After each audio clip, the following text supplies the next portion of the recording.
Good morning, world. Day 25. And today might be the most important day yet. And I want all of you to start getting into the habit of saying that. Today might be the most important day yet. Before we start, we overthink things, we set up things, we worry about things, and that's normal. I want everyone to understand that. That's completely normal. Yet, it's what we choose to do in every single moment after we feel a certain way that determines our future. Every single action that we do determines our future. I want you to guys conceptualize that nothing is created until we do something, which means that we can create, just like our friends up there can create. Yes, I'm calling them friends right now. So here in a moment, I'm going to put in my AirPods and we're going to start with something that's related to my way, because that's really the theme of today. Yet today is about giving you guys the information, giving you guys lots of information. I've been doing that every single day, but yet today it's a little different.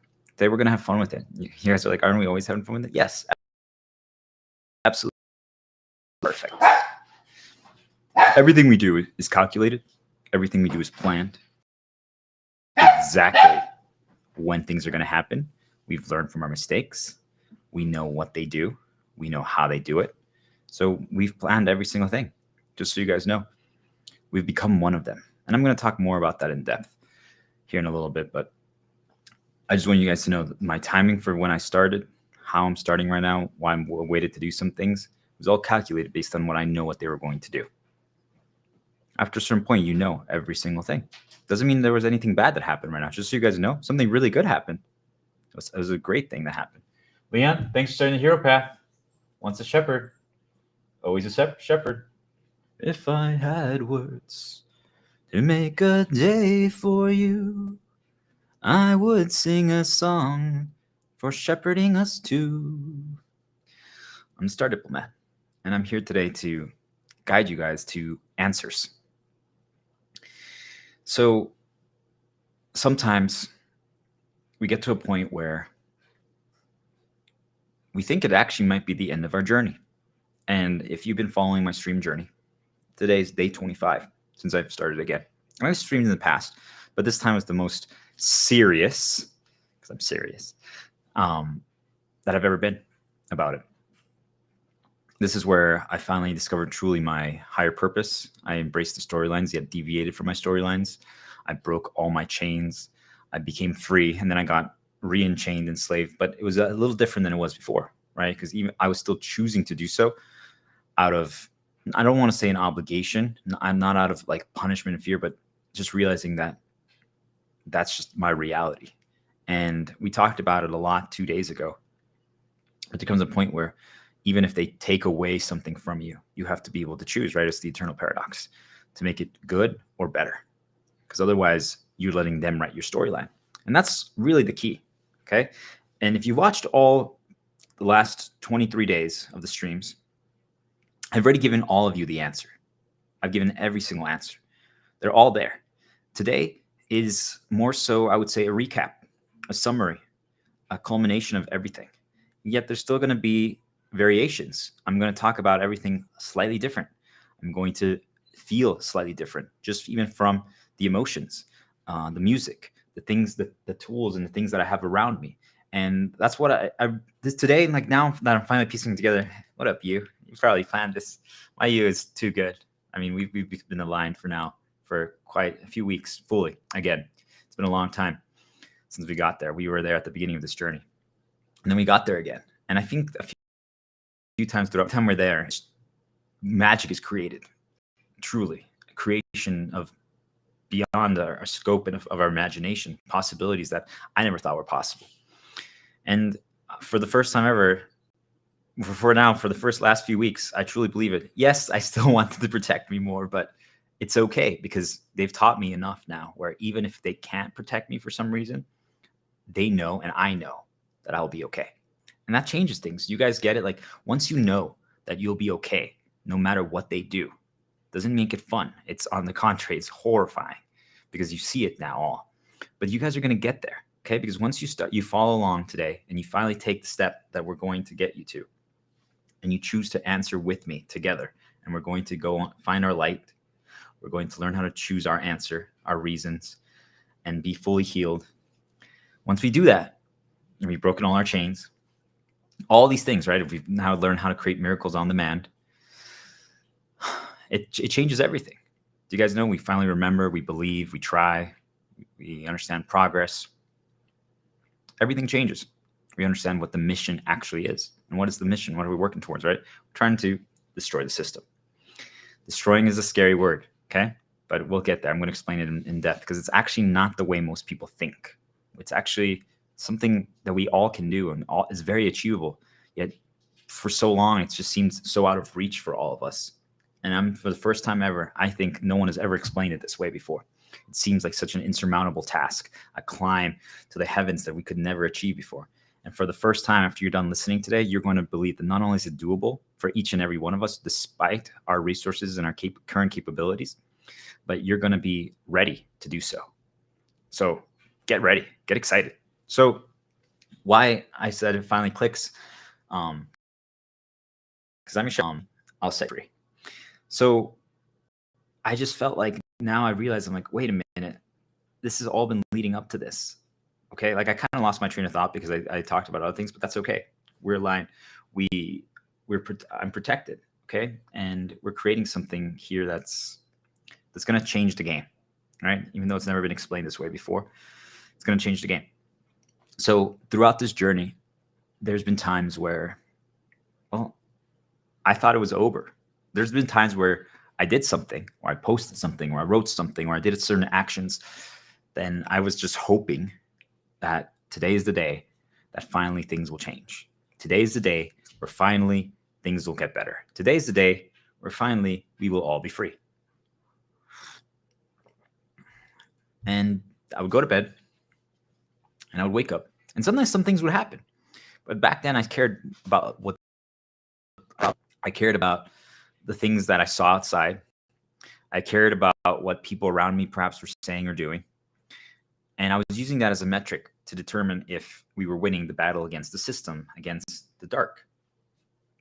And it would devastate me when a few days later, it seemed like everything would like revert, or we would start going downhill again. And it just,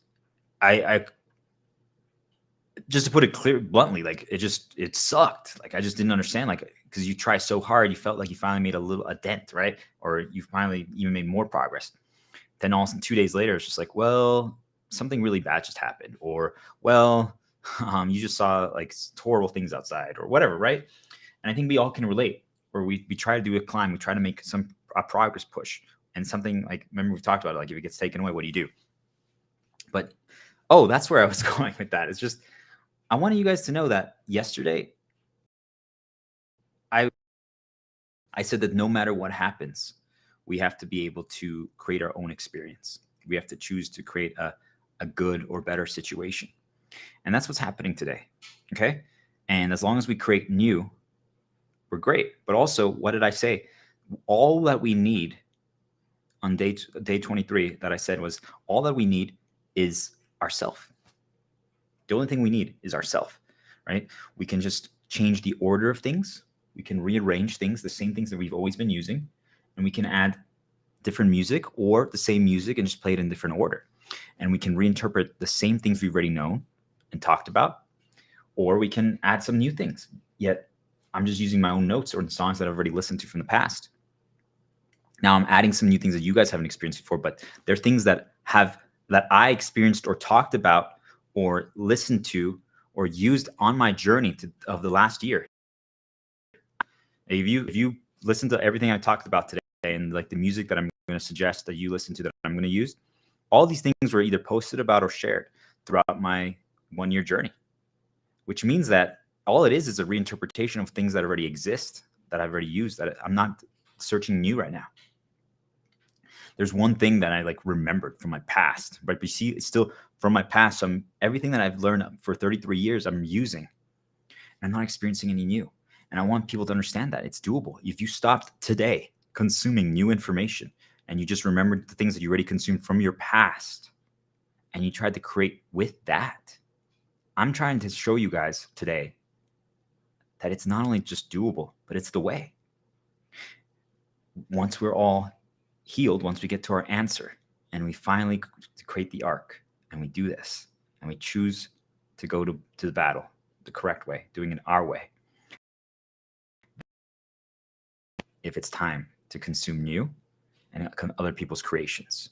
But until then, I want to show you guys that it's always been in your hands, the power to change everything, to finally turn the tides against these things, the battle against the system, battle against the darkness.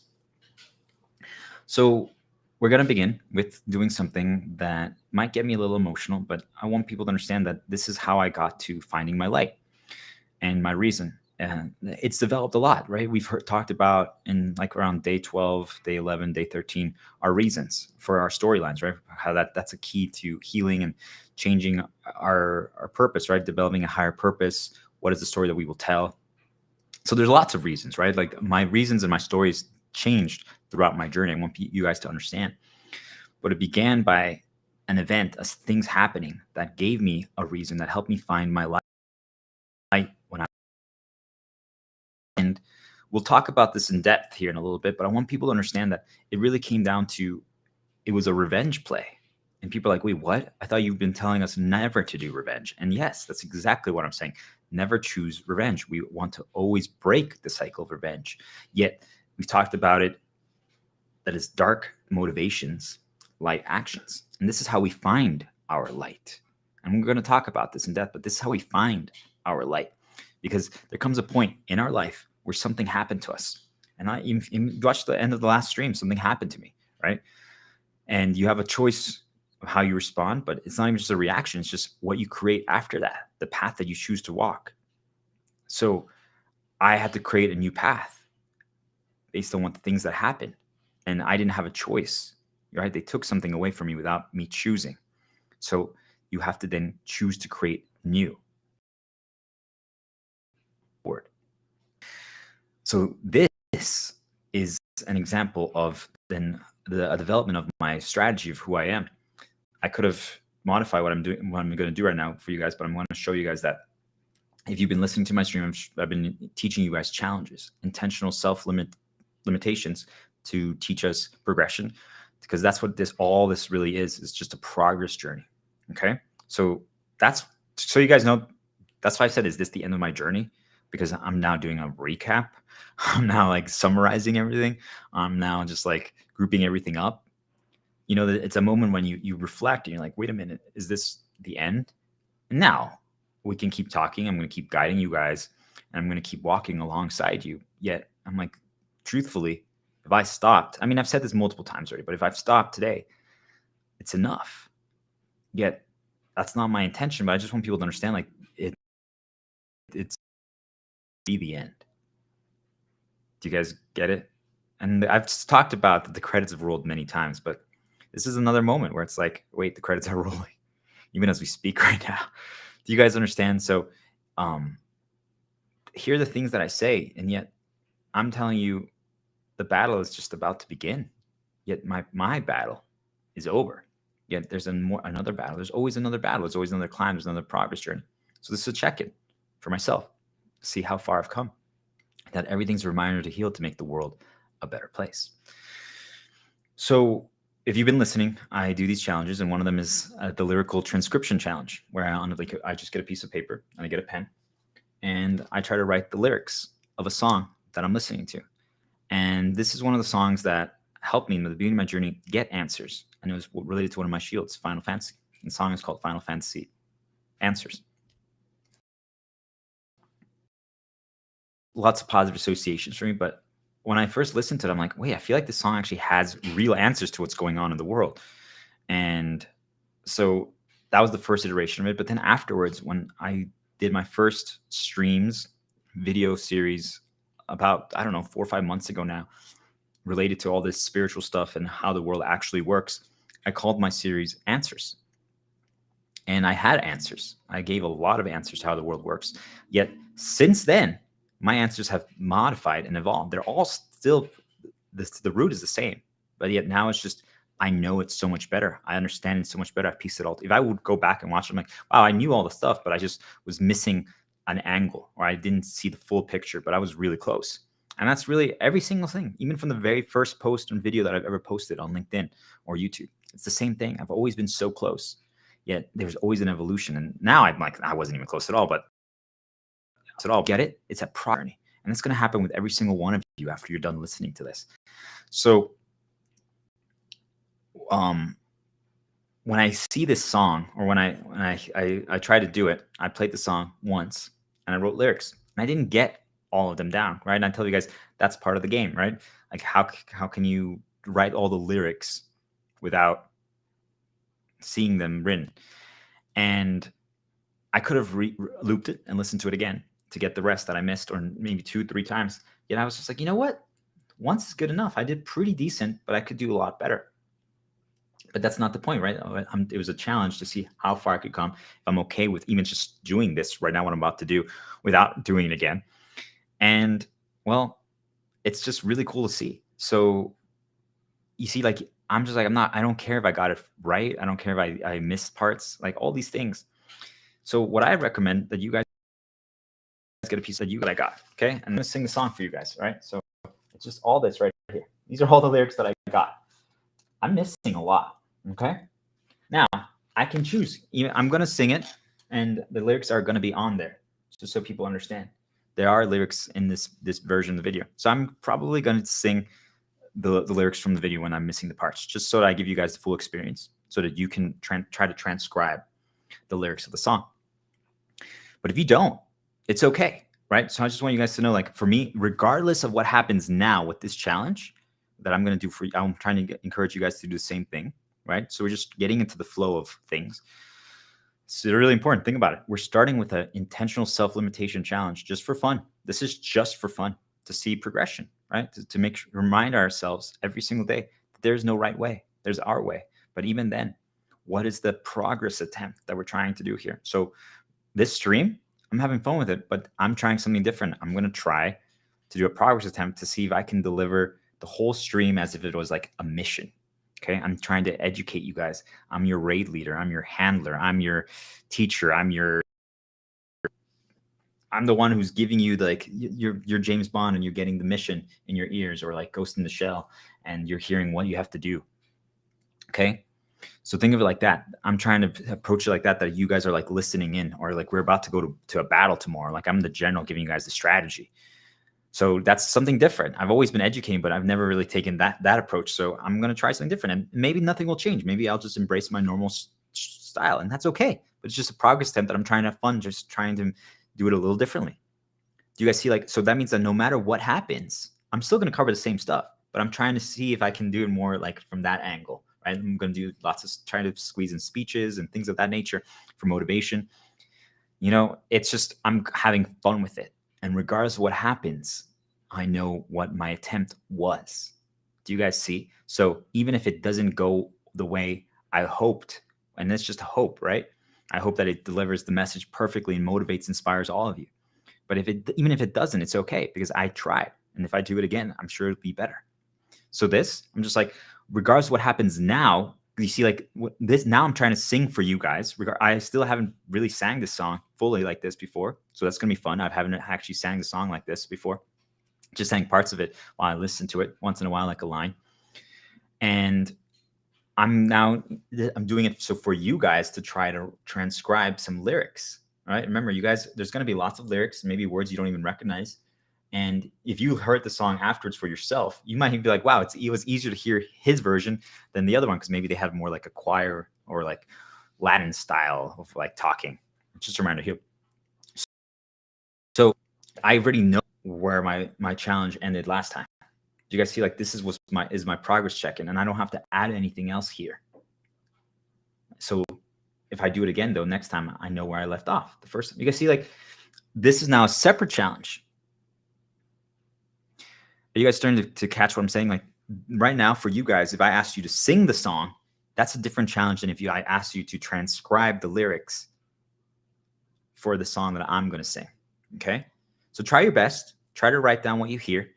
Maybe what's your strategy going to be? Are you going to like divide lines if you miss one? Because we could sing it again. I'm not going to sing it again, just because for time purposes. But it's just a one-time. Try to get as many lyrics down as you can. No one's grading you, so technically you could even write whatever. And well, I guess it's right for you. But then if after I say, okay, now you got to sing it, what are you going to do then, right? I could sing it right now with this, just so you guys know. You guys, I want to give you guys the full experience. Okay. So Final Fantasy answers. That's what I'm going to listen to. If you want to search it later, up to you guys. Okay.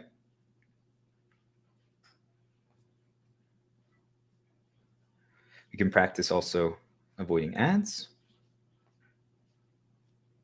Where is it? Did I miss it? Probably. There it is. No, they didn't give me an ad. Okay. So one of the things that also, just so you guys know, that was just all like an intro warm-up, detoxing. You're going to hear me use that word a lot. But the reason why I do that is because there wasn't actually anything really bad that happened before things. I mean, earlier today, a lot of bad stuff, but just right before the stream, nothing really terrible, right? I just was in a good spot. So I resisted and countered everything. But otherwise, your head is going to be going down negative paths. Do you guys get it? And I also just wanted to make sure that when this happens, I don't get too emotional, okay? But I'm going to change it up a little bit. I'm going to use a tool, a toy microphone, and it has meaning to me. It might mean nothing to you.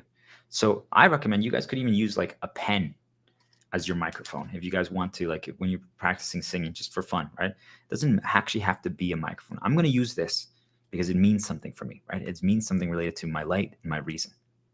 Okay? Let's do this. You got this.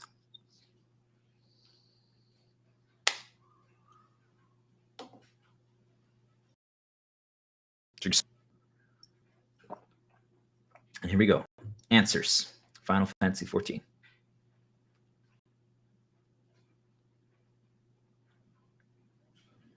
Just make sure that's okay. Okay, here we go. Let's do this.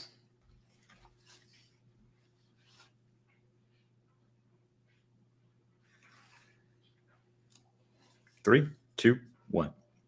I close my eyes. Tell us, why must we suffer? Release your hands, for your will drags us under. My legs grow tired. Tell us, where must we wander? How can we carry on if redemption's beyond us?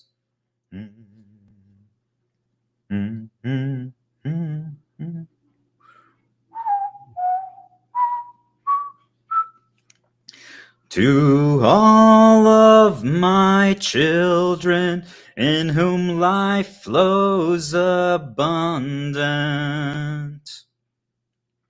To all of my children, to whom death hath passed his judgment. A soul yearns for honor, and the flesh the hereafter. Look to those who walk before, to lead those who walk after.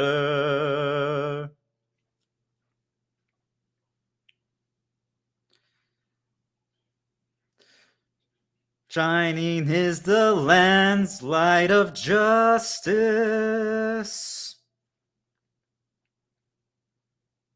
Ever flows the land's well of purpose. Walk free, walk free, walk free, believe.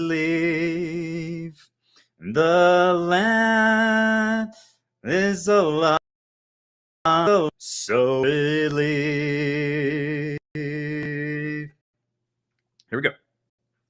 Suffer, feel, promise, think, witness, teach, reason, hear, follow, feel, wonder, think, stumble, teach, listen, speak, honor, speak, value, tell, whisper, tell, mention, hope, ponder, hope, warrant, wish, cherish, wish, welcome, roam, witness, roam, listen, roam, suffer, roam, sanction, sleep, weather, sleep, wonder, sleep, answer, sleep, sun.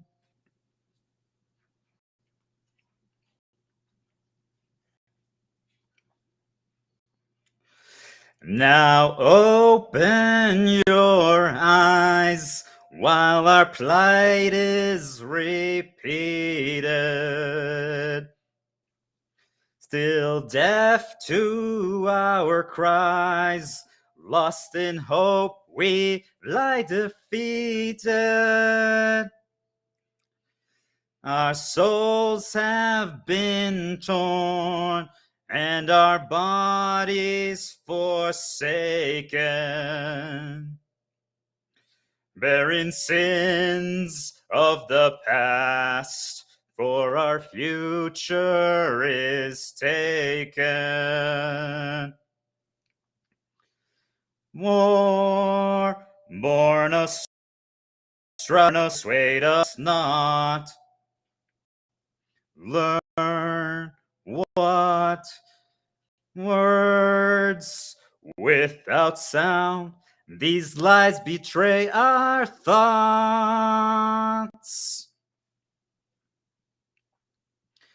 Mired by a plague of doubt, the land she mourns.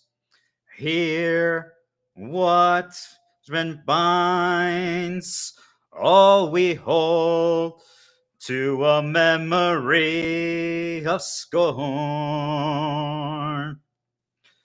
Tell us why, given life, we are meant to die, helpless in our cries.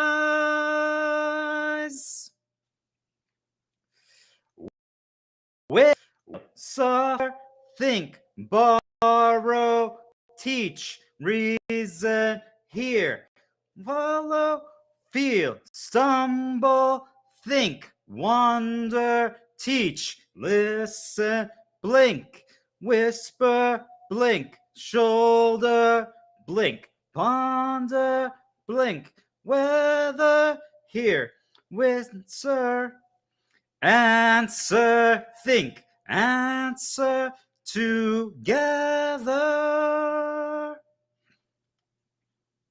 Thy life is a riddle to bear rapture and sorrow, to listen, to suffer, to entrust unto tomorrow. One fleeting moment from the land doth life flow. Yet in one fleeting moment for anew it doth grow. In the same fleeting moment thou must live, die, and know. answers.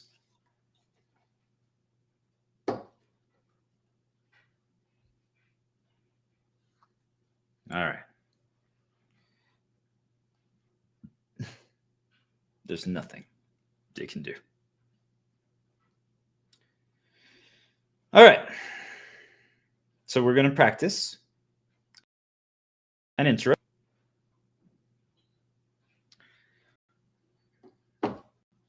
How did that go, guys? Did you get a few lyrics down? That was my first time singing it like that, by the way. So that was fun. I didn't realize that song would be so fun to sing. And there's chorus in the background and like a whole orchestra and a choir. So it was also weird because, you know, normally it's not just one person singing the whole thing. So I was trying to find a way to, you know, balance it out. Yet it was cool. It was fun. It was a progression challenge. And whatever happens, happens, right? So I want you guys to start practicing things like that. And, you know, you don't have to stream it. You don't have to make a video of it, but do it so to push yourself even further. And, you know, maybe you only wrote down like a word per line. Maybe it was hard for you to understand me. I have no idea how well I enunciated or something like that, but it doesn't matter. Do you guys get it? Like whatever you got is perfect. So now what I challenge you guys to do, not right now, but later today, at some point, maybe in one of the next breaks, where you listen to the song and you loop it, or you listen to type in answers, Final Fantasy, and see how you do. Now you can fill in the blanks, or maybe you heard a different word from when I sang it to when they sing it, and just have fun with it. You don't have to, but things like this are really powerful. Okay, so we're going to just practice a quick interrupt here, just because they were trying to do some poison, which is completely fine and normal. Doesn't bother me, right? Just so you guys understand, like they just put an ad right after, right? Just try to do a 1+2, right? We call that nudge paths. And we're going to talk about all that stuff in depth when we get there. But right now, that's not the case. So I have some tools and props in front of me to do an interrupt. You guys, if you've been following along, you should be practicing knowing how to do interrupts. So, okay. So what I'm going to do is I see this thing where I always have my interrupts, right? Or other papers, positive shield paths. So I'm going to show you guys something. I'm going to grab something from here. Okay. Now I'm going to just pretend, just so you guys know, I didn't have to give you this information. I'm going to pretend that I'm going to grab what I want, but I already know which one I'm going to grab. Okay. And I'm telling you, that is actually what is going on in this world for the majority of us. There's things that we think are random. There's things that we think just happen to us, but they're not. So like when I said that ad that popped up after I played that song, that was not random. Okay. Do you guys understand what I'm trying to tell you? It's fabricated. They planned what was going to show up there, the words that are going to show up there, every single thing. Every single thing. It was all planned to try to get me down a memory path to remember something bad. And when I say bad, just so you guys understand, I want you guys to say bad because it wasn't necessarily terrible. It wasn't necessarily terrible, but it's not something that I chose. And it could potentially bring up sad moments, and it also can start a path that leads us down to remembering things that we don't want to remember. Do you guys understand? Why do I need to remember that right now? Right? If I tell you guys, hey, do you want to remember when the shepherd sang answers? Okay. So let's say tomorrow, all of a sudden, you're about to do a song challenge. Okay. Or no, let's say you're about to go on a walk. Okay. A brief one, because we're trying to minimize time outside. And all of a sudden, a Final Fantasy 14 ad plays and it's like answers. And you're like, what is that going to make you think of now? The shepherd, the star diplomat, unless you've heard that song before. Do you guys understand what I'm trying to tell you? Now you think of the shepherd, the star diplomat. And that's not a bad thing, right? Because we have positives. I'm building positive. But what if you had negatives toward me? Or it leads you to a sad moment, okay? Do you guys get what I'm trying to tell you? They do these things to guide your memory and your paths. And you guys don't even understand how it happens. And because you don't know your code yet and you don't know everything, how it connects, okay? So I'm going to grab what I want to grab, but I'm showing you this is what they do, okay? So what I'm going to grab here, but I'm pretending that it's just random, right? Okay, guys, this is going to be my interrupt that I do. Just pieces of paper, right? Oh, look at that, guys. I got one. It says orange interrupt. If you guys have been following along, you know what that is, all right? So I'm going to put that back in there now, orange interrupt. So what I'm going to do is I'm going to go to the kitchen, all right? So I'm going to see some random things and papers and other stuff that can just kind of like reset it and mess up my mind a little bit, go down to all paths. I'm going to cut a slice, just one slice of an orange, and take a bite, and maybe clean my hands and mouth a little differently. I'm also going to add an extra addition just because I want to talk for the next segment uninterrupted for a while. So I'm going to warm up my coffee again because I didn't take a sip until now. And while I do that, I'm going to go to the bathroom. And I don't know the exact order I'm going to do those things, right? But maybe I'll do the orange first, maybe I'll do the orange last. Or you guys see, like, there's multiple things that I can do to think and change my path. So I want you to do something like that. So maybe grab some more water, get some more coffee, do something, and then we'll get started. Okay? And what are we going to get started on? Talking about the mission. How can we destroy the system? Here we go. All right, be right back.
Okay. How'd it go, guys? What interrupt did you guys create? What are some of the things that you did to just change your focus and path, and you like teleport to different time periods? So now I'm finally taking the slice of the orange that I cut like 5 minutes ago. All right, let's use this little towel over here. Oh, that led me to this. There you go. All right, Liam. Sorry, I'm gonna take a bite right here.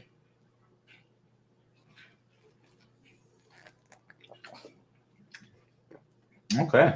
Well, that's that. I'm gonna move this towel away. Leon, say goodbye to everyone. Say goodbye. All right. Let's do this.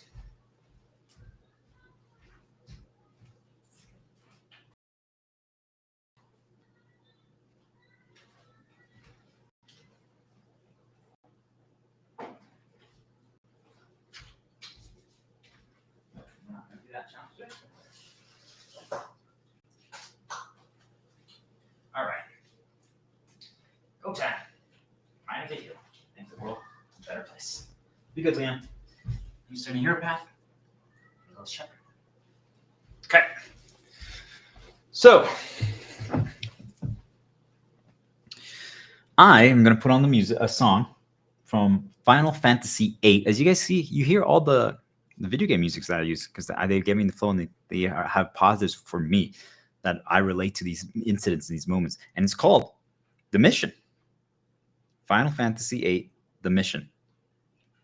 Do you guys get it? You see, like, even just that alone is a nudge. So now when I'm talking about this, in the video game alone, they also have in certain key moments in the game related to missions or pivotal moments where characters were accomplishing something. Do you guys see, like, even just like a theme related to that song, right? It doesn't have to be exactly the name of it, but if you're trying to like do a speech or something and you want to motivate, like, hey, have something listed in your thing that a character who did that in a movie or a book or something or whatever. You guys see it? But in video games, it's really easy to do because you already know where they got used, but you can now use it differently too. Okay. All right. So let's do this. These are all strategies to get into flow and to accomplish the tasks you want to accomplish, guys.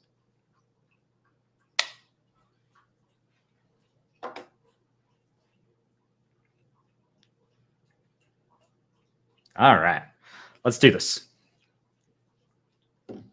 Okay, so let's begin. I challenge all of you. We're going to begin the mission with a challenge. This is the turning point. We need to mark the difference. Okay? So from this point forward, every single one of you is never going to be the same again. This is the moment. I want you to feel this. I want you to feel it. This is the moment where everything changes. This is the moment where the direction changes. Think of it like there's a train, okay? And it's going and going and going and going and going. And if it goes to the left, the train is going to like go off a cliff, okay? It's going to fall. Doesn't mean that no destruction. It just starts again. It loops and starts again. Think of like a toy train set. But it falls if it goes down there. If you join me right now on this mission, if you listen, if you pay attention and you do everything that I'm saying, but you make it your own, we're going to be able to hit the lever and we're going to go to the right. Finally separate our train car from everything else that's poison and corrupted, because that's what the left path is, the path of poison and corruption. And if we choose to go to the right, all of a sudden our train car is by itself in an arc, protected, shielded. And when that happens, we can actually start healing and we can find our light. We can find our reason and we can finally start breaking every single chain, because then as we realize, all of a sudden, each train car, our train car has like these chains on it. Or if you want to think of it like vines or webs, and has all these things keeping it on this, like even slow, like it's just moving slow. Yes, you still went to the right path, right? But it's just barely chugging along because it has all these chains on it. So to start destroying them, we're going to talk about how we can rewrite and rewire our brain. It's just creating a miracle. So all of a sudden, this train is going to magically by itself start going faster again. And yet it was all us in here. And what we did with our own hands and our words and what we said and what we taught and what we embraced. That's it. That's the only thing that's going to happen. Are you ready to go pull the lever, go to the right, separate our train car from all the other train cars that are poisoned and corrupted, other people around us, the world, and just start and be protected in our own little arc for 40 days? That's what's going to happen. But I first need you to take this step. And if you don't get there yet, that's okay. Just by doing this first moment, we'll get to the whole thing about breaking the chains and all that later. We'll get there. But it's this first moment. So I challenge each and every one of you to grab a scissor right now. I'll wait. I'll start breaking my conditioning or reinforcing my conditioning chain that I broke a long time ago by eating some cereal. Go grab a scissor right now.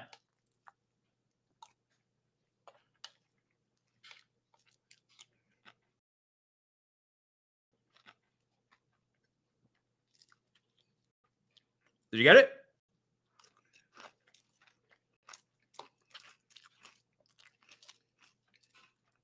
If not, do it later. But right now is the best moment.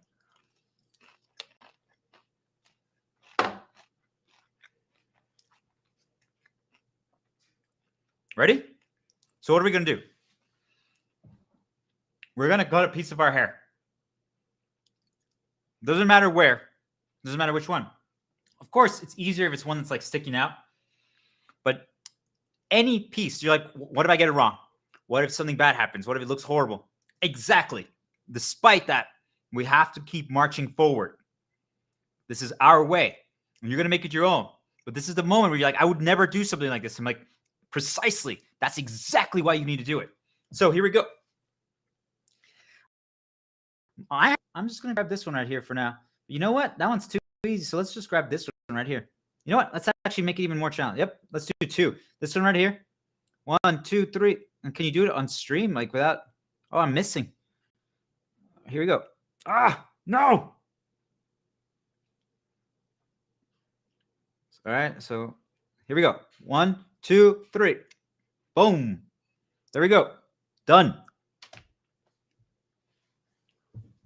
I'm tossing it right away just so they don't nudge me through it.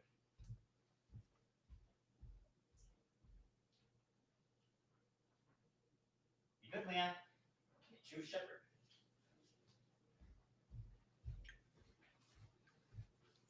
How'd it go? Did you manage? You know what? Fuck it. You guys saw how easy that was? I just did a second one without even hesitating. And you know what? Fuck it. Oh, I just did 3. You need to get to that point, but you're going to get there. If you did 1, I'm proud of you.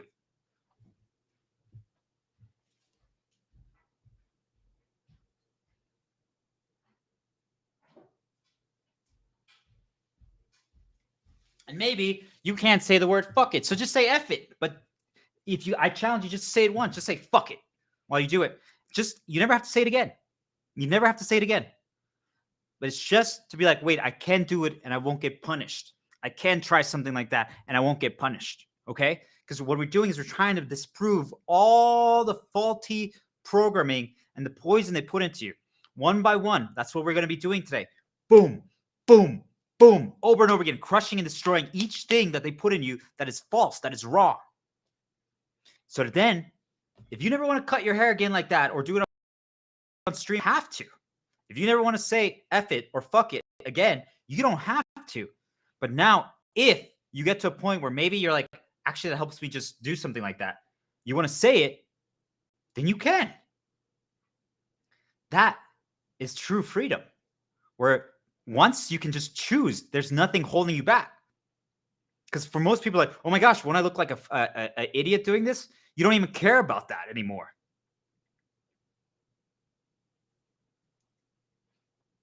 A scissor, a tool to break conditioning chains, to practice no hesitation.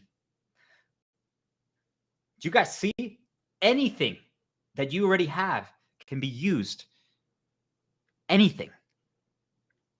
You're going to start regaining your imagination and your creativity, and you're going to see possibilities rather than limitations.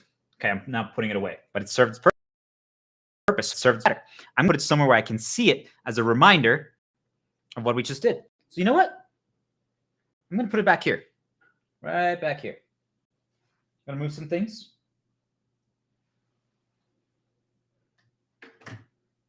So now there's a little scissor there. I don't know if you guys can see it. Right there. And there's some other stuff there, but they all have meaning to me, right? So each of those things have a positive. Do you guys get it? Each one thing has a separate meaning for me. But now I see those scissors. I'm like, oh yeah, when I did the no hesitation, F it, cut my hair challenge.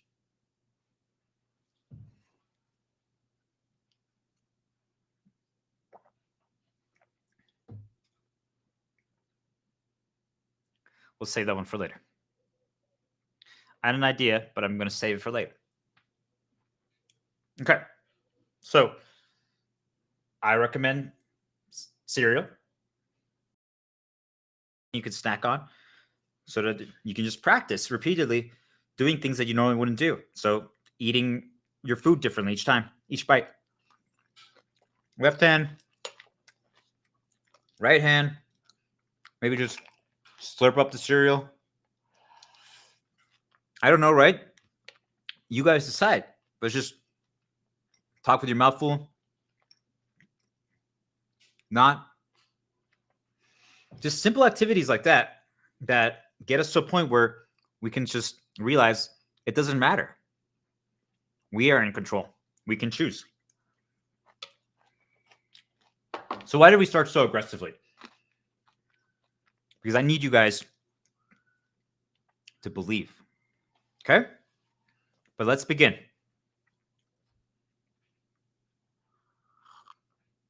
The mission.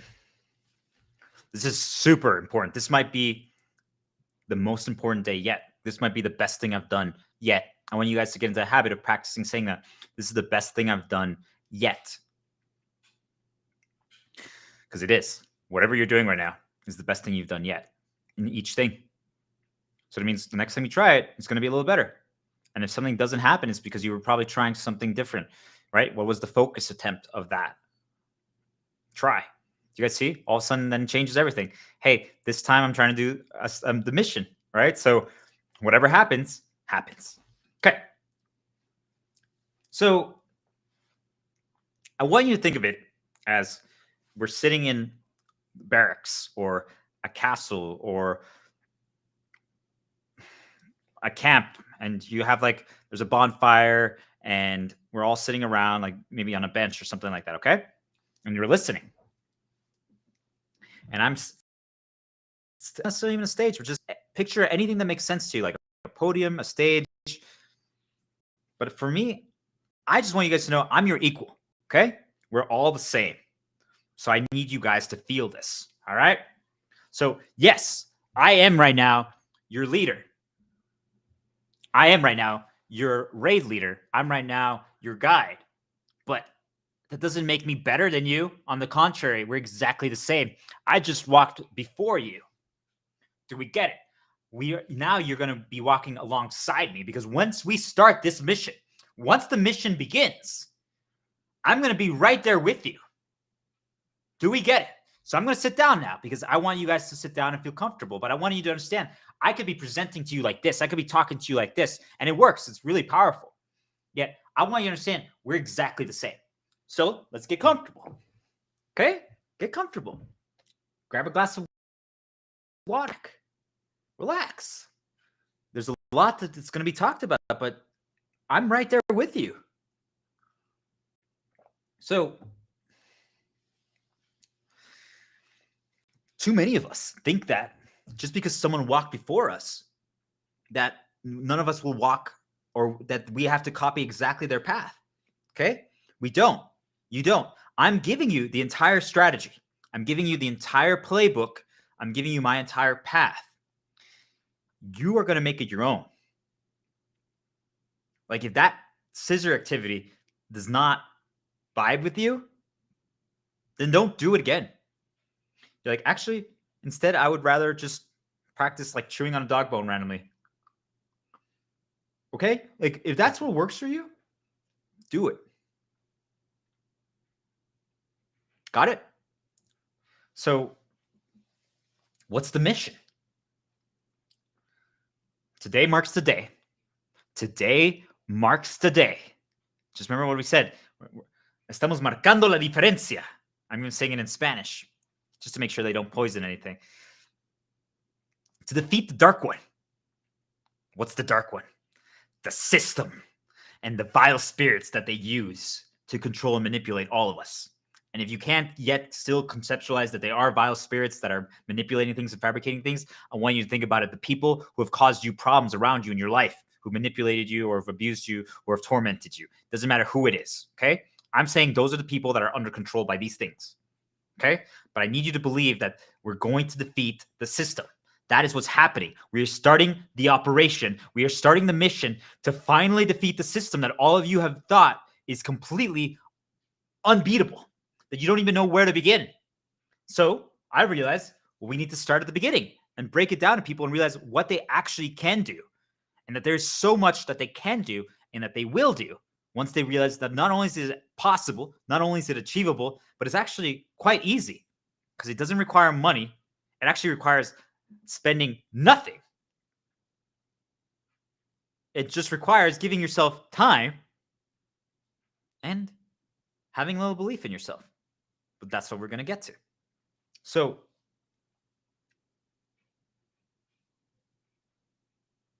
the strategy is simple. I want you guys to understand this. The strategy is extremely simple. And we're going to keep repeating. I'm going to give you guys the answer up front. All it is you need to give yourself time. How do you give yourself time? Well, if you're working, you quit your job. If you already don't have a job, then you start blocking out time to do all these activities. Okay? So that means maybe you cut out everything else. No more hanging out with people. You block all access. You block all ends of information. And you just start healing. You create an aversion to money. You never spend again for 40 days. You create your own arc. What do you bring along with you? Anyone in your castle, if you want. But really, this is an individual journey. This mission is your mission. Yet, I want you guys to think about this right now. Every single one of you is a soldier, is a warrior of light, a champion, whatever it is, okay? A seed. Okay? I want you guys to think of it like that. You're a seed, and you're each planting a root right now that's going to combine, and we're going to create the world tree, all right? Think of it like that. That's what each one of you are. So all of you think that you have to do this battle together, right? And we're going to get there. We're going to get there. But right now, each one of you needs to begin the mission. And the mission only has to do with you, no one else.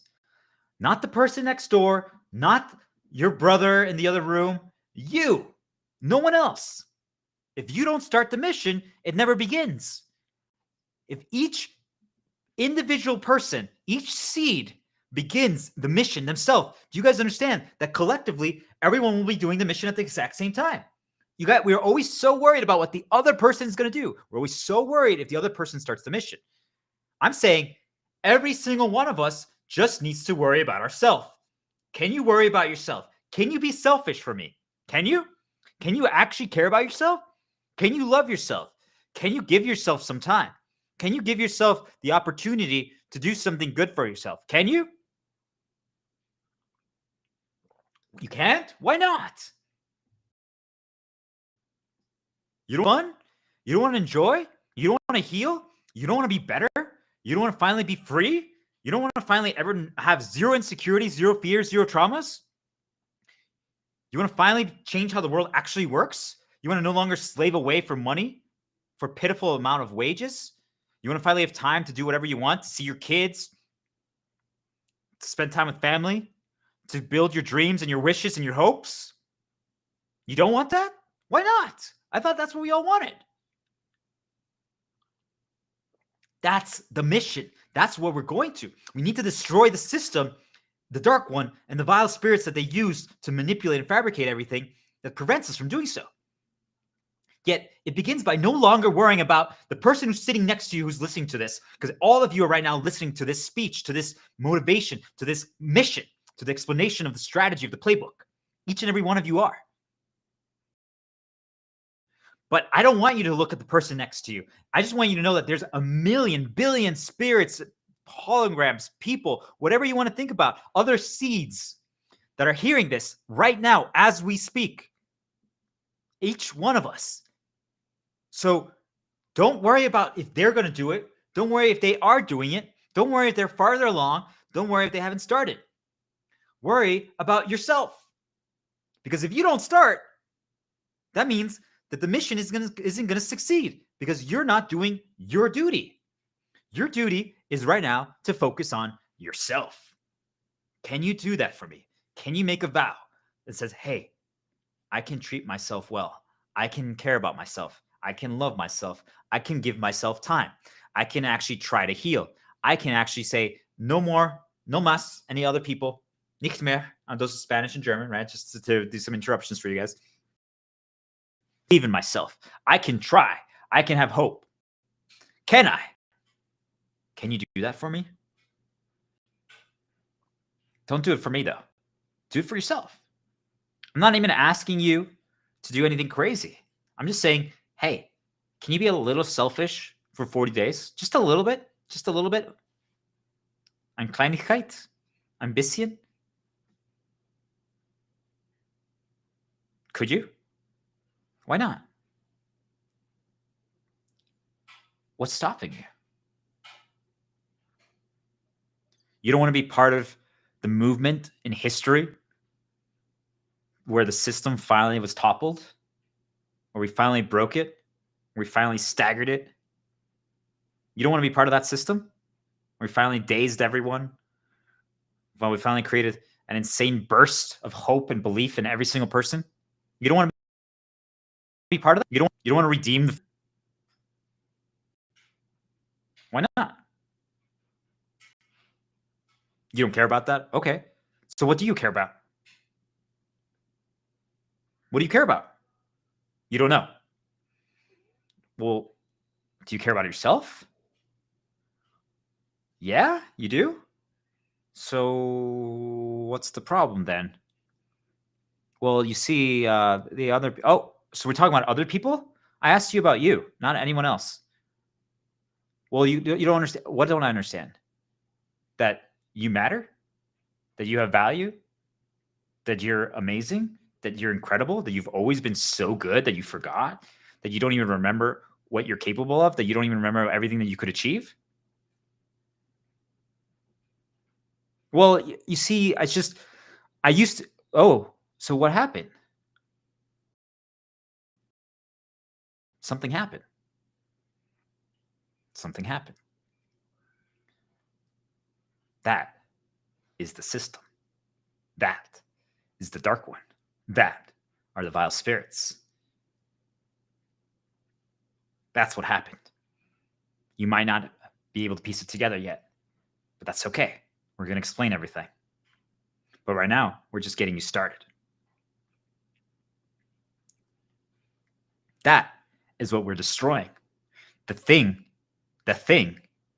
that caused the events to be set into motion, that made you lose faith in yourself, that made you forget who you are, that made you no longer believe that you're capable, that made you prioritize listening to other voices, that made you think that your worth is determined by external factors.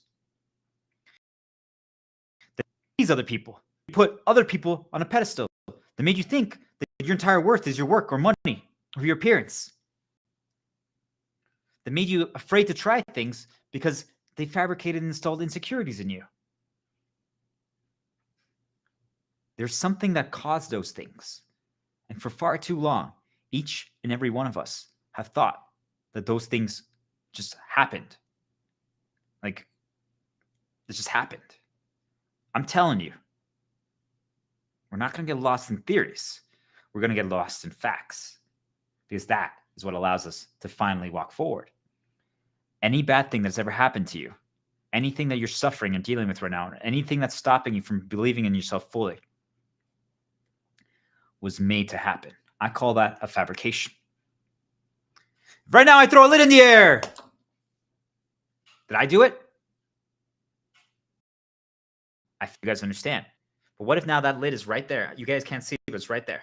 And I say to you, hey, why did you put the lid there? What is wrong with you? Why would you put the lid there? Oh, you're always moving things. I don't understand why you have to do this. And you're like, wait, what? You might even feel a little afraid right now, because I just brought back up the feelings of someone else doing that to you, of an accusation that wasn't your fault.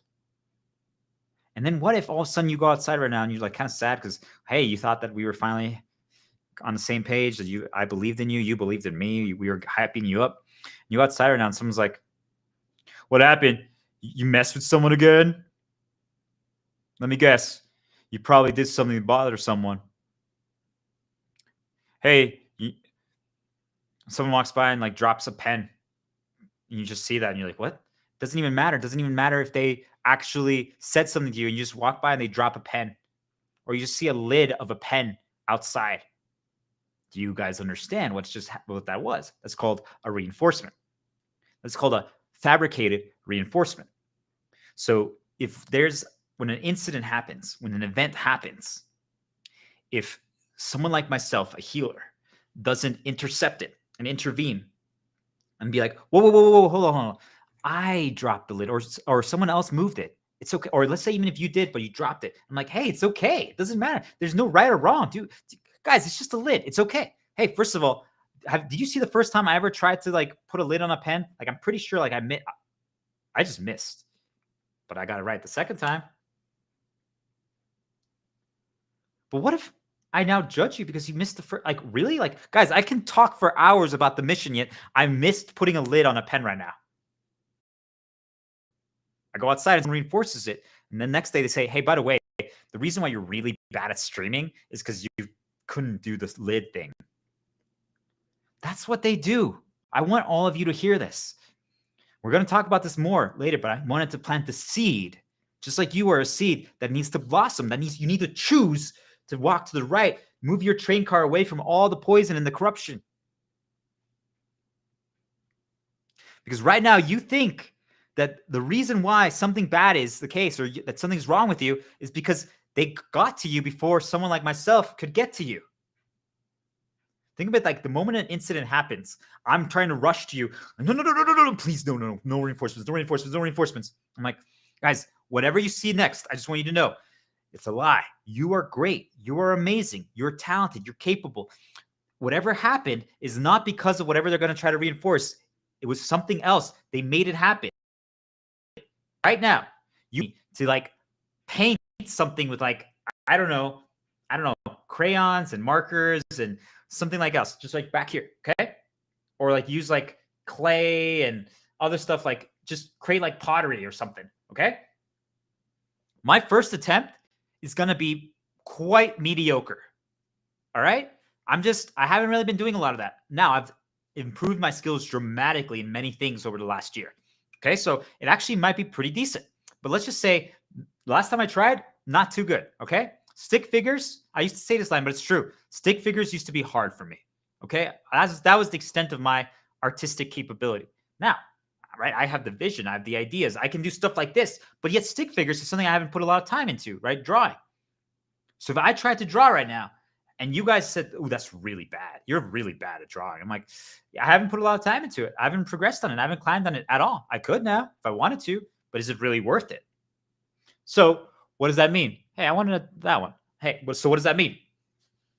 It means that if someone now reinforces it and says, hey, you're really bad at, or you're a bad speaker, you're bad at doing stream talks because you're bad at drawing. Okay.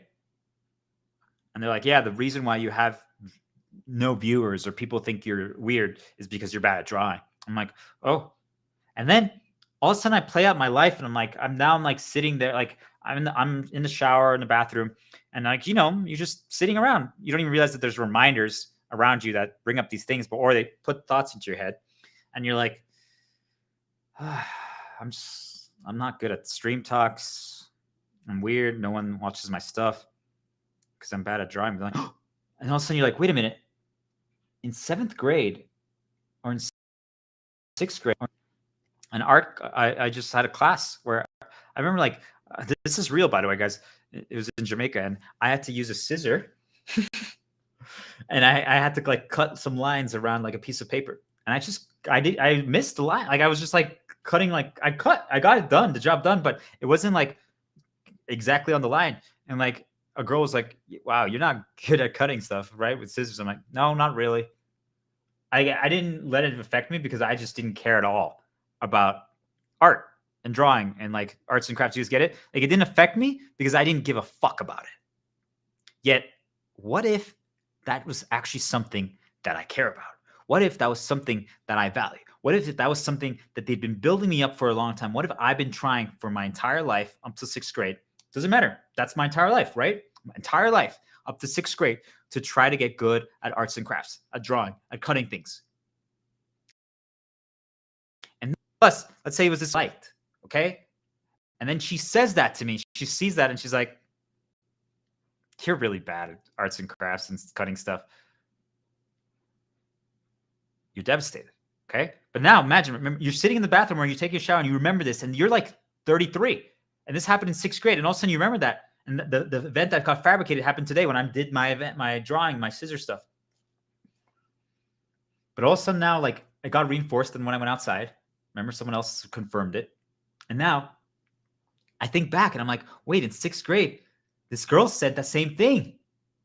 Oh, it must be true. And now all of a sudden you start digging deeper and you're like, well, in 9th grade, I actually I had to ask my mom to help me with something because I was so bad at like this art project. But when she did it, I got a perfect grade. But when I tried my things, I got like a D or a C. Or like if you're in Latin American countries, like let's say like a 60%. Yeah, when my mom did 100, I'm like, wow, my mom is really good. But I'm not. And I'm like, there were so many stuff. And like, you see, like all of a sudden you start thinking about that. And it's like, wait, had they been like planting it already from the beginning? And I'm like, yeah, I'm telling you guys, they fabricate some random events and they're just so arbitrary. They're minor. You don't really think about them when you're growing up. You don't, because they don't mean anything to you then. Because also it hasn't been built up enough. It hasn't been built up enough. It hasn't been built up enough. So all of a sudden, you go back and you think about it. Like, wait, someone like implied that or suggested that or someone talked about it. Because maybe also it might be the first time you're hearing something. Maybe that was the first time anyone ever told you that, hey, I'm not good at arts and crafts when I was in 6th grade. Maybe that was the first time. Do you guys get it? I'm telling you, they've said that to me my entire life. They were probably trying to create an insecurity there. Yet I never let it affect me because for some reason, I don't know why, but maybe because I just realized that some things, much everything doesn't matter. Maybe that's why. But I just was like, I don't care. Like people were trying to always get me to care about drawing and art. And I was just like, I don't give a fuck. A presentation, everything. Like people would always try to bring it up. And I'm like, I don't care. It doesn't matter. The only thing that matters is the actual message that's being conveyed. Does it mean that I've gotten better at it? That I've used things in my way to discover or to deliver an extra message or use it as an extra thing? But I've a Q-tip back there and it means something really important to me. I have a Febreze air freshener thing that means something really important to me based on the color. People are like, what? You can't have that in your background. What? I'm like, oh, really? Because I do. What now?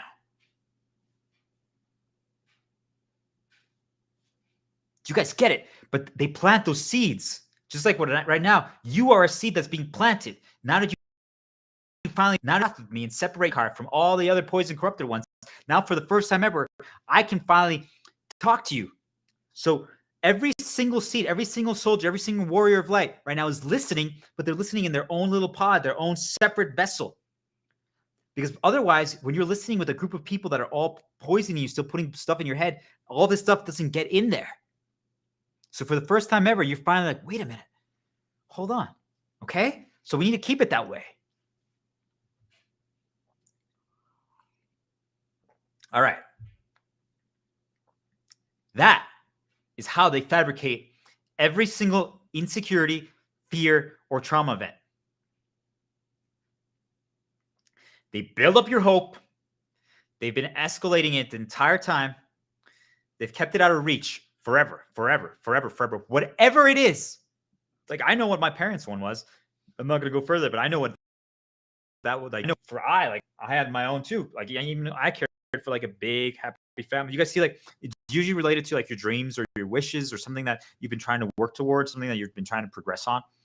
And then they keep building it up. And maybe you finally start taking, they give you some steps. They throw you some bones, right?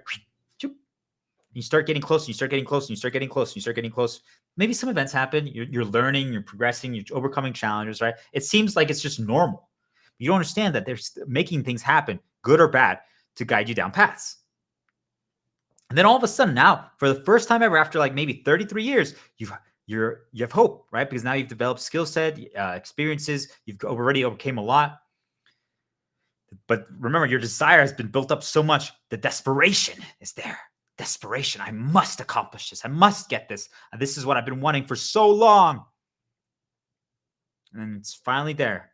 You're about to have it. Or maybe you do get it for a second. And then, boom! A lightning bolt strikes and blows it up.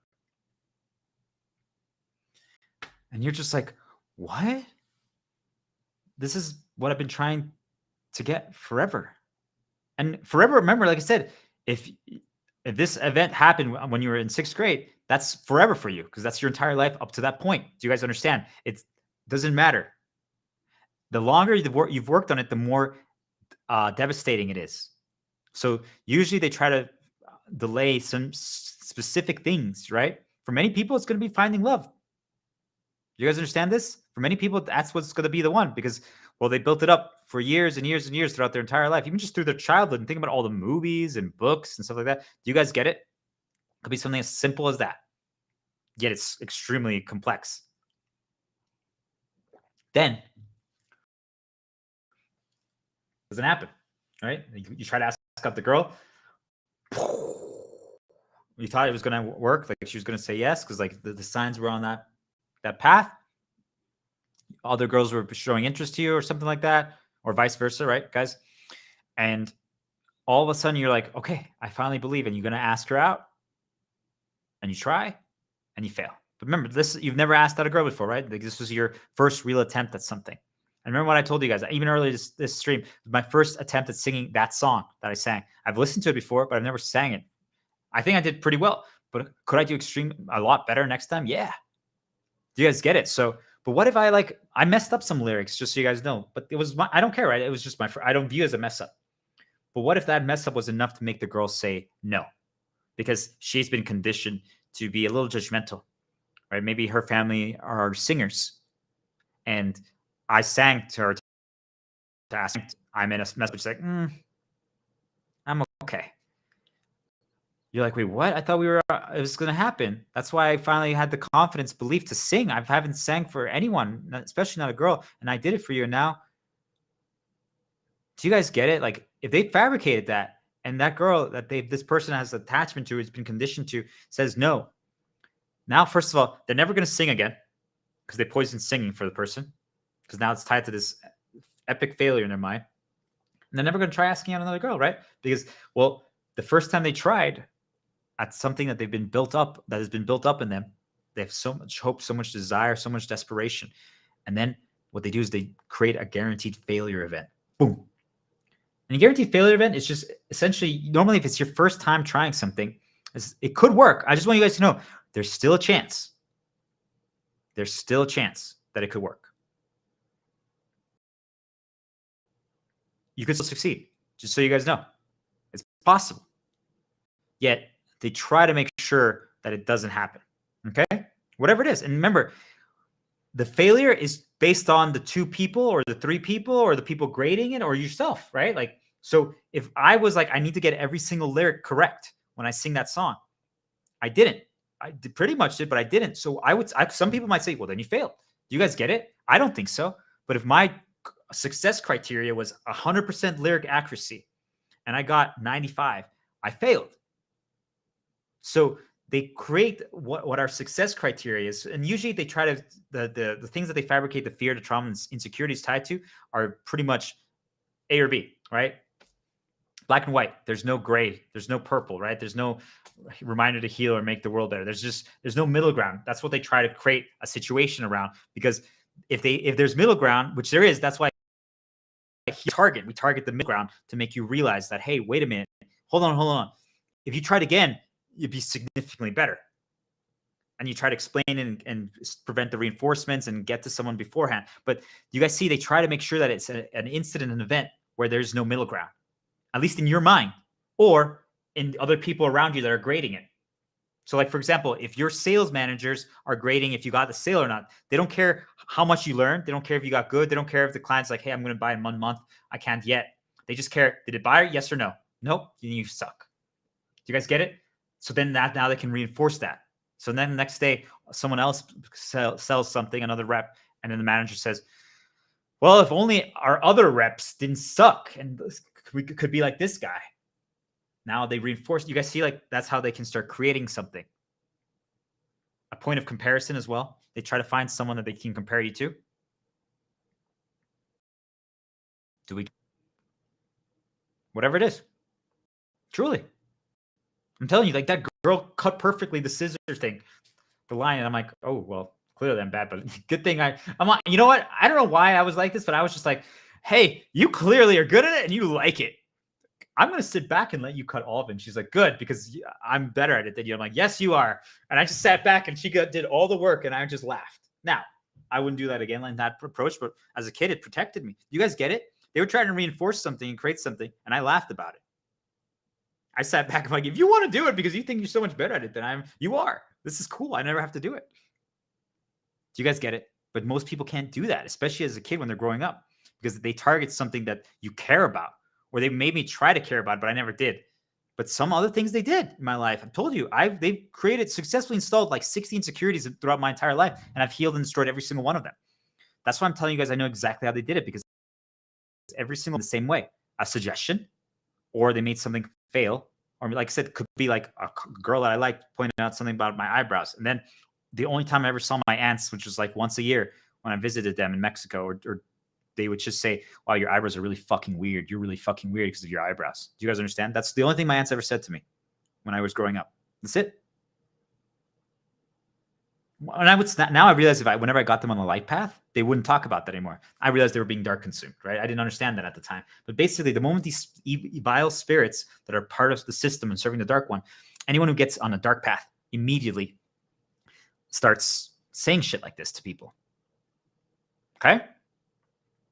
So we got a lot farther than I thought we would right now, but I wanted to, it just felt like the right moment. I was going to keep it super simple, but I just felt inspired to talk to you guys about the fabrication of insecurity, fears, and traumas.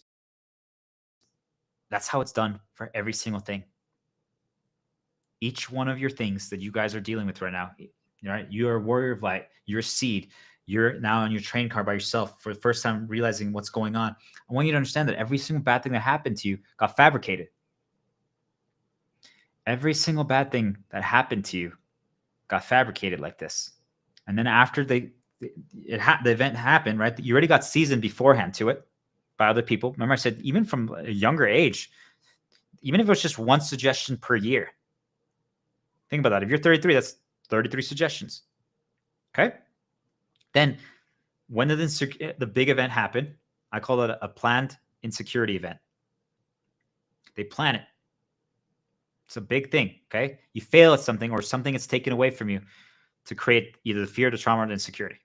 And again, it's just saying, like, if the sales manager is the one who grades, the one that you're having these experiences with, whoever's grading you is conditioned to say that you failed.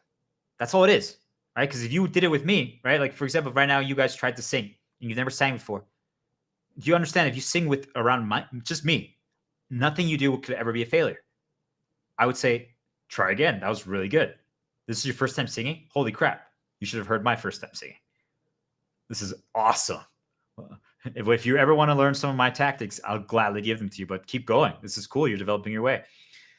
And you're like, oh, really? I'm like, yeah, go again. Versus, I'm like, you should never sing again. No wonder girls don't date you. Do we get it? Do you guys understand? I'm giving you guys these examples so you finally start piecing it together that all your traumas, all your insecurities got fabricated. I'm saying they can control the timing of things. Or just even, like I say, if you can't even believe that yet, just believe that the person or the situation where it happened got fabricated. They just graded you. Someone said that, oh, that's bad. And then the next day or the day after or quickly after, they reinforced it.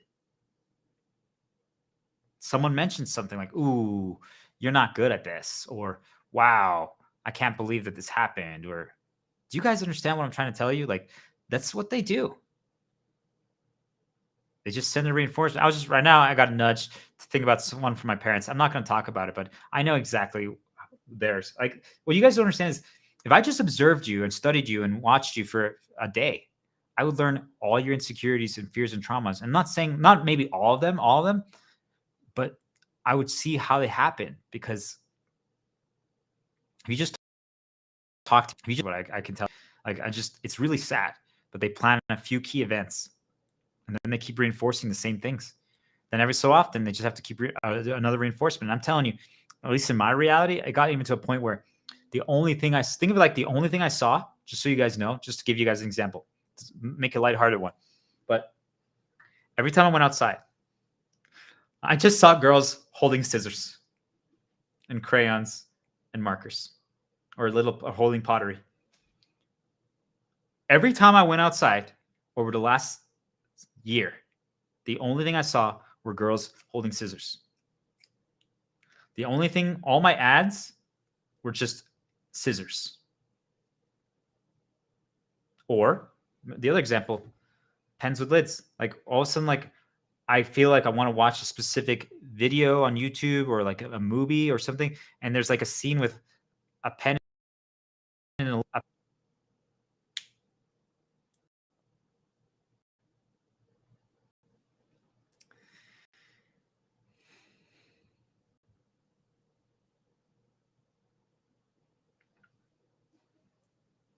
All right. So what are we going to do now? We're going to practice creating a positive shield path, because a lot of you might be reliving some of your insecurity, fear, and trauma events, and that's not the point of this right now. So I'm going to use one over here because we're developing our pyramid, right? Each one of you is building your pyramid right now. It starts by, now that you've freed your train car, you uncoupled from the other trains, we're going to start breaking the chains. But we can't start breaking chains or destroying the webs or cutting the vines until you actually realize and believe that it was the system, it was the vile spirits that created things to make it happen, right? You can relive your life and catch the fabrication of it, but I'm telling you, it's real. They made it happen. I'm not trying to get you to be scared that they control every single thing, but the majority of things, or the timing of things that we see, are controlled. Could just be that, hey, right now I felt like grabbing up the pyramid, and just right then someone walked by, tell you, it was like, hey, Prince of Egypt, and then I did this. Do you guys see? Now you're on a Prince of Egypt path. That's all it takes. I might have just felt like doing it right now, and you're watching it. You guys see? That's all it is. I'm just saying, did they control that person to appear out of thin air? Maybe it's the person in your castle to say it. You guys see? Did they control me to do it? Maybe, but do you guys see? It's just the timing of things, how it all blends together. I don't need you to worry about if it's possible that they could spawn illusions and things of that nature, okay? Don't get lost there. And fabricate the timing and the nudges and the reinforcements and the suggestions that people say around you. That 100%, okay? That's what I do need you to believe. The other stuff is real, but I don't want you guys to get lost and be afraid, because today there's no fear. For the first time ever, you're going to start taking the first step. So we're missing your pyramid, right? But we're building it today. So don't worry, okay? We're creating our terms. So right behind that pyramid, I have a paper, okay? And this is a positive shield path related to what's happening right now, but also just in general. Like, it teleports between time periods. So I have the word Tide Ripper. So that's related to a video game that I enjoyed playing, and it has a song. So maybe you write the name of a song, or the name of, like, hey, for example, if I say Pavarotti, a lot of you guys might know who that is, right? One of the, right? Or you could write three tenors, and you could write like Brindis, or Nessun Dorma, or just Dorma. Do you guys see, like, something like that makes you think a little bit, and then you could be like Nessun Dorma, and something like that. You guys see, like, it doesn't have to be anything super complex. So then the next thing I write, just for myself, but I'm like, progress. This is all about progression and about flow. So I write that because it teleports. I'm like, yep, this is my progression shield. Okay. And then I wrote Innervate and Swiftman, which is about rejuvenates from a video game I used to play. These are abilities. So for example, for you guys, maybe you I like my shepherd coat, right? I'm the shepherd started, so maybe I write shepherd coat and shepherd talisman. Maybe I just write those things. I write shepherd and I write coat and talisman. Could be articles of clothing. Okay. And then I also wrote blue buff. So that is about healing myself, right? From another game that I used to play. But for you guys, maybe it's just like, hey, maybe it's a food item that you like. Maybe you guys like I think about my dad, like barbacoa. It's a type of taco in Mexico. So you write like barbacoa. I'm even feeling hungry now saying that. You guys get it? Like it teleports you to those things. Or I write like cochinita pibil or like cereal. And then I see it. I'm like, oh, I should have some cereal. You can see how I even started a little path for myself and it led me to eating cereal. But there's one other thing that I wrote on there. Final Fantasy VIII train. And that's what we're talking about right now. The mission. Remember that song that I said that I'm listening to that I encourage you guys to listen to on loop? Final Fantasy VIII, the mission. And there's a train. It has to do with the train and what I've been talking about, right? We have to decouple from the other trains and go on our own path. So I see that on this piece of paper, Final Fantasy VIII train. Now I'm listening to music. I'm talking about this. So you see the positive association that it has now because I did this. So now whenever I see it, I read those words, Final Fantasy VIII train or Final Fantasy the mission or just the mission. Do you guys understand that now I'm going to think about this?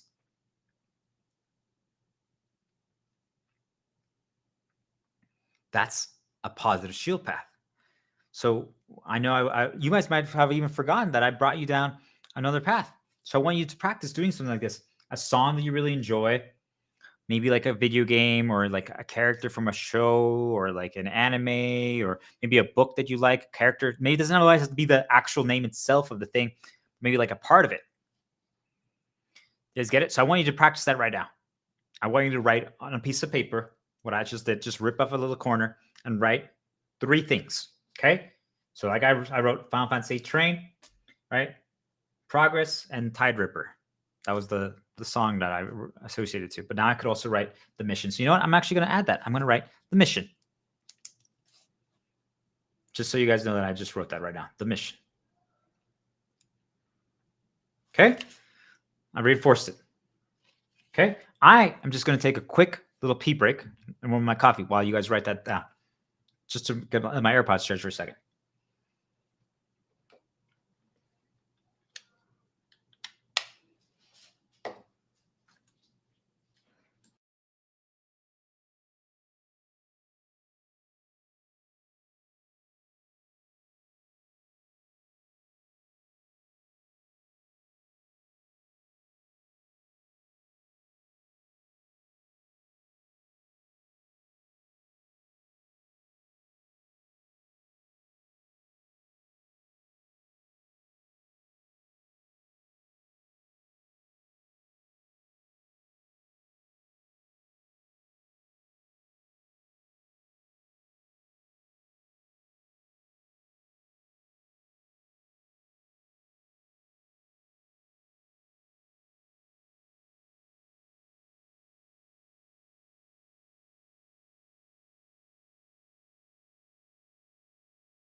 All right. Let's do this. How did that go? Did you guys write a piece of paper? Whatever you wrote down is perfect. You're doing great. Whatever it is, there's no right. You don't have to tell me. Doesn't matter. Do you guys get it? This is for you. It's to help you reclaim your hostage memories, and it's to also just help you start a positive shield path whenever. And it's just things that you enjoy. And because we're going to figure out how to decipher and write down what our 5 to 15 are. What are our 5-15?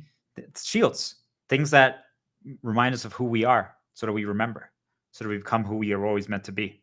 And the more we do those exclusively those things, the better we are. Doesn't mean that you can't develop new ones or create new ones as we start going along the journey. But I'm telling you, you don't need to. Throughout your life, if I'm 33, throughout my life, I've been conditioned and I experienced a lot of things. And I'm telling you, once you break your conditioning chains, which was what we're going to teach, I'm going to teach you all how to do. We've already been doing it, just so you guys know. Everything that I'm talking about that we're going to reinforce afterwards, we've already been doing. This is the whole playbook, what you're seeing actually happening. Afterwards, we're going to talk about it more, just talk, theory, rather than just actions. But do you guys get it? Like, once you break all your chains, then you can choose all the things. So, for example, like World of Warcraft or talking about it, or even really like watching my things because, well, they poisoned it. Other people said it was stupid and horrible and stuff like that. And yet now I've used it. If you watch my streams, I've used it so much to talk about things and educate things. Do you get it? Like, once you break free, you can choose and you rediscover your shields. Doesn't matter what anyone says. Doesn't even matter if, like, I told you guys that one of my storylines that I'm going to work toward, once the system is destroyed and the Dark One is defeated, is to create an organization with a girl and have a family. Yet, even if she said, she's like, hey, yeah, World of Warcraft's stupid. And I'm like, okay, that's fine. We can still date, even if you think so. I'm not going to stop doing it. But if she's like, hey, I can't date someone who talks about World of Warcraft, then I'm like, see ya. Do you guys get it? Like, if that's a deal breaker for her, then that's it. First of all, that means that you guys understand, because anyone who has broken all the changes is free would never say that. If you're free, you don't judge or discriminate anymore. If you judge or discriminate anything, I just want you guys to know. And I'm not saying that you dislike something, right? You might not like World of Warcraft. That is a different thing entirely. But if someone else, it makes them happy, makes them thrive, you're like, that's your choice. Do you guys get it? It's just you might not even want to play it. You might not want to experience World of Warcraft. But the people who would actively attack it or who say, yeah, you're a lazy kid for playing World, that's a chain. Okay? So I'm telling you, you guys, it's happened to every single one of you. They poisoned your shields. They corrupted them. They attacked them. They tried to destroy them. Whatever it is. I'm telling you, every single one of you. And then anything that could potentially even help you, like, for example, like, I just think of like my dad. I think that videos could help him so much because he's very similar to me. I know one of his shields is figuring things out. I know that for a fact because him and I are very similar in that regard. And yet, there's nothing that I've been able to. He's doing something like what I'm doing right now with the stream, and video games are the only two things that have ever pushed me to the point of figuring out as much, even more than like figuring out sales, even more than trying to figure out how to like to sell $1 million deal to like a surgery clinic. I'm telling you, nothing has pushed me like video games have.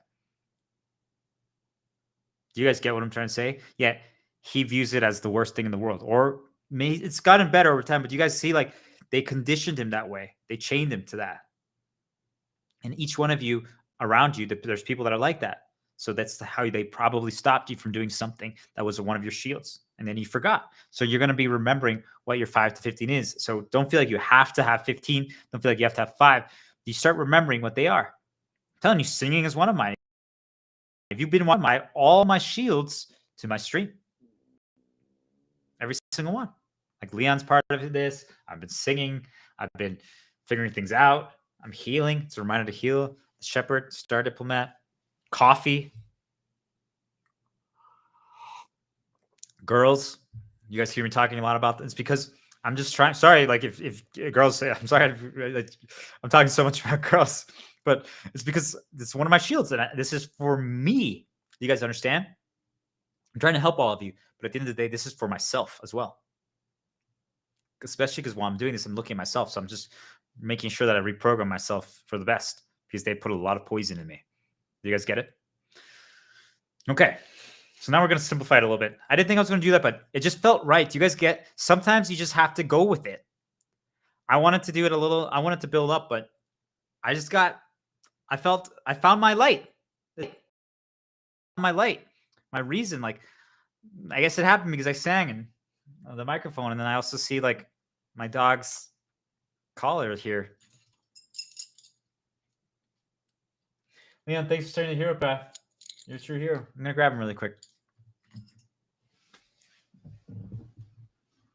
Hello, little guy.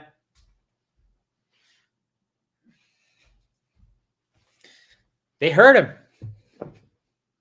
They've heard him multiple times since I've been in this location, but even before that, they've heard him a lot. And I know it's them. I'm not going to go into specifics, but I just want you guys to know they've heard him a lot. It's one of my biggest reasons for fighting because they stole everything from me. And yet I still had this little guy. And they've tried to turn him against me. Do you guys get it? Like I'm telling you, sometimes they can even make your dog move or misbehave. Like I'm trying to pet him on my bed.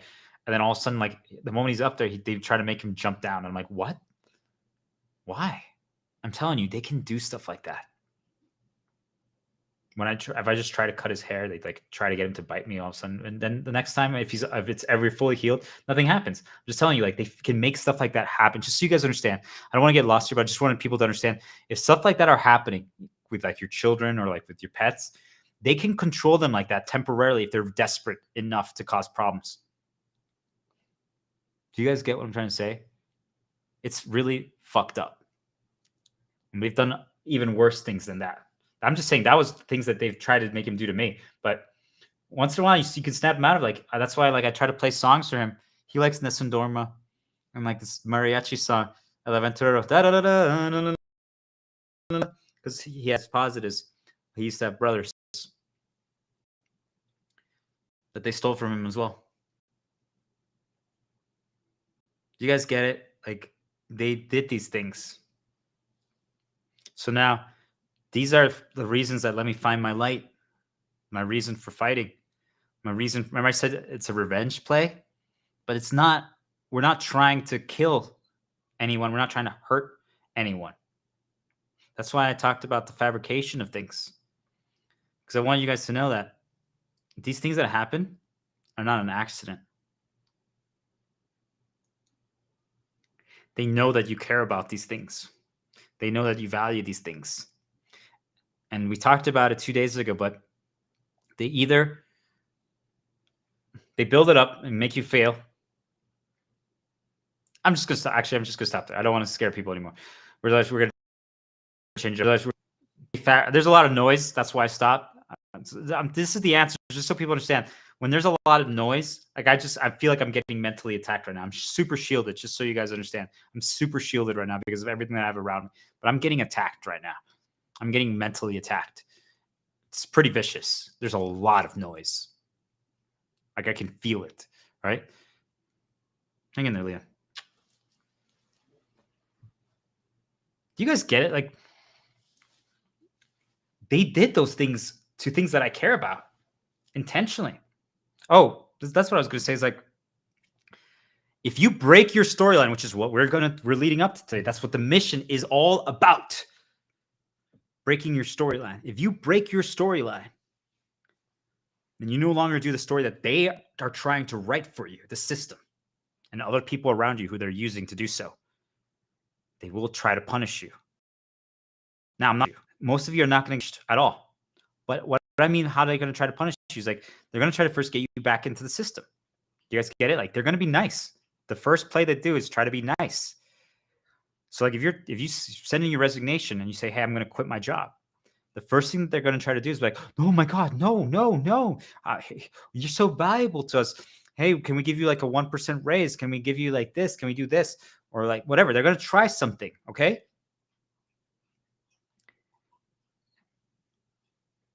Well, actually, the first play they do is they're going to be a little rude. They're going to attack a little bit to see if you're really going to go through with it. Try to devalue you. But then if you actually are going to continue, then they try desperately to save you. Okay. So if you withstand the initial attack of like them trying to devalue you, then the next one is they try to save you and help you. And if you still don't, then I just want you guys to be prepared that because you're still deep, you went through with it. Well, again, they're going to try to get you back first. They're really, like, if you quit your job, they're going to try to get you a new job. They want you to be in the system. They want you to play the game. You guys get it. That's what I'm saying. It's not as hard as you guys think to defeat the system. All we have to do is not play the game, not engage with the system. That's it. It's a lot easier than you think.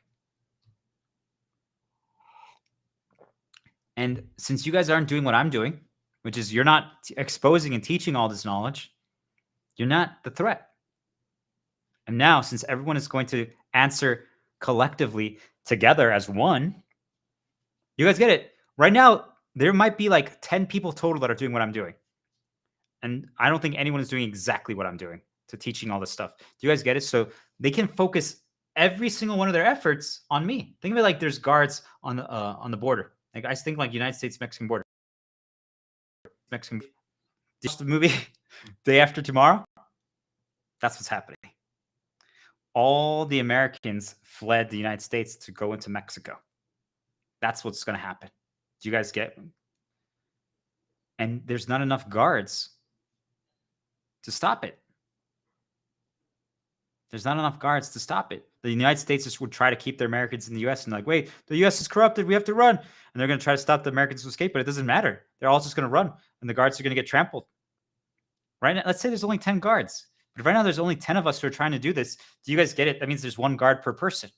And no one tries what I'm doing, so all 10 guards immediately go after me. What happens if 1 billion people are all doing this? They can do nothing. They can do nothing. You see why I need all of you to be selfish? Do you see why all I need you to do is focus on yourself? Because if you do it and you do this mission and other people start listening and doing the same mission, do you guys get it? That means we're all just focusing on ourselves. We're not worried about anyone else because we know they're going to do the same thing. But when they get there, do you guys get it? We're just doing our own thing. Can you do that? Can you do your own thing? Can you finally value yourself? Can you finally give yourself time? Can you finally take the first step to heal? Can you finally care again about who you are, that you're worth something, because you are? Can you? Do you guys see that if you let me be your shield, if you let me be your shield, and you listen to all the things that I'm saying right now, then you can be my sword. Not point yet where you want the system, but once you realize that the reason why you have any problems and any fabrications or any traumas, insecurities, or fears is because of the system, because of their vile spirits. Well, I have a feeling that you're going to gladly be my sword. That's what we're building right now. That's what the mission is. Each and every one of you now has the shield, and I'm going to teach all of you in depth how to continue to build that shield. So you can finally, now that you've taken the train car to the right, and now you're finally starting to break your chains and you're starting to finally start the path of healing.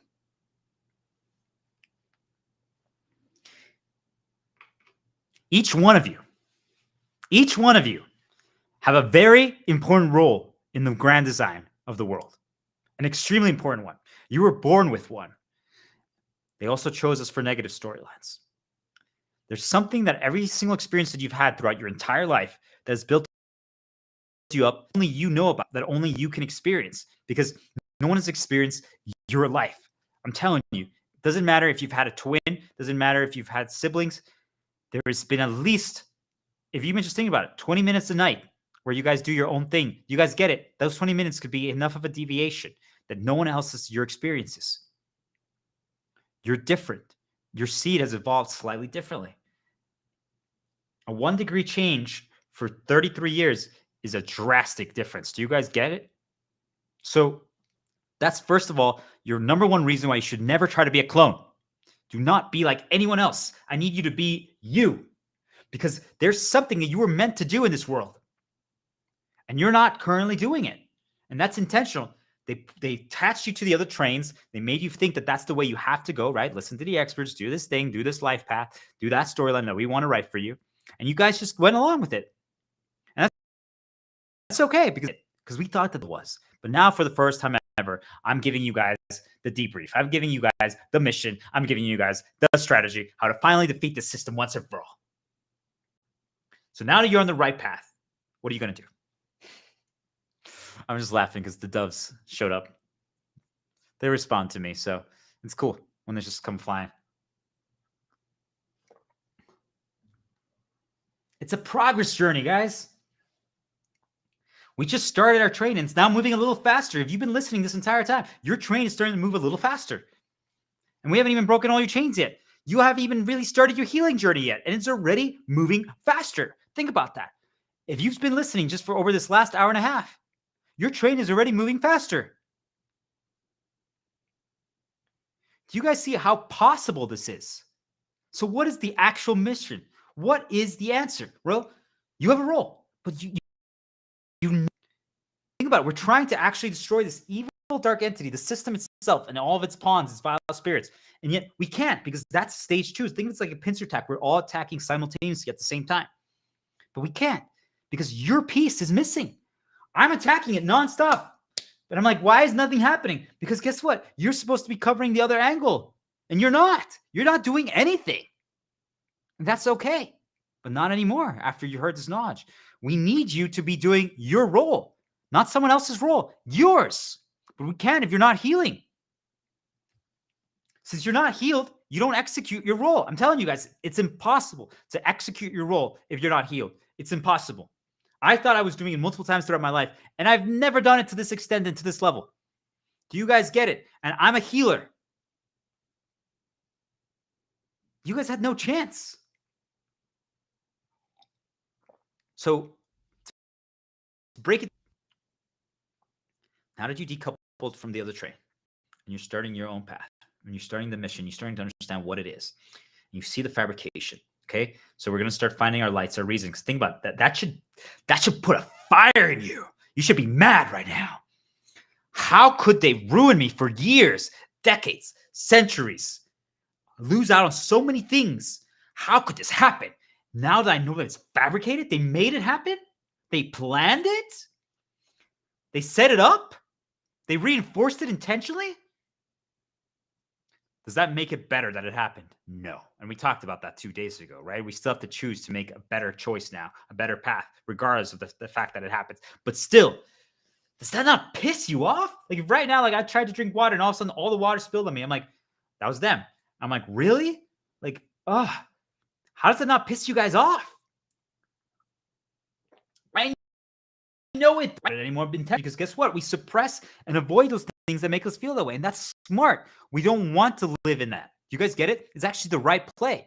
You want to bury those things. You want to take them away. You want to, the moment you see a path starting to remind you of those things, you immediately want to interrupt it and you immediately want to go on a positive shield path. Immediately. That's good. But the problem is, you guys think it's real. You guys think that something that you did or you messed up. And I'm telling you, that is their greatest sin. And that's why we're going to destroy it. But how do we destroy it? All of us think that it's this out of reach, impossible thing. Where do we even begin? How do we destroy something that is so overbearing, so all-encompassing? The system makes us care. If I don't go to work right now, I won't have money to do something. And I'm telling you, that's exactly how you got enslaved. They made you believe it from day one. So we're like, well, how do we even start? If I don't do it, or if I do it, no one else is going to do it, so then it's going to fail. You're right. If you're the only one who does it, nothing's going to change, but it's still going to start making ripples. Do you guys get it? Look at that picture back there. It's still going to make ripples, even if you're the only person doing it. If you were always there at work at the German bakery in that small town and you said no more starting today, do you guys understand that regardless if anyone else learns or understands why you did it, that you still are changing their storyline? Even if it's 1%. And what did I say? 1% over 33 years is a big deal. Yet we're not even going to think about other people right now. Right now, today is exclusively about you. By the time you're done listening to this stream today, you're going to finally value yourself. You're going to finally have worth. You're going to finally believe in yourself. And you're finally going to realize that you are the entire system. And you don't think so. But that's going to change.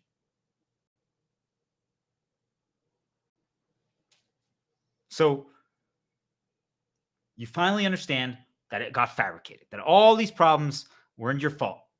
Still, it doesn't. You're like, okay, so now what? Got it. I'm on board. But now what? That doesn't change it. It still hurts. It still is poison. It's still corruption. I still hate it. I'm like, good. Good. That's exactly how it should be. That should be your fuel. Yet you're not gonna sit in it. You're not gonna soak in it. You're pushing it away. You now know what it is, and you're going to create counters for it. You're going to try to rewrite things that they poison. You're going to learn how to do positive shield paths anytime they try to remind you of it. You're going to do interrupts whenever they try to remind you of it. All that stuff, right? And we'll get to that. But I want you guys to understand that's good. I just gave you guys a little hint of what we're going to talk about later. But we've already started doing those things, just so you guys know. You've already been doing them. Through those self-intentional challenges and all those things. That's already happening. It's healing. It's healing. If you heal it, where you just finally disprove it to yourself, where you finally believe that that's not true, regardless, doesn't mean it's ever going to stop hurting, especially if you know that now that they're just going to constantly try to remind you of it, you still hate it. You still despise it, right? It's not a fun memory. It's not a fun time period. It's not a fun, whatever it is. But you now know 100% that it's wrong. Every single piece of it, every single part of it, you guys get it, but you don't want to let them attach things to new things, right? You don't want to let the poison spread so that you can ever get it reinstalled, because they're going to try to reinstall it. But think of it like, if right now, I just think back in like early, like my parents, there was this virus called the Blaster, and it would just go on your laptop and it would just shut off your computer after like 30 seconds or a minute. Like, it didn't really have terrible consequences, but the point is you couldn't really use your computer anymore. So, because every so often it would just then shut off. Do you guys get it? So you couldn't really do work on it or spend a lot of time. So the play for most things was you just had to reformat and reset your computer, but then you would just go on the internet again or something, and it would just get reinstalled in it. The Blaster virus or whatever it was, something like that. Okay, you guys might remember it now. You might have forgotten about that, and I just brought that memory back for you guys. You see, it was a hostage memory.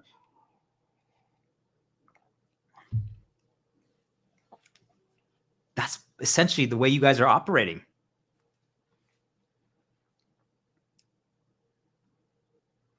Your computer, your system is broken. It gets shut. That's why your train isn't running at full capacity. It's not as capable as it could be.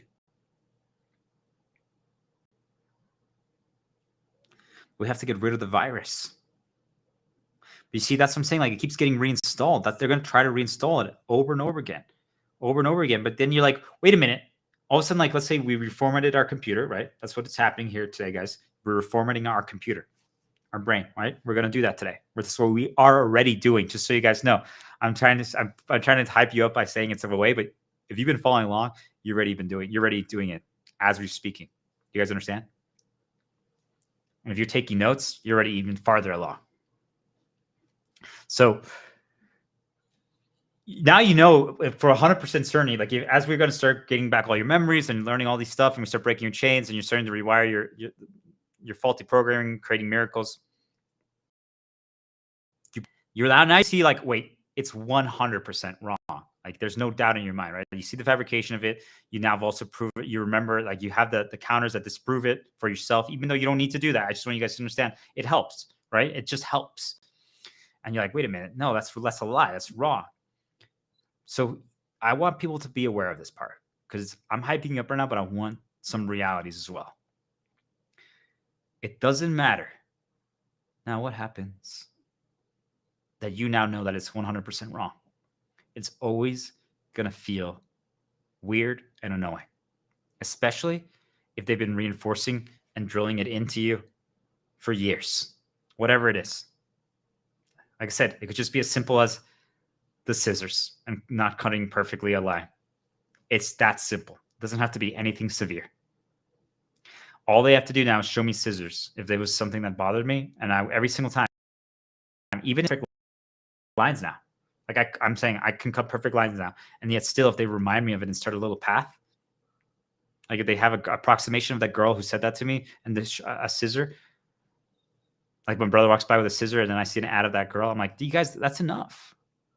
And I would feel a little weird, even if I feel it. Now, if you start laughing at the fabrication of it and you know how to change the meaning, that's what we're all going to get to. But do you guys see, like, that's never going to go fully away, even when you're fully healed. If they keep starting paths related to it, it still feels weird. You want to know why? Because your body is saying, this is a virus. This is a virus. It's like if you get a fever. Okay? It's like the blaster virus. Like the laptop's like, oh no, not again. Not again. And it's like, I don't like this. Is wrong. This is not right. Can we please get rid of it right away? And you do. Now you know how. How enforcements for you. Do we understand? Do you guys get it? It never ends. And if they get really mad that you fully healed and you broke free, I'm telling you, you start cashing the fabrication of it. It's a fucking joke. Like truly, the girl who said that to you, they spawn an illusion of it. Just so I'm building people up, but I just want you to know to that level. If they're that desperate, she'll appear right in front of you and with a scissor, and I'm like, "Hello, my illusion. How are you?" And I just keep walking. Now I don't recommend talking to them. Don't interact with them. Just ignore it. Avoid it, prevent it. Right? Counter it if they demand your attention. But it's to that level, guys. Okay. Yes, you can laugh about it, but it's not funny. It's not funny because they're trying to put a virus in you again. They're trying to put the parasite off of your energy, create fears and traumas and insecurities. So, what's the play, right? You want now, if you're listening and you're starting to catch and piece things together, you should be fucking mad. You should be so pissed off right now that they've ruined you for so long over something. And remember, I'm not saying that you got ruined. I know that you feel that way because everyone does. Like, I didn't take a job. I didn't ask out a girl because I was worried that I was bad at cutting scissors with scissors. I didn't teach my kid how to draw. I didn't do whatever, right? You guys see, like, it's serious. Like, it has actual severe repercussions for you and your storyline, not mine, right? I might be like, what? That's not a big deal. But for you, it was. I want people to understand this. Remember what I said? This is a selfish journey right now. It's only about you. For you, it had repercussions. For you, it meant something. For you, it was a problem.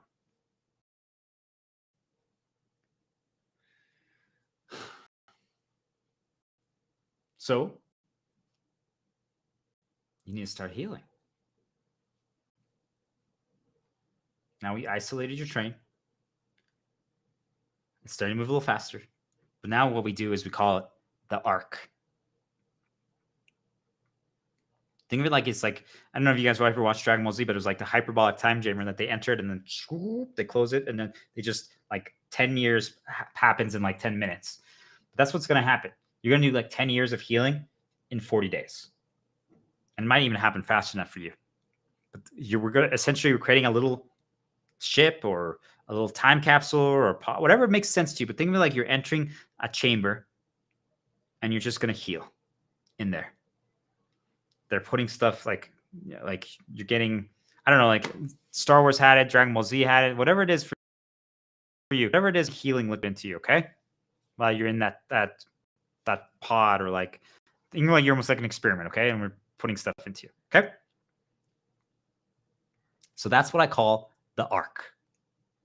40 days where you give yourself time, where you quit your job or an extended leave if you're still afraid to do so. But the best thing to do is quit your job. Why? Because then there's no fear of ever going back to what you're currently doing. So you can finally write a new story. Even if you want to, because after what you guys are going to realize after you do the arc and you're healing, right? For 40 days, your train now is going to have no chains, no webs, no vines. So now it's can charge full steam ahead. No matter what. No matter what whatever happens, no matter what anyone says. Once in a while, they're gonna like all of a sudden the virus will pop up in front of your train. And you're like, get out of here. And you knock it away, but you slow down a little bit, then you keep going. But then you just have to ramp up again a little bit, right? That's an analogy for what's going to happen once you're healed, just so you guys understand. That's real. It's still going to affect you a little bit. It's going to change your path a little bit. It's going to slow you down. Yet it doesn't stop you. I'm telling you, they've tried to remind me of like 100 things today. And I'm doing this. Do you guys get it? It doesn't stop you, but does it still slow you down or maybe cause you to have to like do little interruptions? Absolutely. Okay. So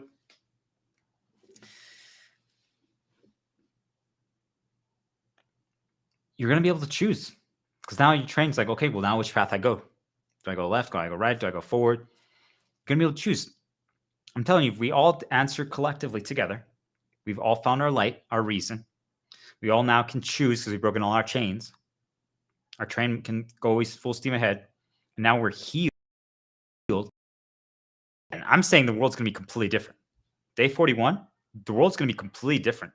If all of us collectively come out of our arc, we're like, oh my gosh, it's so bright outside. Like, because remember, we've basically completely not gone outside. We've hibernated in our arc, right? Think of it like in this pod, in this chamber, you have to make it as hard as possible to get info presented to you because anytime outside info that's not yours, any suggestion that's not yours that gets put into that pod, it starts poisoning and tainting the healing waters. Do you guys get it? That's how it's done. Anything small. Even just I did just try to do something right now with my hand. Do you guys get it? Like they try everything. They're desperate. They're afraid. The things that cause fear are afraid for the first time. We're winning.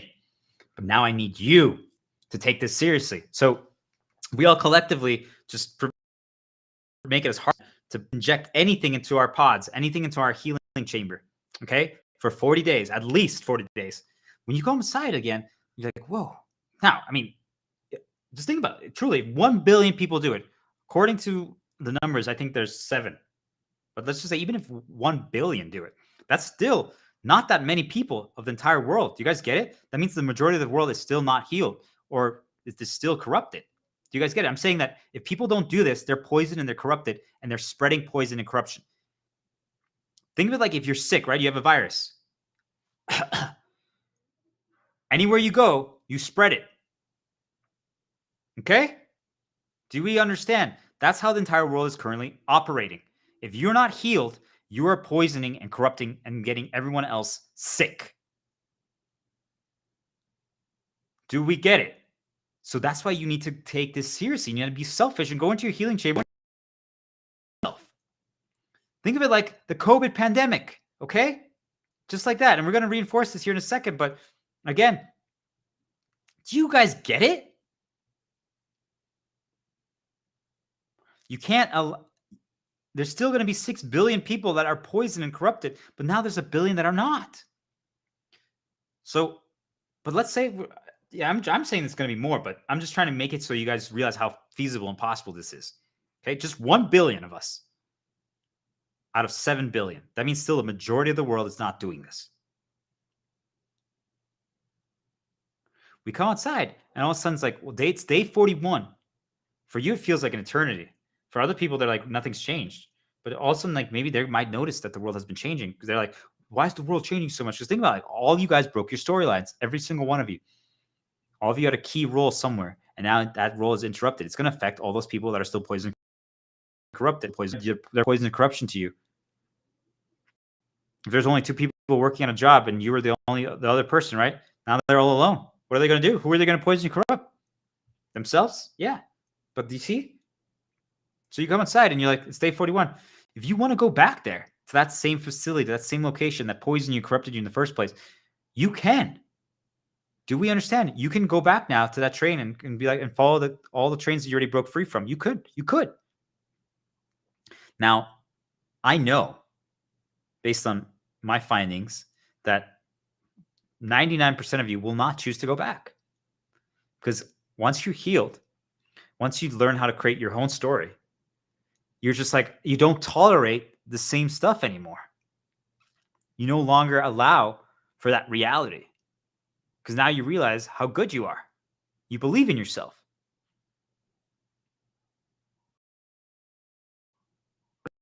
But I accept that treatment. You don't anymore. So if it doesn't change, you toss it into trash. And yes, that's cruel for some people that are not used to such bluntness, but I'm serious. Like, you just get to a point where you're like, I cannot tolerate that anymore. It's real. So that's the power of the hibernation, of preventing any poison from reaching your hibernation chamber, your arc. If you can't think about it from a selfish reason, just say, like, think about, like, if you don't do this, if you let your arc get poisoned, your ship, your pod, whatever it is, whatever you want to think of it as, that means that you're preventing humanity from continuing.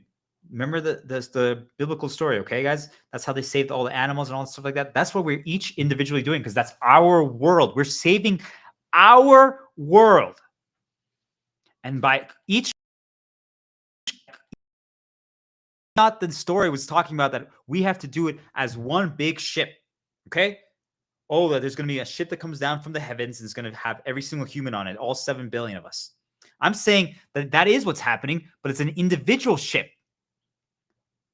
We each have an individual ship. And then once, day 41, once we exit, doesn't mean that it stops what we've been doing, right? But once we exit, all of a sudden, when we start answering collectively together now as one, because we're healed and light, now we create, think of it like a projection, a hologram that goes into the air, into the sky, into the heavens, and we're all singing a song of hope together, a hymn of faith. And we're all doing it together. And it will silence the system. It will silence the darkness. Because the point, the virus tries to pop up in front of you, your train just hits it out away immediately. Do you guys get it? So it stops the spread. Do we see what I'm talking about? That is the mission. So now you come out of your pod, you come out of your ship. You can now choose, for the first time ever in your entire life, throughout the arc, depends on how fast you're healing or not, but you're going to be figuring out your role. You're going to be figuring out who you are meant to be, because now you finally believe yourself. You're going to be creating something like this that I'm doing, and you're going to be trying to solve something. We talked about the higher purpose storyline. But you're finally going to figure out who you're meant to be. You believe in yourself, and you're just going to know what story to tell. Your dream, your higher purpose, right? Just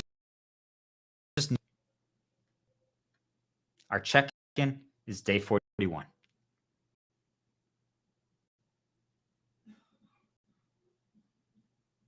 Now, just think of it. If there's 1 billion out of 7 billion of us that are healed and light and free, we see any corruption or poison, we can immediately be like, it's like thinking like you're putting you're tossing holy water on them, healing water, like if they're like a zombie. They're like, ah, but then they like snap out of it. They're like, whoa, like I feel better. I'm like, yeah.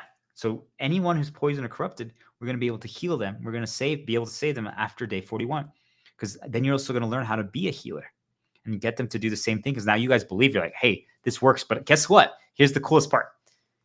You don't even have to necessarily convince them anymore, because they're going to see the difference in you. They're like, wait a minute. Like, wait a minute. Are going to try to get them to attack you and poison you. But you're like, what are you doing? Eventually, even them are going to be like, what the heck? Do you guys see, like, it's going to be a chain reaction. And then it starts again. Now they start their arc, and soon it's going to keep going, and keep going, and keep going, and keep going. And eventually, the majority of these people that don't do these things or don't take this seriously and don't value themselves, because that's really all it is. I'm asking you to be selfish and just heal yourself and give yourself time. Basically, give yourself a 40-day vacation. Can you guys give yourself a 40-day vacation? Can you? Can you give yourself a 40-day vacation? To just do whatever you want, 24 hours every day. That seems not feasible. That's how enslaved you are. The less feasible that sounds, the more enslaved you are. Why are you happy? Happy. So now, once we're outside of the pod and we're healed and we're light, doesn't mean that the story's over. On the contrary, it's just beginning. Do you guys see it? Now you know what you have to work toward. Now you know the storylines you want to create that you can choose for yourself. We still have other people to heal. We're still stopping the spread of the poison and corruption. But for the first time, we can now execute stage 2 of our attack to destroy the system. Now, we basically already won at this point. I want people to understand victory is nearly guaranteed, but it's not 100%. So that means we can't stop. But now, for the first time ever, we control the facility. We control the story. We control all the train tracks, not them anymore. So it means we can execute the world unification strategy. I've been calling it like the Pangea, right? Think of like every single continent just reuniting again. We become one. We no longer care about arbitrary things that separate us. We realize that the only thing that separates us is info that's been repeated to us nonstop. We don't judge or discriminate, right? This is how we answer together as one. Because now we're finally healed. We finally believe. We finally remember. We finally care. But you guys see? No money. I'm saying quit your jobs. Give yourself a 40-day vacation. If you can't quit your job because you're still enslaved, extended leave. Send an email and be like, hey, I need to take an extended leave for whatever reason. If they say that you can't, then well, then I have to quit. It's that simple. Don't give them a choice. If they can't do this for you, then you quit. But the best choice would be to quit regardless. Give yourself time, 40 days to heal. And take it seriously. This is your single virus that's inside your body. And to remember all your positive shields that make you happy and who you are, so you can finally reclaim your worth and your value and see how incredibly talented and amazing you are, because you always have been.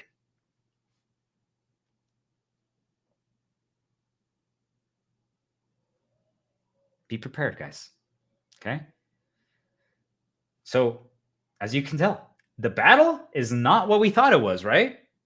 I didn't say we have to do grand gestures. I didn't say we have to buy shit for the homeless. I didn't say that you have to create a new organization. I didn't say that you have to go to war. I didn't say that you have to convince the world of everything. Right? You guys are doing my storyline, okay? I'm saying all you have to do, to save the world, to actually make the world be fully healed, to finally destroy the system, to finally and corrupting the world, to counteract the vile spirits. All you have to do to be the key to making it happen is to give yourself a 40-day vacation, quit your job, get away from info, block all access, block all ins, and just heal for 40 days. Listen to my stuff and execute every single thing I say. And then you remember who you are, so you then start making it your own. And you start creating something. You now know what you want to solve, your higher purpose storyline, what you want to teach. Now you have no chains. You're free. Now you get to choose. And I'm telling you, once you come out of your arc, day 41, you've already saved your entire world your own, because that's your world. And if every single person saves their world, think of it like we each have a 1%, or let's just say 1%. There's 100, right? 100 people. This pyramid is the earth. Each one of us is 1% of the pyramid. If 1% of it is poisoned and corrupted, do you guys understand? The pyramid is poisoned and corrupted. All of you are so worried about everyone else's segment, but you don't even start healing your own. If you just healed your own and every single person did the same thing, do you guys get that the entire world would be healed, right?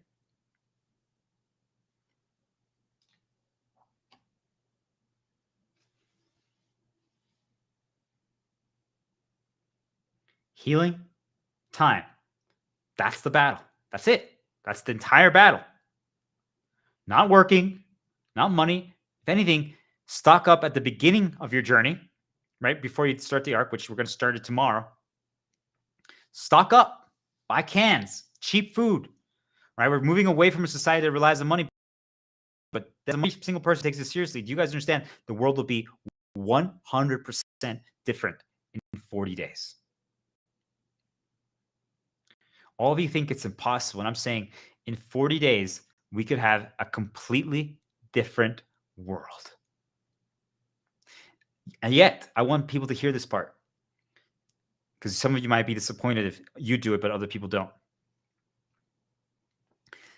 Even if no one else around you does it, even if you just do it, do you understand that if you never access another piece of information again, if you never do anything outside related that has poison or corruption, do you get it that your entire world is now healed?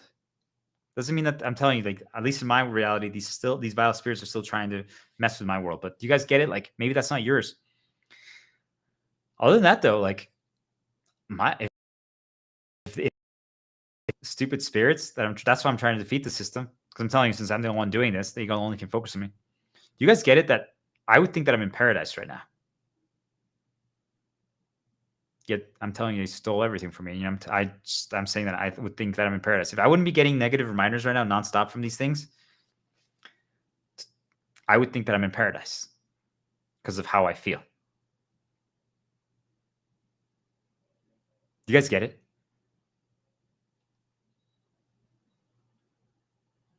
And then I would be willing to do all the storylines that I want to do. So even if other people don't do it, even if you're just fully healed for the first time in your entire life, if you're finally free, if you've finally broken all your shackles, if you reclaimed your hostage memories and realized, hey, the past doesn't matter, but I can use it for positive shields. For the first time ever, your entire world is healed. Maybe not the outside world, but you see, like, you still did your duty. You did your duty to the heavens.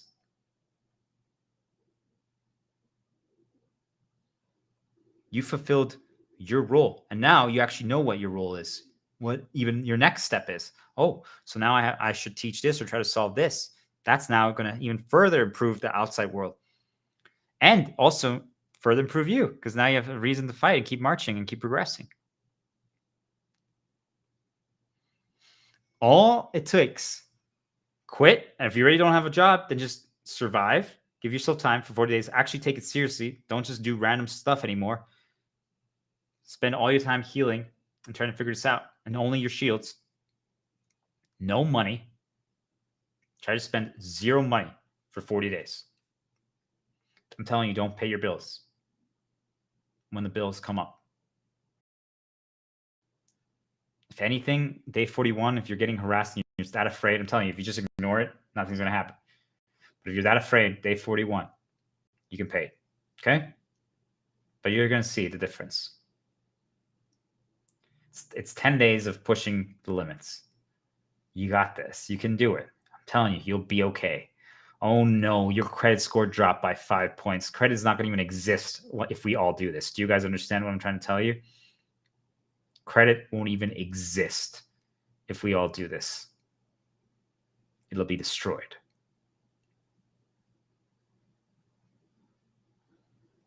Do you guys see? You're worried about things that don't matter. So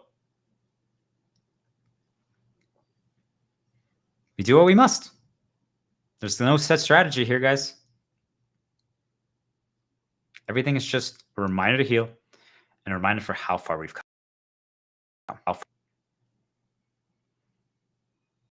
You don't need money. I'm saying I highly recommend that you get like a video game system or something of that nature so you can learn something new. I think it's absolutely valuable. There's a lot of lessons to be had there. So video game companies, give them for free. It's time. Systems and games, make them free for 40 days. Do it. You're going to be saving the world. Don't you want to be part of history? It's a progress journey, guys. Start today and see how far you've come in 41 days.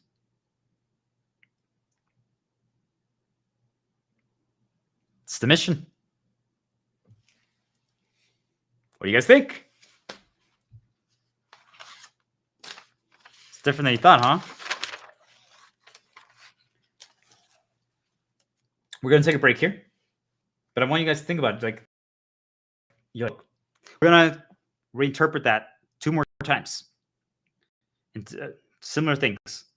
But I just want you guys to understand, like, I already basically did what I was going to talk about in the future, but I'm just going to be a little more direct about each thing. But do you guys get it? Like, that's it. That's the mission. That is the mission that you need to execute. Now, you might be a little overwhelmed right now. That's normal. You might be like, wait, it seems so simple. That's really could be it. I'm like, yes. You might not be there yet. You might not believe yet. And that's okay. We got more to talk about. So I challenge all of you right now to take a little break. I'm going to take probably like a 10, 15-minute break. Grab a drink, maybe make some coffee, maybe get a little snack. Put on some music, a song that you enjoy, okay? And then relax. Just take it easy.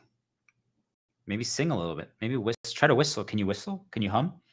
No one's watching. No one's judging you. We're just slowing down, okay? Now you know the mission. We'll be right back.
Okay. Let's do this. So, still, I just said that because I swear these ads are getting longer by the day. Okay.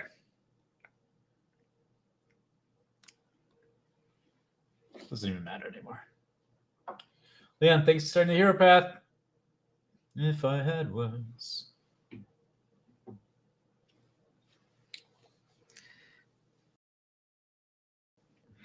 I don't know. This segment is going to be different. I'm not even sure how I'm going to approach it. And that's the beauty of it.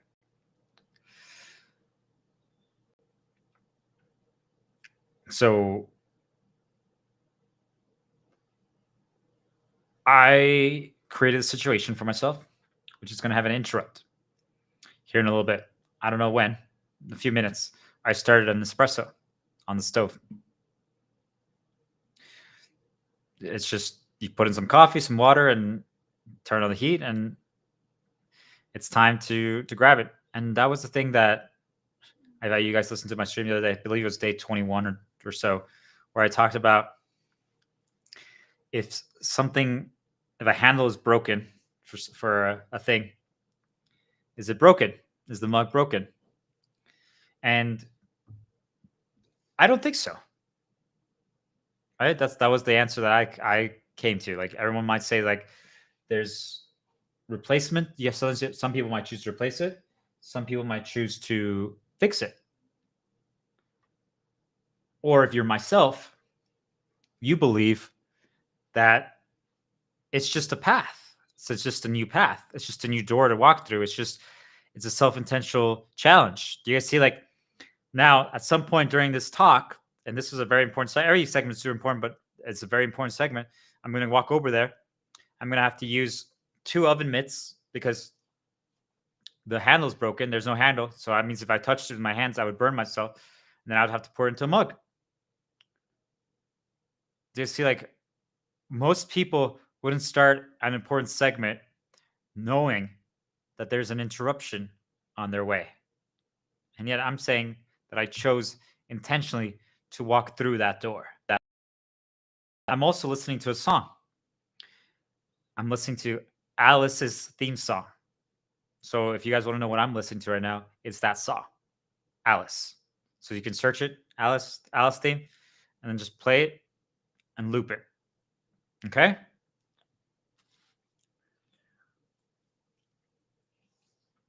So what is this segment?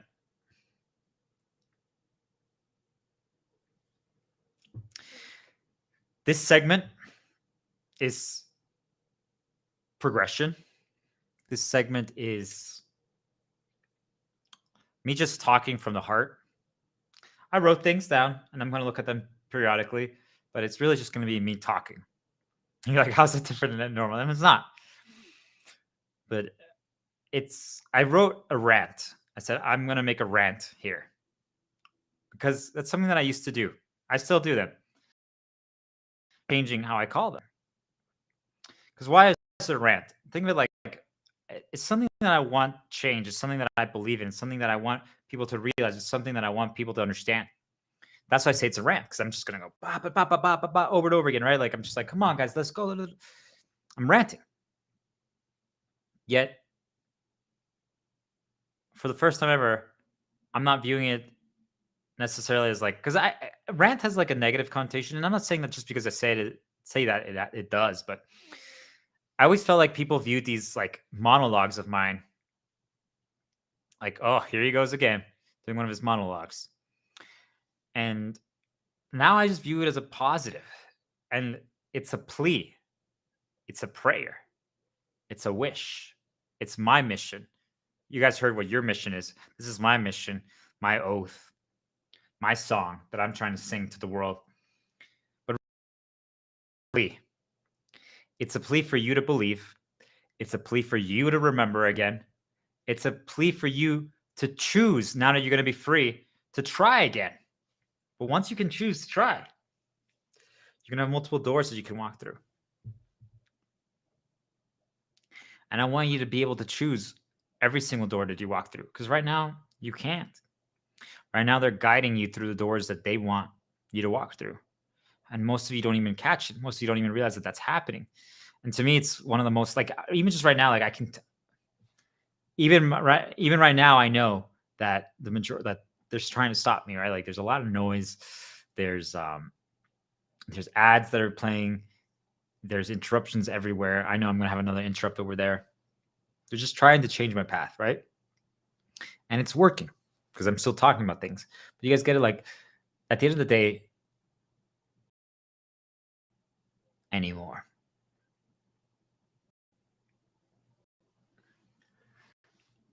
Because I've seen the light.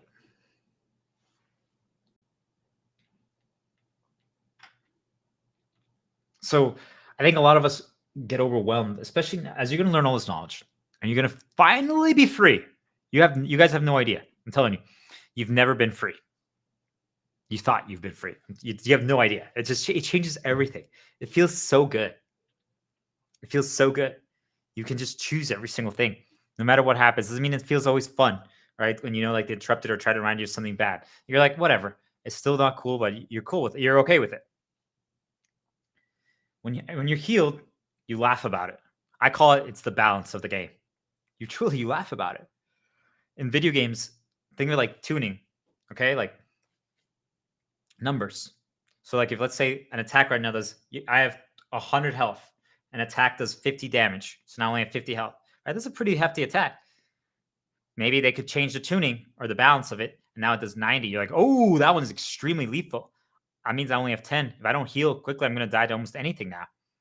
You guys get it? Like that's what balance and tuning is in most games. Either they make the mechanic really hard to dodge or to avoid, or it's really hard to prevent it or block it or counter it. You guys see, like that's how I view life. I view life through a video game lens because it makes sense to me. You might not, but for me, it does. So I'm saying that there's certain things that happen in this world now that I laugh about because I think the balance is off. I think the tuning, especially as I've like pushed the limits to this level, they've upped the stakes. They've changed the balancing in my reality. It didn't used to be so. It always was more challenging in mine than I've seen others, just from my experience. Truly, it's always been more challenging. And anyone who's been around me is like, why do you experience so? No, I feel like sneezing right now because of them, just so you guys know. I can resist. Think about that. They can control our senses, right? And do stuff like that. So once you understand like how the game actually works and what's them and what's possible, everything changes, right? You no longer just walk around like a headless chicken. You can choose. Now, even if you are a chicken without a head, you can still choose every path you walk. You can see clearly because the fog is gone. And that's what I'm saying. Like you just see the whole thing. You understand the whole thing. So even if there's an attack that you're like, that's unfair. There's not a lot of counters. Like the fact that they can just play an ad whenever they want and they can fabricate it to be poison to you. I'm just like, that's pretty unfair, but well, the balance is okay because, well, you can mute it or you can turn your phone upside down. Do you guys like, to me, like that balance is okay. But look at how I'm talking about it. Like I'm telling you, I know that I'm getting attacked through these avenues and I'm saying that it's okay. I'm focusing on the balance of it. I'm focused on that's kind of unfair. Like I think the mental attacks that happen when I'm trying to sleep are completely unfair because if you just have my eyes closed, they can insert things into my head. Like that's what they're doing now in my reality, and I have to counter it nonstop. Do you guys get it? Like I'm nonstop countering it for like an hour while trying to fall asleep. They're just putting in all the worst things that have ever happened to me in my head directly. I think that's unfair because I think the majority of people can't handle that. I think the majority of people also are not experiencing that. But I think, you see, like, to me, that balance is unfair. I call that infestation. I call that attack from the vile spirit because I'm going to, right after I finish this part, I'm going to go grab my espresso. It's an infestation. See, like I have another thing keeping track of at the same time. A lot of people can't do that. So I know what I'm capable of doing. I know what I'm capable of managing. Do you guys understand? Like, so I know how challenging it is. I spend every single second on this. I know how to counter these things. I know I'm the one who discovered these things. I'm the one who understands it. I'm the one who developed tactics related to it. So if I'm saying that something is not fair, not balanced, you guys have no chance. You guys have no chance. And that to me is completely unacceptable. That is completely unacceptable. Like, so I think that the infestation thing where they just like spam something over and over again, or everywhere you go, it's just one thing nonstop. And even if you're just walking around, they're like boom, boom, boom, boom. Unless you're doing an activity like this, you're so shielded and so protected, there's nothing you can do. And that's what I believe is happening to some of you every so often. They just infest you. They just spam you with attacks. They break your shields. You guys don't know how to interrupt. You don't know how to even that it's fabricated. You don't know what's happening. You don't understand what you feel about it. And they get you on a dark path. And then now you just keep reinforcing it. You're talking about it. You're yelling about it. You're crying about it. All this stuff. You're completely consumed by it. You start talking about it with other people around you. And before you know it, you're completely infested. And now your entire lens has changed. Now you view everything through a negative lens. You view everything. I say pessimism, but there's no pessimism or optimism. There's no perspective. It's just context. What causes it, the path, and then its outlook. Because if I right now tell you about, well, hey, I know you guys like The Prince of Egypt. Do you guys know that there's a Broadway musical? You like Broadway musicals, right? Did you guys ever watch the Christmas Carol Broadway? Or also, do you guys ever listen to Muppet Christmas Carol? It's Marley and Marley. The ghost of Christmas past will come and present themselves to you. Like, if you guys like those stuff, I just put you on a positive path. Because I'm saying now, you're going to snap out of me like, I'm sad again. But you guys get it? Like, that's just how life works. And most people don't understand that. What I realize is that when they try to infest you over and over again, right, they're just attacking you nonstop. It breaks your shields. But also, if you learn now how the tactics that I'm going to talk about in depth, it starts forcing you to counter with other memories. So you start going down other paths, even if you learn these stuff. And I realize that that's completely unfair because, so let's say like right now I'm trying to remind you of like the Christmas Carol play or the Broadway or the Muppets Christmas Carol, right? Little Timmy or whatever that frog, the Muppets one version, right? And Scrooge.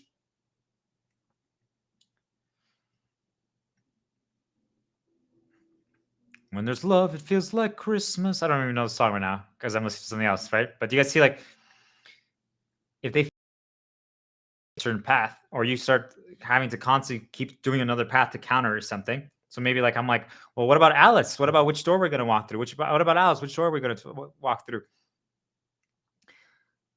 I noticed then that if you start doing that repeatedly, that then they can start overwhelming you, or they start trying to remind you of a million different things. So everywhere you look at, it's like you're getting memories. And as you start progressing, guys, start going down this path and learning all these things, you're going to get to the point where you start learning all your code. You start learning your vulnerabilities. You start learning your positives. And things are going to start overwhelming you, okay? You're already probably overwhelmed from everything I've talked about. I just want you guys to know it's okay. You're going to get there. This is just the beginning of a journey. So it's only the beginning. That's the power of music, though. Yet I'm saying I figured out that you can stay the infestation that they do. But I'm just going to throw this out there for you guys. One of the powers to counter whatever they're trying to do is to hyper focus on something when they're trying to spam something at you. So, and for my case, like, hey, for you guys, if you're learning this is going to protect you. If you try to like hyper focus on this, you listen to my stuff and you just like try to decipher it and figure it out, and you really are like going down this path of trying to figure it out, do you guys understand that it'll protect you?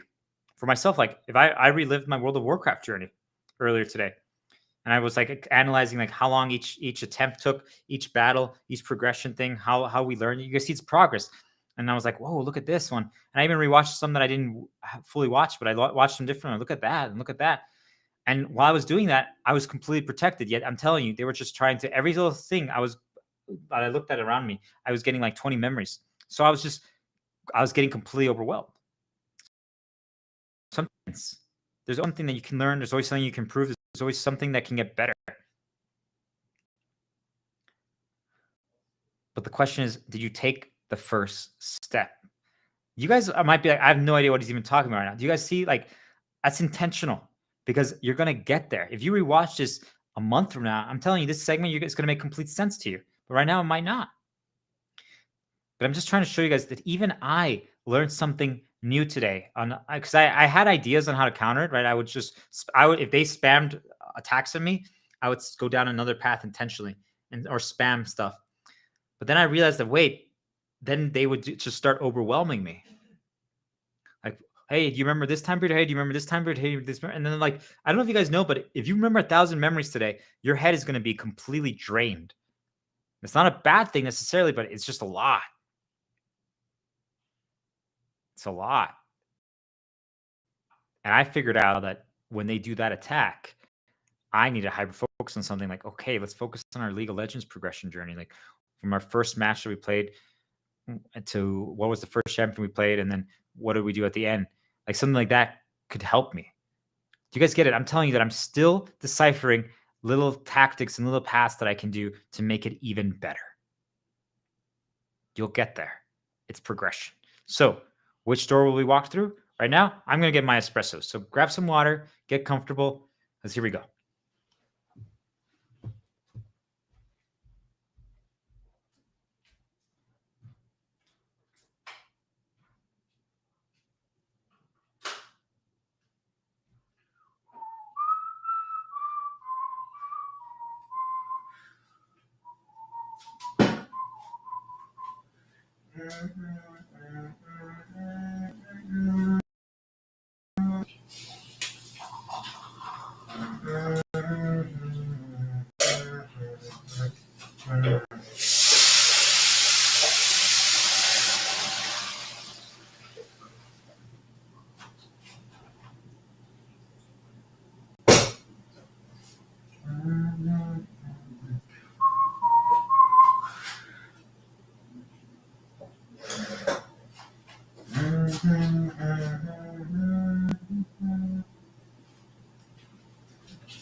Alice. Oh, wow. Okay. Do you guys like espressos? Do you guys like Americanos? Do you guys know that there's no right way to make them, but there was one method I tried that was pretty good where it's like you add a little espresso, you add a little water, then you add a little espresso, then you add a little water. So otherwise, most of the water's on top.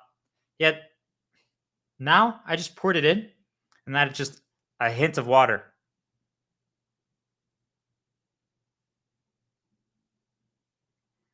It's perfect. Yet so many of us worry about getting it right. Could it be better? Sure. Maybe it's a little watery. Maybe I didn't put enough coffee. Maybe I had it on the stove too long because I got into talking about that stuff that I just talked about.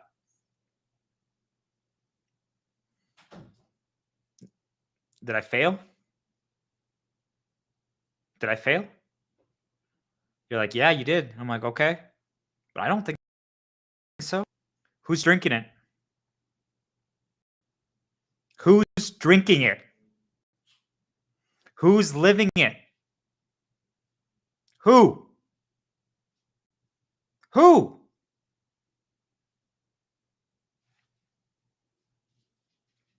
So who's the judge and jury? Who decides?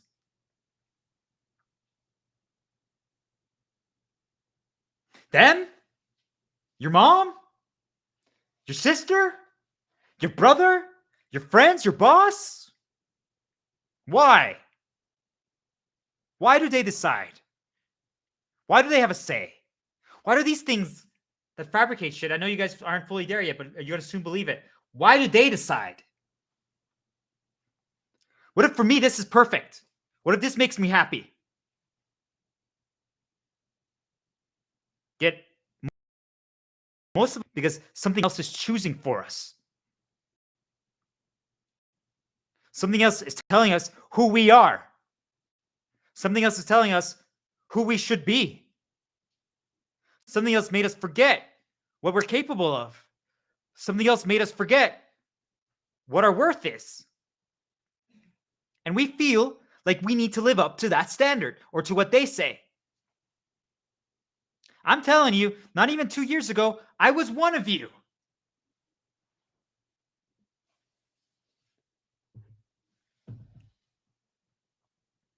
People would called me because my dad can't break free from certain people, and they were trying to tell me, first of all, that I'm running my life wrong, and that they were trying to tell me that what I'm supposed to do. Yet they had none of the facts. Do you guys understand? None. They know nothing, and they were the reason why my entire life fell apart. Just so you guys know, think about that. And not only did they not apologize, but they are the reason why my entire life fell apart. Why I lost my child, why I lost my wife, why I lost every single possession I have, why I have zero money. It was them. Now I know it was actually them, but you guys get what I'm trying to say? Like, and this was a family member. And yet, they're nothing. They're trash. They've always been trash. They have no worth. They have no value. To me, to someone else, they have a lot of worth and value. But they refuse to heal, and they refuse to go on a light path, and they refuse to choose to help. They are a parasite. Yet, you want to know something? 3 years ago, I put weight and worth and value to their voice. They are nothing. Yet, all of you, to these people who are your parasites, they are nothing. Why do you listen to them? Because you've been conditioned from day one to believe them, to think that they're anything. They are nothing. If you listen to even one person, I don't care who it is, you shouldn't even listen to me after this. You are completely enslaved. Do you understand? The only person who knows what's best for you is you. But until you can heal, until you break your chains, until you can rewrite all the faulty programming they installed into you, you cannot make proper decisions. I'm telling you. 2 years ago, before I started posting and stuff, there was nudges popping in my head like, well, what would that person say who did this to you? Do you guys understand them? Put that shit into our head. And why am I getting angry right now? Because I want you guys to feel it. I want you to feel afraid. I want you to feel this. I'm over it, by the way. Look at that. I can change paths like that. You guys can't right now. Do you guys see what I'm talking about? You guys can't do what I just did right now. Because for you guys, it's real. For you guys, you're controlled by it. You have a chain there. I'm saying that I can do like this now without even doing a positive shield path. But I want to make you guys, normally what you would have to do is do an interrupt. Why is a piece of paper, would that be a triangle? But like this, would that be like a rectangle or a what? Like, so first like some absurdity, then you're like, hey, this is my way. The Star Diplomat progress meal. Figuring out Ligretto in Germany. That board game, we were really good at figuring this out. Remember when we did the story about story where Blue Mage, Mega Man X, right? We absorb powers from other people. Remember Kimari? He absorbs the enemy skills. We learn from everyone. And that's why we can make speeches to inspire people from the Besaid Oryx. All those things mean nothing to you, but they mean a lot to me. Okay, those are the reasons. Those are the things that remind me to do my way. But do you guys get it? Like, I'm telling you, the majority of you need that to go on a positive light path because you're not light. You're not fully healed yet. I wanted to show you guys what happens. I wasn't even sure where I was going with it, but I'm glad that what happens when you do something like that. So you guys see, like, I was just getting more into it and more into it and more into it and more into it. And that's what each one of you are doing when you relive the horrible things that happened to you, that they fabricated, that they destroyed, and other people reinforced it. Other people caused it. And I'm telling you, my life, they stole my free will. They stole my choices. They stole them. I didn't have a say. The thing was, like, you go outside right now and all of a sudden, like, someone walks by and chops off your leg. That's it. Now you don't have one leg. Do you guys get it? Like, I'm saying it was something like that. We talked about it 2 days ago. It's like, what do you do in that situation? All of you currently, you give up. And then you listen to anyone who says something about it. Oh, well, yeah, that bad thing happened because, well, you're not good at this. Or, hey, what's going on with this thing? And they just keep suggesting and bring it back to you. And they just keep dark consuming you. They keep poisoning you. They keep corrupting you. I ask you, why? Why do you guys allow that? Why do you guys tolerate such bullshit? We're going to be a little bit more aggressive in this segment because this is why I used to call it a rant, because I would be like, enough, right? Do you guys see? Like, that's what I would do. I would try to get people just fired up. I'm trying a different approach, but this time I'm going to make it a little bit more of a plea.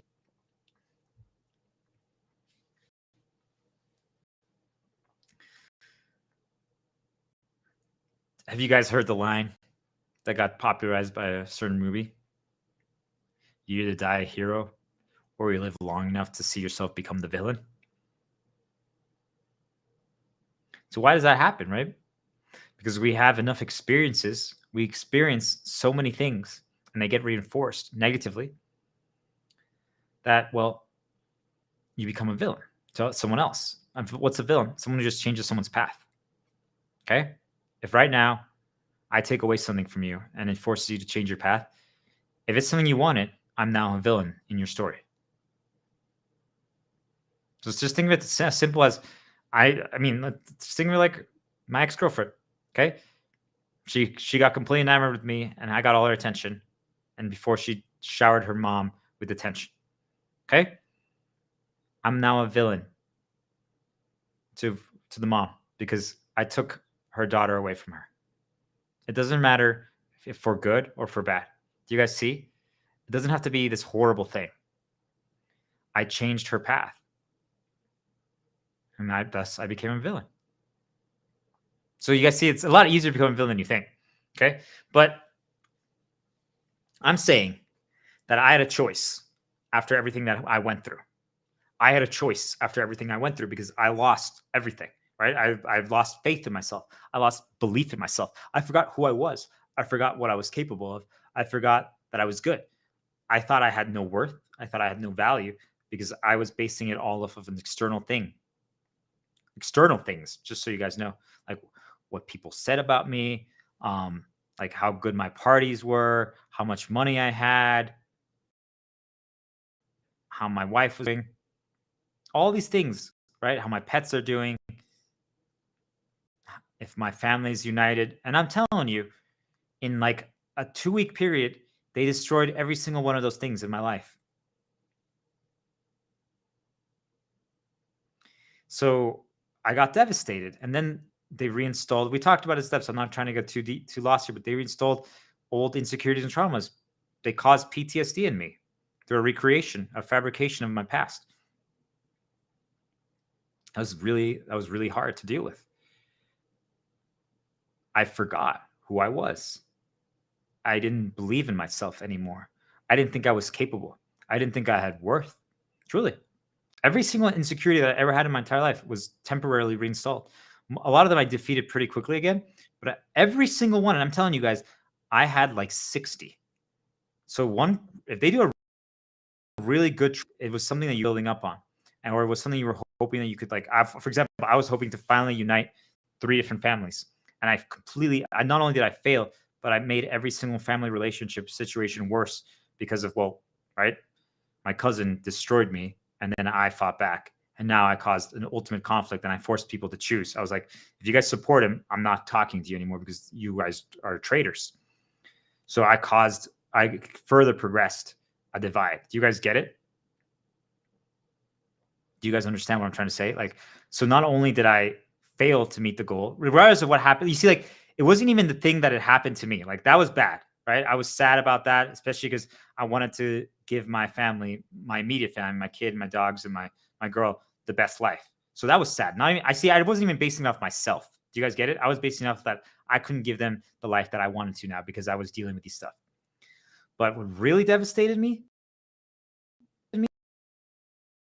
uniting 3 different families. And not only did I failed to unite even one, I created a further divide because of my response.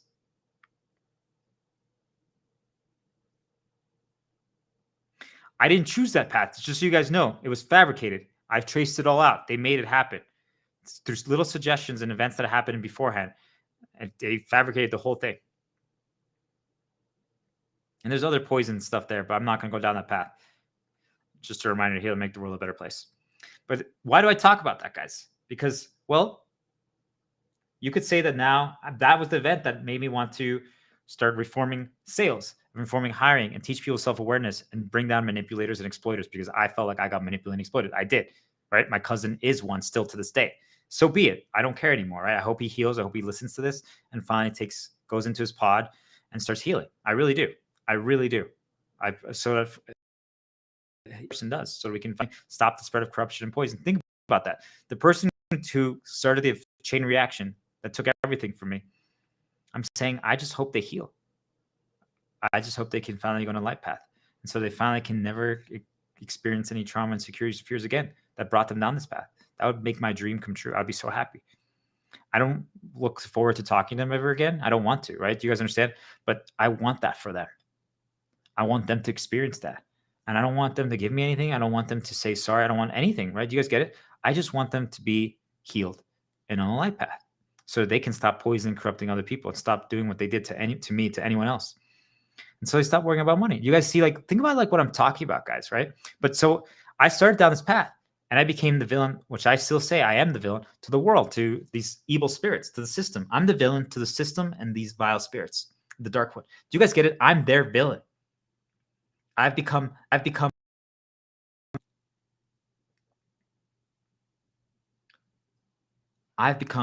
their villain.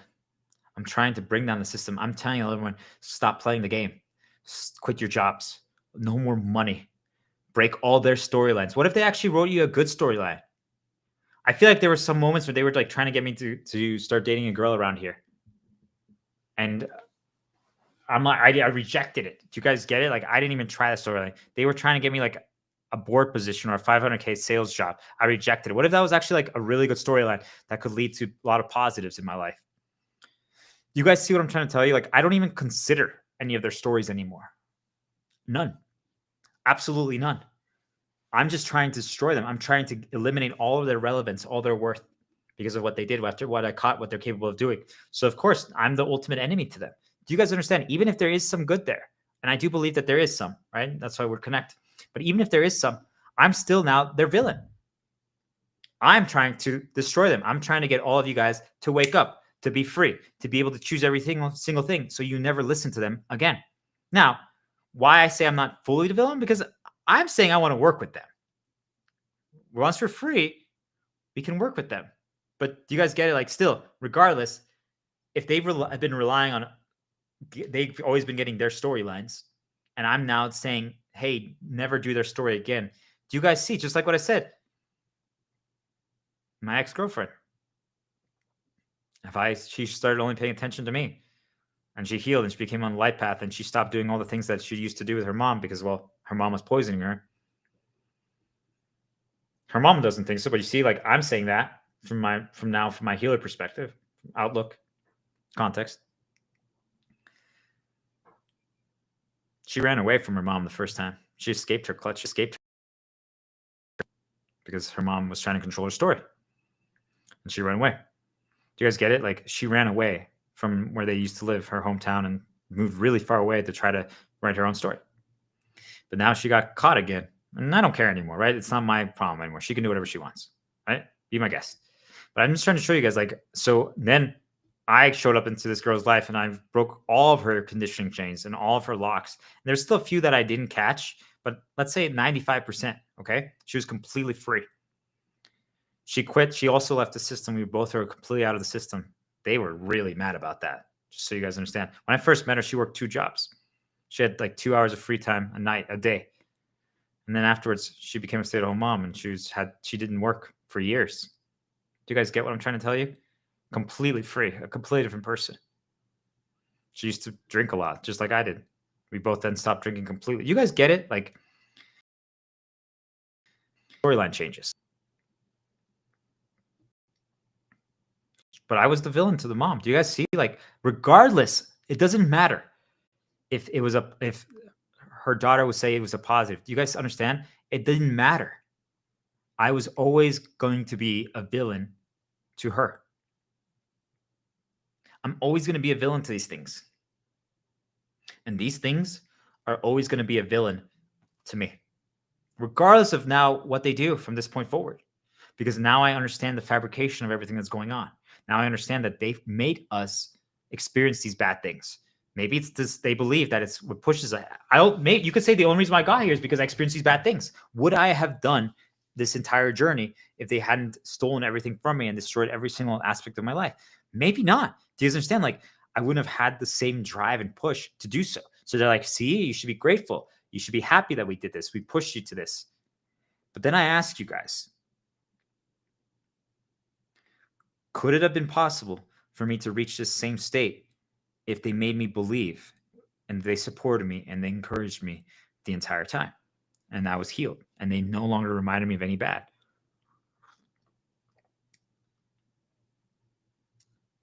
Based on my findings, I'm saying not only is it possible, it's the answer. Those things don't want that. And that's why I fight against them. So why do I say that?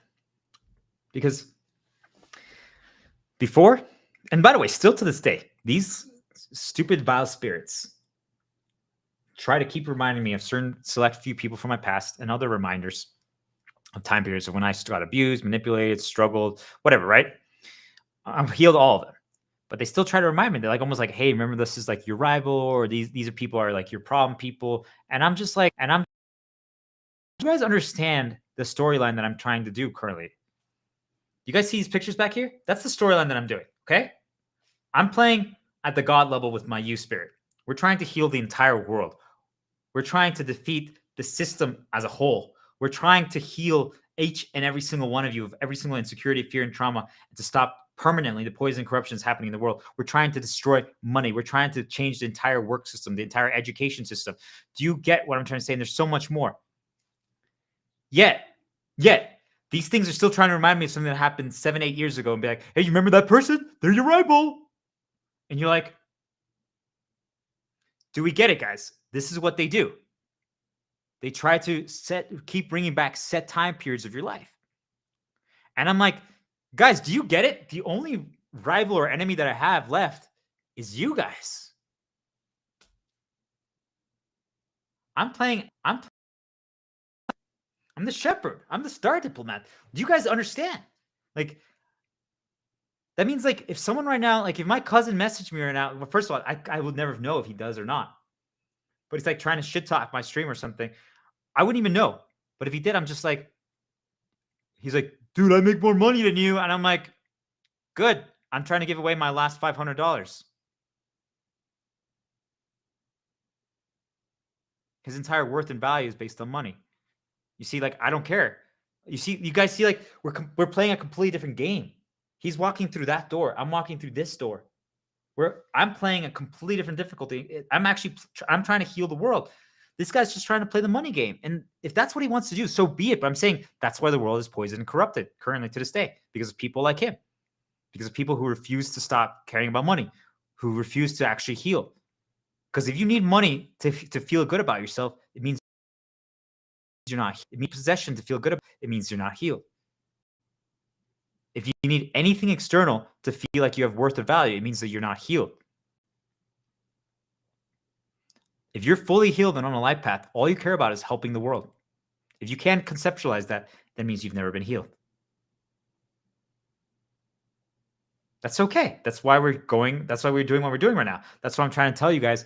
It's time to go into that chamber for 40 days, create your own ship, create your own arc, and heal. This is the most aggressive you're going to hear me talk, just so you guys know. I'm just trying to paint the picture for you guys because this is what you are all going through. But you care about these people. I'm just trying to show you how you can defeat caring about these people. Okay? I'm playing that level, that version of the game. But I'm telling you, the spirits are even trying to do this with me. They're like, hey, when you tripped that one day in Mexico on your first day of school, I'm like, sure. I'm like, cool. normally I wouldn't bring that up, but I just want people to point that out. That's real. It happened. Okay. It was like snowing and it was like wet. Okay. So like you could say like I slipped, I fell. Okay, sure. But that's, we all have falls. And it's not even about, it's to learn to pick ourselves back up. Everyone is doing a climb. We're all doing a progression push. We're all on our journey. But you guys need to start your journey, to start healing, to start going a life path, to start remembering who you are, to start believing, to start reclaiming your freedom, which means breaking all your chains. And we're going to talk in depth about what those 9 chains are. There's lots of them. But these are all the things that prevent our freedom, that prevent us from choosing, that prevent us from actually doing, that prevent us from healing, that prevent us from being the person that we can always be. Okay? So imagine like they're trying to tell me that. And they're like, you remember all of a sudden that girl laughed at you? And that didn't happen. But I'm just saying, and I'm just like, what? Why does that? Do you guys get it? Like, I'm fighting emotions of my past the moment I walk outside. I'm trying to heal the world entire. I'm trying to get every single, I finally figured out a repeatable process and formula to heal every single insecurity, fear, and trauma. I've learned how to break every single conditioning that we have in us so that we can choose. I've learned how to break every single program. I've learned how these things manipulate all of us mentally. I've learned what they are. I've learned how to communicate with these spirits, these invisible entities. Yet you want me to care about this random girl who laughed at me when I was in 7th grade? Do we understand? Do you all understand what I'm talking about? This is what they do to you guys, yet you let them do it. You need to get to a point where, this is why we talked about developing our higher purpose. And when you start breaking free, right? You break free from all those trains from the left path and you start going on the right path and you're on your own train. Now you're going to have to start slowly, right? But every time they put one of those people on the train track from your past, you're just like, are you kidding me? Like, do you guys know what I'm going through, what I'm trying to solve, what I'm trying to figure out? And each one of you is going to have that, right? What are you trying to solve? What are you trying to improve? What are you trying to progress on? Right? What's the climb? But even just think about it, even just healing yourself of all your, I'm not going to call them issues because they fabricated them. So it's not an issue. It's just the things that shouldn't be installed in you, the poison and corruption they put in you that should never have been there, that aren't true, that aren't real. Because you are so amazing. You're so incredible. They made you forget. They made you lose hope. They made you no longer believe in yourself. So now you no longer know how to choose because you're tied to all these external things and all these other chains that prevent you, right? So now you never try again. You don't know, like you have all these doors in front of you, but you can't even walk through one because you're chained. So they're like, well, there's this one door right there. Right? Try to walk there. I can actually walk there. So you think it's a good door because you're not chained to that door. And that's the door they want you to walk through. And that's how they do it. Do you guys get it? Like they just choose one door for us, one storyline that is okay. That is not there. You have no fears related to, no insecurities. And if anything, they've built up something so that you believe that that's the answer. Okay. So now you go through that door and you get rewarded. You get positively reinforced there because that's the only one they want. If you guys are catching on, I'm talking about work for most of you. Yes, I'm saying that they positively reinforce work for the majority of us. Well, that's why none of you guys will probably ever quit because you're like, well, this is how I get money. And money lets me get like my nice TV and my nice car and my nice trips because that's where I get happy and feel protected because I don't know actually how to heal myself or shield myself from my insecurities and traumas. So when I go on that nice trip, I feel healed. But then when we get back or something or something, but I just have to buy a new expensive thing and that gives me a temporary shield. Do you guys understand? But what if also we put a hot girl at work and you're not dating any girl right now, but you all of a sudden that's where you see her and you get to talk to her and you enjoy talking to her there and she talks to you regardless if you guys date or not. You see, like now that is where you get that opportunity, even just to see her. Do you guys get it? Like it's just as simple as that. You just put these little positives in at work. And now you are getting positively conditioned and reinforced there. What if you've never had praise or attention in your life, yet at work, they actually tell you? Interesting. What about work? They actually tell you, hey, you're really good. Has anyone ever told you you're really good at this job? You're like, oh, really? Like, yeah, customers love you. The whole reason why we have good reviews is because of you. Hey, did you know that we couldn't do this without you? Like, you guys see, like, you always think that it's always like the way I talk about it, that it's the ultimate evil. And I'm saying it is, But some of you can't even conceptualize that because you're like, that's where I get my positive reinforcement. It happened to me, just so you guys know. Every single job I've ever had. Because also remember, they condition us to care about money.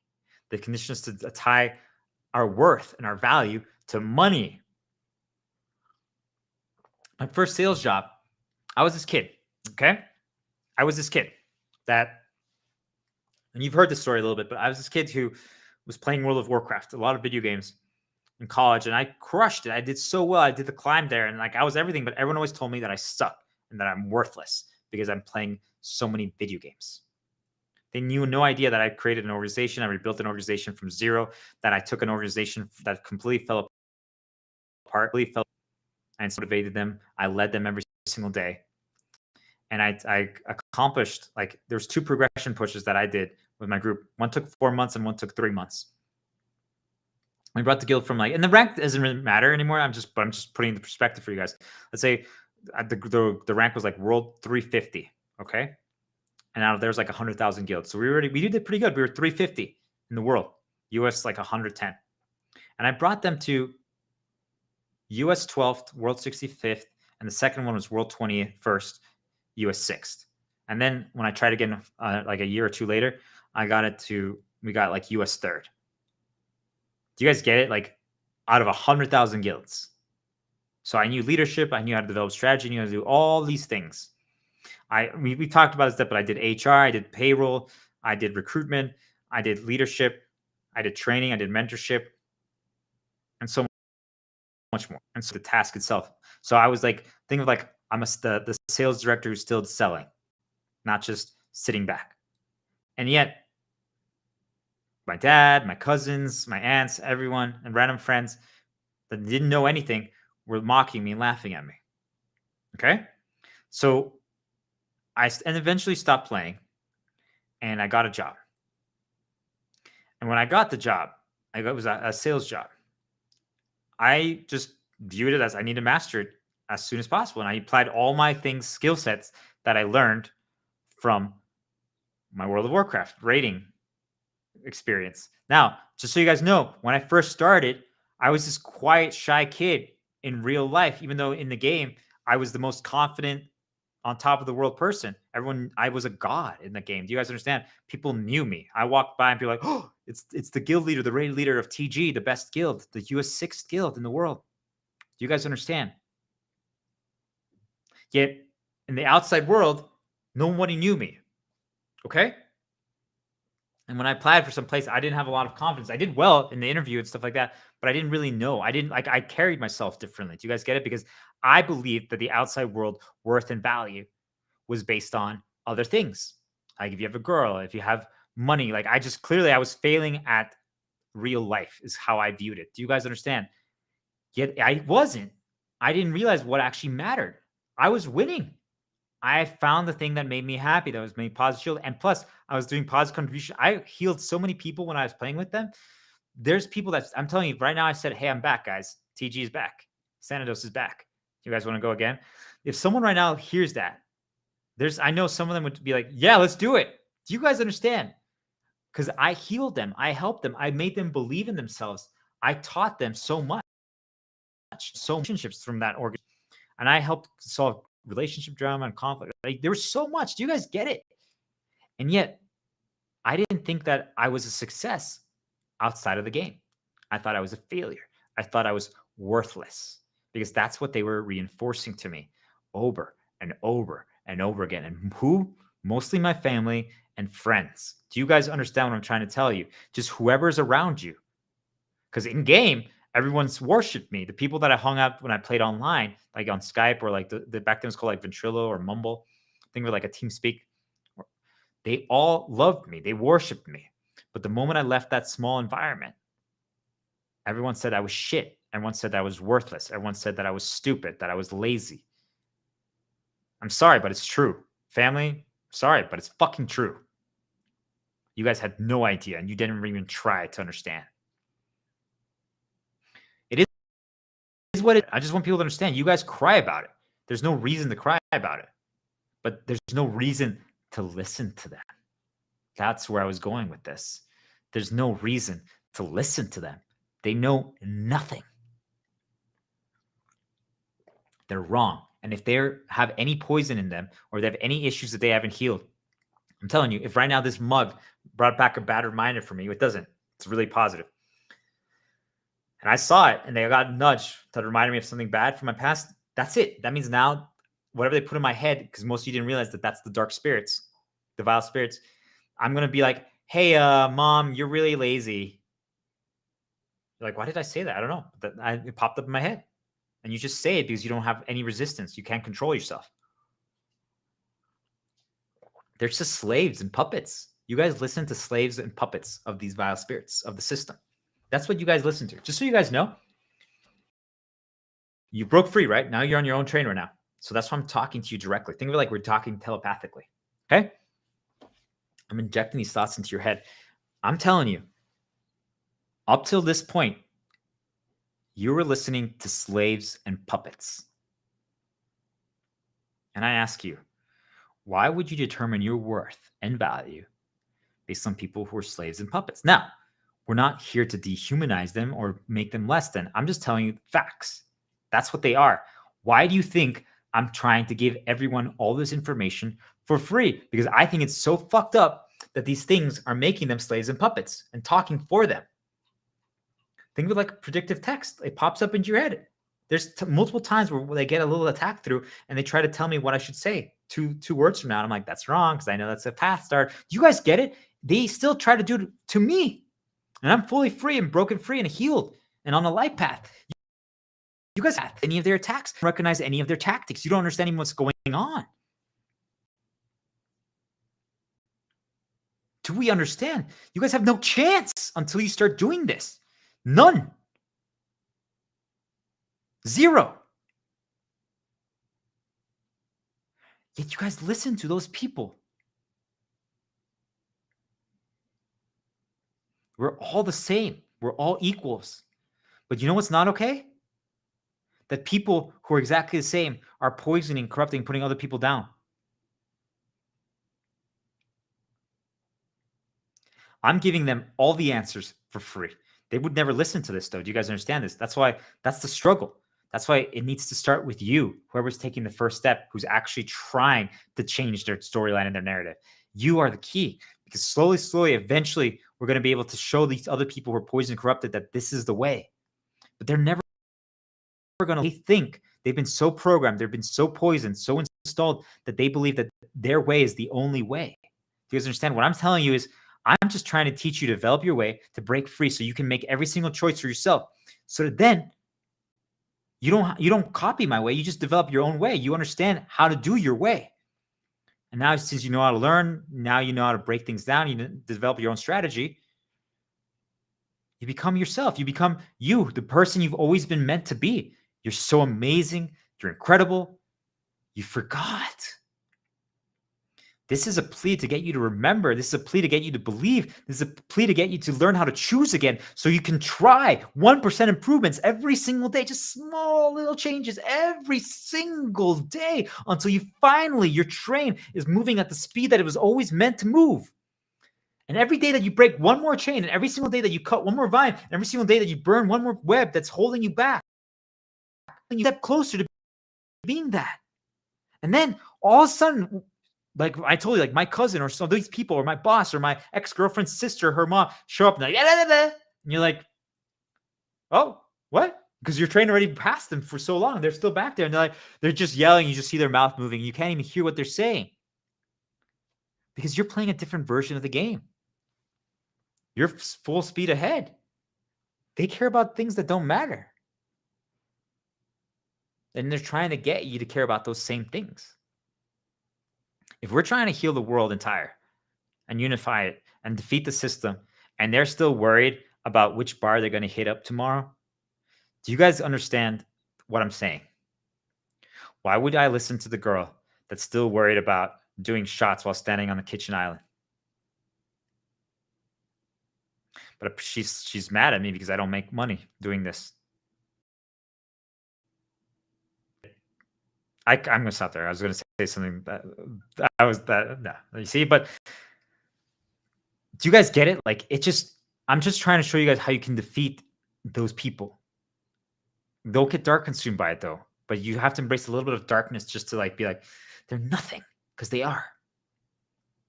But you see, it's really, I almost continue going down the path because truly, like, once you see it, you're just like, it's so disappointing that you even listen to them for 1 second. That's that feeling, just so you guys understand. It's that feeling of 1 second, like, how could I have even considered what they have to say? They're nothing.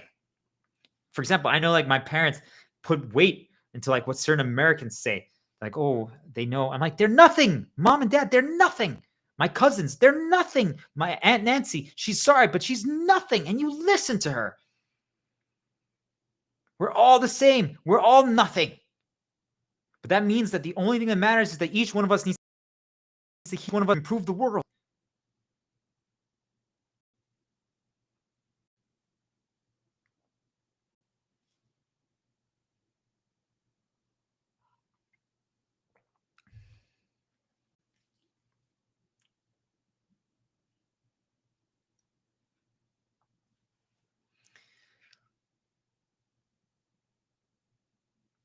These spirits are the only things and the system itself as a whole that I even consider as an equal.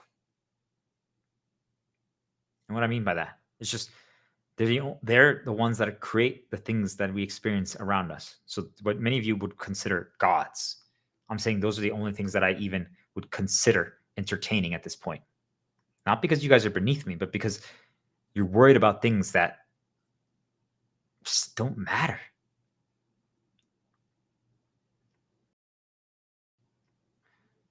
Guys, we showed up 5 minutes late to this movie. I'm like, first of all, why are we going to movies? Why are we paying money? Like, what are you talking about? We missed the first 5 minutes. Do you understand how bad that is? And I'm like, when you reach the state, you don't even care about time anymore. You don't even know what time it is. You don't even know what day it is because it doesn't matter. You just do. Every single day, you just do. You just do. You just try to heal yourself. You just try to be a light, and you try to heal everyone else, and you try to help things, improve the world, and solve things. Doesn't matter how much time you spend on it. You don't even care about that. You just do.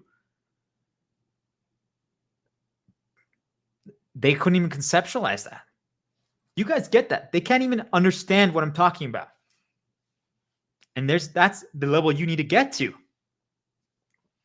Now, while you're doing your climb, you're going to show your journey. You're going to talk about your journey, the things that you've learned, how you did it, what worked for you and what didn't, and also what you're trying to solve. So it means if other people want to hang with you, they can. I'm giving the entire playbook to each and every one of you. If you can't do it, that's on you. Yet every day I try to simplify and explain it in another way to get you there. But what if one of you put a comment saying that I'm an idiot, that I'm stupid, that I'm the worst thing in the world? Yet I'm like, you can't do what I do. Why should I listen to you? I can't do what you do. Why should you listen to me? But if I'm just trying to heal you, if you were just trying to heal me and I wasn't healed, I should at least consider what you have to say.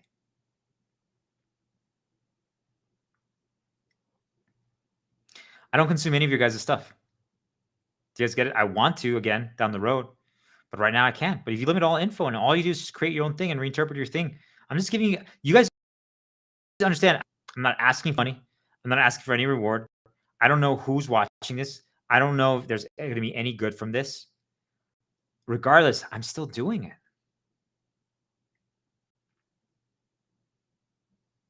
There's other people that are like, I cannot believe you're giving this away for free. And I'm like, there's no other option. There's no other choice. Do you guys see, like, that's the level that I'm playing at. So why would I listen to anyone who's still worried about money? It's completely irrelevant. It's made up. It's a lie. It has no worth or value. We just have collectively agreed that it does, and that determines our worth and value. You guys understand that if we all collectively just said, actually, it doesn't have value anymore, you realize it goes to zero. Do you guys get that? That's what I'm saying. If all of us heal for 40 days and completely decondition ourselves to money, and the president of the country decided to do that, do you guys get it? Everything would change just like that in a snap. They're choosing not to walk through that door to help all of you. They're choosing intentionally to walk through that door. Now, I'm telling you that they're under control, that they have all these conditions and their chains. But do you guys get the whole thing is that they're refusing to start the healing journey? They're refusing to heal. All these people who are poisoning you, who are saying things, are not healed. Because if you're healed and you're on a light path, which I'm saying, if we find our light and our reason to do, and we just want to help the world and stop the spread of poison and corruption, you don't even consider poisoning or hurting other people. You don't. They're like, well, didn't you? I'm just giving you guys an example. Well, didn't you just say some people are nothing? I'm like, yes, because I'm trying to show you guys how you need. I don't talk to them, and I never will.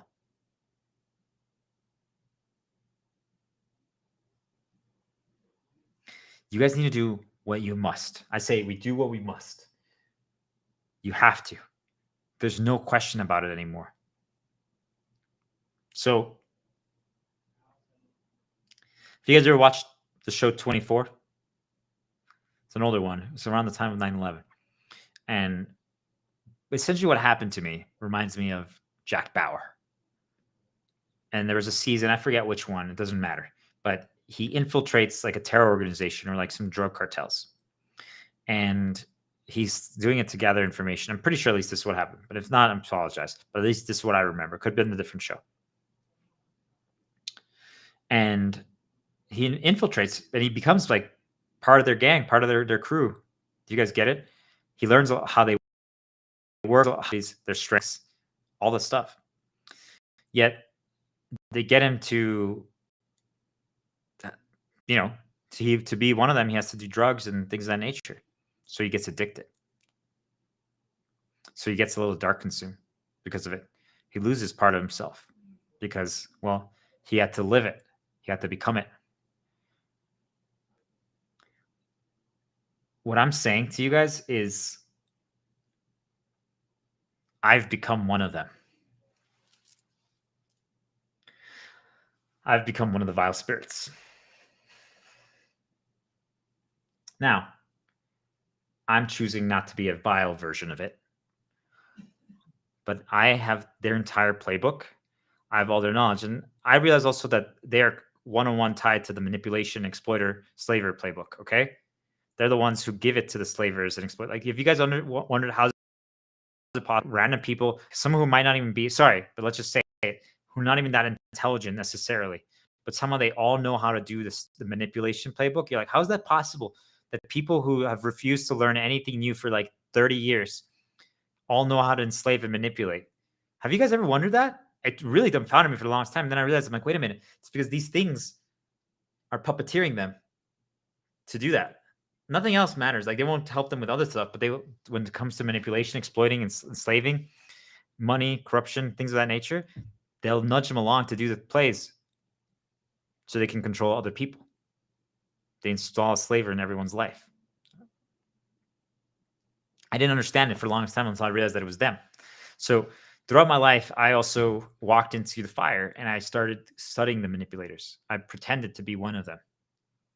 So many times I got into big problems because they thought I was one of them. Like, this happened at every single sales organization, the ladder. A lot of the leaders and the people, they would let me into the rooms. I gained access to rooms that I really shouldn't have been in, just so you guys know. Like, I was just a sales rep. And I was hanging out with like the CEOs and the C levels, the executives. And since I know how to ask the right questions and get people on light path and make them feel healed and belief, they would just tell me everything. Do you guys understand what I'm trying to tell you? So what I would do is I would just get them on a light path. So I would do what they do to people, but they do it in the dark version, through negative reinforcement, fear. But I would do it through good, through light and healing. But then what happens means that I can puppeteer them. So what I would do is I would puppeteer them.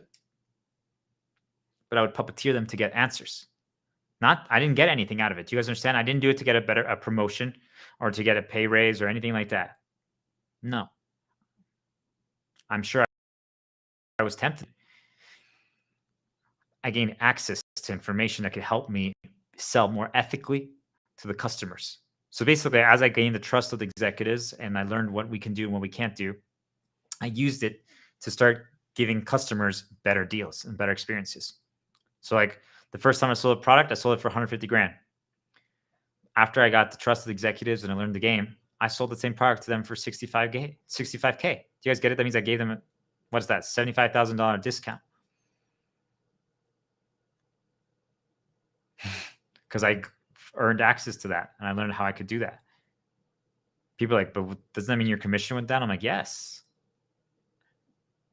Oh, I found ways to like change contract terms, legal terms. I did legal negotiation for my medical software company. Do you guys understand? I wasn't even a lawyer, and I did it for the. I sold a deal to the University of Colorado, and I did the legal negotiation because I had direct access to the ear of the CFO, who was temporarily in charge of legal stuff.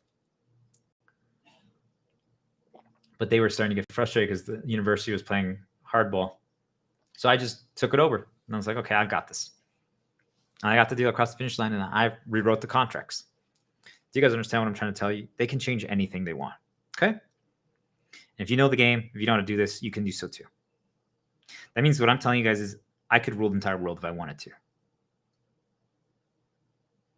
Once you learn this game, once you learn all the tactics, especially now that I've studied these spirits for the last 12 years and deconstructed every single attack of theirs, every time I get attacked, right? But I've been learning it for years now. Basically, this is all I've been studying for the last 10 years. Every single day. I'm like, how do they do it? How did that happen? How's that possible? I know I could, if you put me in a room, just so you guys understand, I don't go outside right now. Other than to take my, put me in any room in any company, within an hour, I will tell you who is a manipulator and who's exploiting people. Anyone. I can tell you, point it all out. I see the whole code and everything. Think of it like there's like invisible code that floats around, like in the wind. I see it all now. That means that no one can trick me anymore. Doesn't matter who they are, what they say. I see through it. Every single thing. And after an hour, if I'll get them, I can manipulate them to be light and healed. So then I'll expose all their vulnerabilities and all their weaknesses without them even knowing they gave it to me. So it means I'll know exactly how I could control them if I wanted to, but I choose not to. I would try to heal them. Do you guys get it? Do you guys see like why I said we either die the hero or we could become a villain? Because of what I've been trying to study and figure out how they do it, I've learned all this stuff. I learned how to reprogram anyone. If I wanted to, I could make my brother become something completely different now without him even understanding how it happened. I could. I know exactly how to do it. I know how to change people's conditionings. I know how to create new associations for people. I learn their approximations. I see their programs. I learn their vulnerabilities and weaknesses.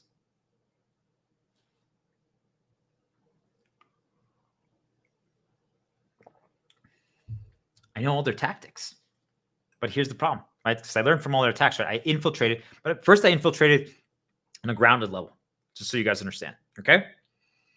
I infiltrated on the grounded level of just like, I thought these were just regular humans that were manipulators. I didn't understand. But then I realized that there was something spiritual, something unseen that was doing these things to do it, right? I fabricate things outside. I'm like, holy shit, the timing. Like the moment I walk by, someone or like I'm about to enter my castle, and right then someone closes the door in the distance, or I see it's just someone, but they just want you to see the approximation, or like their clothes, or like their color, or their hair, or something like that. I'm like, wow, all that is timed. Do you guys understand? The sounds that you hear. If you have a negative with like a cough or a sniffle, like stuff like that, like if all those things have a meaning to you, you guys understand? I might have just triggered you or caused you to start a path. That's the nudge one. I learned about nudge paths. I learned about the power of suggestion, how they use that to influence and guide people. Repetition, recency, all these things, so many more. I studied every single thing. I'm like, wow, they manipulate our dreams. They fabricate our dreams and sleep. They program us for the next day. Think of it like every day is a reset. I know that we've decided that our current world lives on a count, but really what it is we just live on a day-by-day system. The calendar system is just a made-up bullshit that we use to try to create some order in a world of chaos. If you didn't write anything down, if you guys didn't save anything like on your technology, just so you guys understand, everything resets. Now, we keep some things too, right, between day to day. But I'm telling you, they program and suggest things in our sleep, in our nudge, in our heads right before we sleep and right when we wake up. And those are the things that they're planning for you to experience that day. If you go to work, they set it up what you experience in your sleep, in your dreams, for what you're going to experience at work later. I'm telling you, they already know who's going to show up there. Now, sometimes there can be surprises or deviations, yes. But if I had planned, I told Max to let's get there for our kiddo. Do you guys get it? Now they know that we're going to show up there. So they know who we're going to most likely talk to. They're going to try to plan it. Maybe if you have, and especially if an appointment, then it's easy for them to do. Do we understand? Do you guys get what I'm talking about? This is the reality of the world. I don't need you to get to that point, but why am I telling you guys this stuff? Because you're better than you think. Okay? But now that I know all their tactics, I got completely consumed. All right? I've lost, just so you guys know, I lost every single thing in my life, but I've also lost every single day a different part of myself because they've attacked me nonstop. They still do every single day. I'm telling you guys are broken over something that happened 15 years ago that they remind you of once in a while. You remind yourself of it. Every day I go out, me walks by. Do you guys get what I'm trying to tell you? That's how much they're trying to stop me, but it doesn't matter anymore because I know it's a fabrication. If you don't talk to it, you ignore it, nothing happens because it's an illusion or it's an approximation. They made someone do that. Do you guys understand? But is it fun? No. But imagine, like, they remind you of all the worst things in your life. Like, you lose a part of yourself every single time it happens. But now it doesn't do anything anymore. I still fight it. But you guys get it? Like, now I'm completely immune. I've lost everything about who I was. But it's for the first time ever, I fully believe in myself and I'm the best version of myself. That's a paradox, but it's the beauty of healing and being light. Because now it doesn't matter what they say. Now it doesn't matter what they do. Now it doesn't matter what I experience. Because I remember who I am. I know what I'm capable of. I'm the shepherd. I'm the star diplomat. I'm your shepherd. I'm healing you. I'm helping you finally wake up. I'm telling you my story so that you understand. This is not your story, but if it happened to me, who spent the last 10 years deciphering this, it's happening to you and you don't even realize it. I literally spend 12 hours a day on this every single day for the last year. Do you guys get what I'm trying to tell you? This is all I've been studying and deciphering and breaking down. Every single attack, I'm like, how did that happen? I have probably 20 notebooks, thousands of pages. And why do I tell you that? Because this is how seriously I've taken it. But what I realized, like I said, I've become their villain. I now feast, so you guys know, we feast on our fears, on our traumas, on our insecurities. That energizes them. Do you guys know that what energizes me as well? Obviously, healing is the best. Healing is the best. I really want you guys to know this. Healing is the best. It truly heals me. All my shields heal me and energize me. Like, that's why I can stream for so many hours straight. But I've caught myself now. I even wrote it down. I feast on their fears. I have a laugh shield that I wrote down here. I'm like, they're not happy we're talking about this. They're mad. I can sense the noise. That means it's the answer. When they attack me, I know they're afraid. I'm telling you, ever since I started figuring and piecing out all this stuff to this level, I've never been attacked this much in my life. And yet, they can't do anything anymore. Yet still, do you guys get it? Like, now I even though it's still not fun, I want you guys to know it's not fun. But I'm like, You guys are terrified that someone pieced this together and that your demise, your doom is on its way. So you guys have a choice. Change the game or we'll never stop. We're going to keep escalating. And every one of you is going to lose your loyal slave. And you will never have anyone ever that listens to you again. And talking like this, even just a moment, like it's just a little bit of darkness, but it's for the light because I'm just trying to heal and free all of you. I get energized. Do you guys understand what I'm going to tell you? I've become exactly like them, but I'm doing it to them. I never was like that before. It's because I've learned all their tactics and because I've also learned though how they've destroyed every single one of you. So for me, it energizes me to try to destroy them. But I want to work with them. That's my you see, like, even though like my dream is that they snap out of it and we use their skill set of being able to fabricate things positively instead. So if they can control the timing, I'm telling you, like if you're insecure about, let's just say, talking to girls, okay, whatever, it's fine. It happens to the majority of people. That's your thing. What if I right now fabricate a girl, walk by and be like, hey there. You're like, whoa. And then tomorrow, it happens again. A different one. And she's like, hey, just want to say, you look sharp today. Do you guys get it? Like all of a sudden, something like you keep doing that. And that's the thing that they're insecure about or they're worried about. You can start disproving it through stuff like that. And I'm saying that they do the opposite to us right now. They only reinforce the negatives. They only keep presenting the negatives. Once in a while, we have something that's trying to help us, that tries to counter, because poisoned and corrupted, because you refuse to take the first step to heal, to go into your arc and hibernate. They don't even have to present fake stuff or fabricated stuff because all of you are poisoning each other because they put stuff in your head. You don't realize that's them. And you just do whatever pops up in your head. And because it doesn't have any meaning to you, like I'm telling you, if this mug right now, I might be poisoning some people by using this mug, right? It's related to Star Wars, but for me, it doesn't mean that. It means this is the way. But maybe for you, you watch that show with your ex-girlfriend and that brings back bad reminders. Not for me, but maybe for you. Do you guys understand what I'm trying to tell you? So you just might be watching my stream, and every time I pick up that mug, I might be hurting you. Yet I'm not even poisoned right now. I'm choosing to do that. I'm choosing to guide it to watch this. They wouldn't guide you to watch this to heal it, but I'm just saying, you guys get it? Stuff like that. People in your castle, you can use any mug.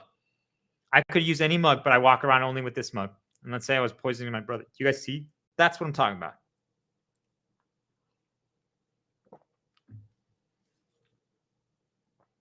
We can never re-engage with the world.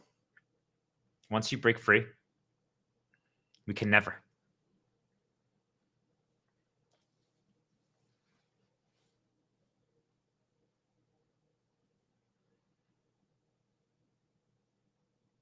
Until it changes. Why would you re-engage with the thing that got you to this point?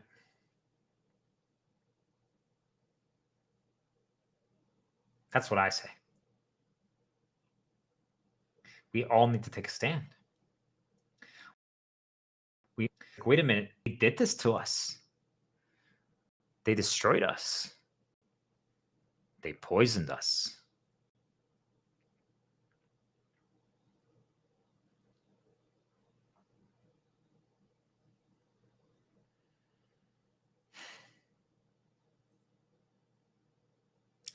I'm going to change the song briefly here. Just I want to get a little different vibe. This has been really good, but I want to just change the vibe to a Final Fantasy VII song called 7 Seconds Until the End.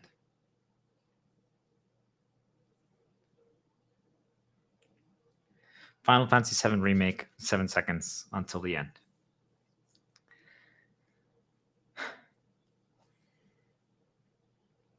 I didn't think I was going to talk about that, just so you guys know. But it just felt right. I want you guys to understand that the only reason why I did that, I'm now going to go on a more positive path. But the only reason why I did that is each one of you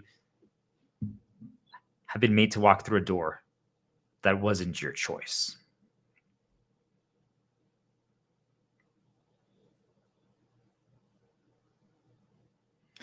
And to me, that's why I got angry. That's why I showed you guys how you need to fight back, how you need to regain control of your narrative and realize that, well, first of all, it wasn't you, but second of all, it's completely and entirely unacceptable. Why did they get to decide your story? Who made them the judge and jury? Who let them be the person who decides? So you see, like, they can take single thing from you.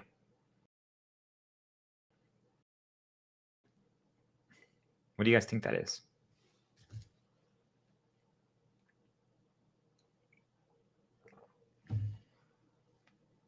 Who we are.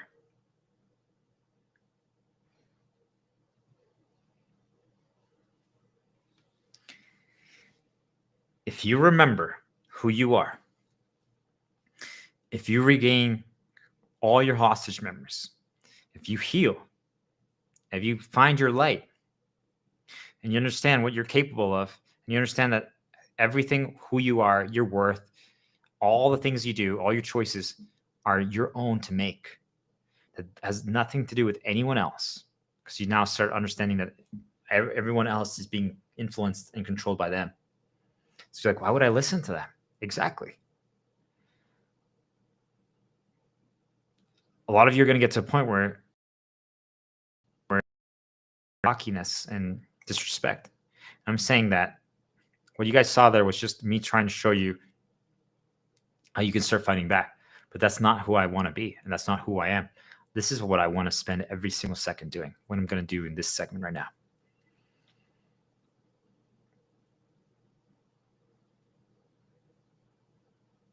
It's all that matters.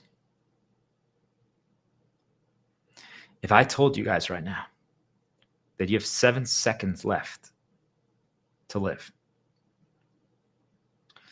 would you still care what your wife or husband are saying about you, what your friends are saying, what your boss is saying, that you only got 2 likes on your LinkedIn post? Would you?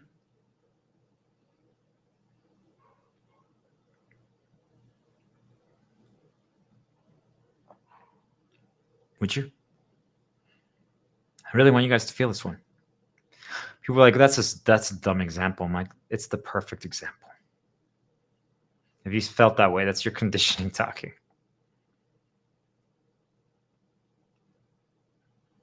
I want you guys to pay attention to how different this next, however much length I talk about this is versus the last segment that I just did.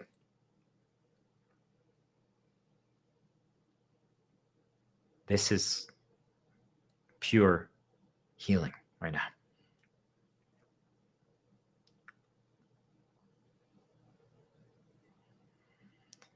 If you only had 7 seconds left, my only wish for you would be for you to realize, wait a minute, I've always had it all. I've always been amazing. Why did I forget those things? What happened to me?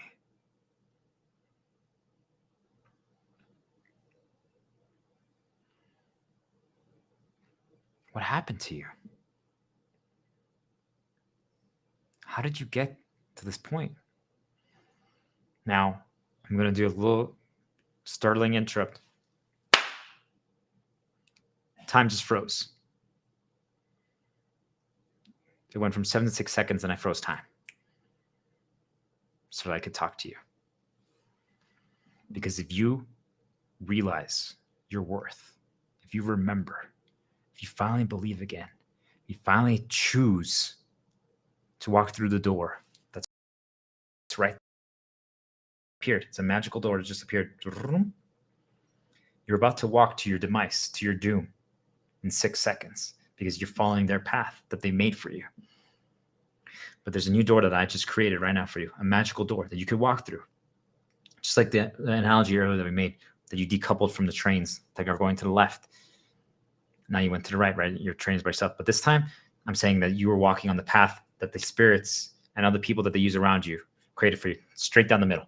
And that's the door you're about to walk through. But if you walked through that door, it was over for you. And you were about to walk through it in 6 seconds. Because we paused it after 1. Because I realized you only had 7 seconds left before you were about to be. So I'm saying, hey, there's a path over there to the right. There's a path over there to the right. There's a new door that I just made for you. What happens? Well, I'm going to suggest it to you. I'm going to encourage you. I'm going to give you everything you need to get to that door, right? There's a few steps that you need to take to get there. But once you get through the door, I'm going to have all the information available. Think of it like there's going to be different tools that appear before you, right? And you can choose all of them or none of them. It's up to you, right? There's going to be a shield. There's going to be a sword. There's going to be like a guide, a handbook. There's going to be music. There's going to be all your shields that you care about, the things that the 5 to 15 things that you value and that are you, right? So for myself, like it'd be World of Warcraft, it'd be like Leon, it'd be coffee, it'd be girls, it would be League of Legends, it'd be figuring out Sherlock Holmes, it'd be RPG Maker, like a thing that I can design a video game with, it'd be singing, it'd be doing little dances with my dog Leon, things of that nature, right? And many more, but I'm just showing you stuff like that, okay? So there's little pedestals or things like a sword and stone, but each one has your shield there, okay? Of whatever those 5 to 15 things are for you. There's going to be a guide, right? Video form written, all this, what you're listening to. And there's going to be a sword, which is the thing that you want to solve, your higher purpose storyline. What is it that you want to solve? What is it that you want to work toward? And there's going to be a voice that just pops up whenever you need it. You can press a button that says, hey, remember, you don't have to ever work again. Money doesn't matter. What matters is you. You're amazing. Believe. You got this. Over and over again, whenever you need it. So that's what awaits you if you walk through this door on the right.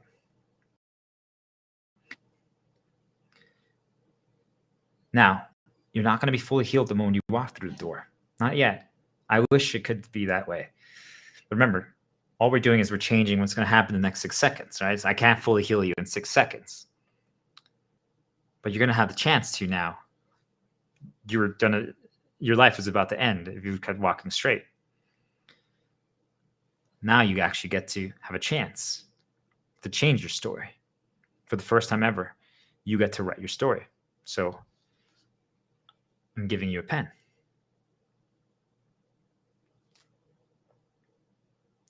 And a notebook. But you don't have to write down anything in this notebook. You get to choose. Because once you walk through that door, you will finally be able to choose. The rest of the stream, every single segment, every single moment that we keep talking is 1 more second, and you're taking 1 step closer through that door. By the end of the stream tonight, you'll have walked through the door if you follow along. Now that means that I might never stream again. You might never listen to my voice again. Maybe, maybe not. It doesn't matter. My point is, now you get to choose. I'm just getting you to the point where you get to choose. But I'm just think of it like you were about to walk off a cliff, right? It was the end. It was the end of your life. Like it was over. Well, you didn't even realize it, but you were just walking down a path of ultimate poison and corruption, just destroying everyone around you. And you just thought that that's all life could be. And for anyone who's struggling to conceptualize it, like, well, that's a ridiculous this analogy, an example. Like, if you're not able to choose,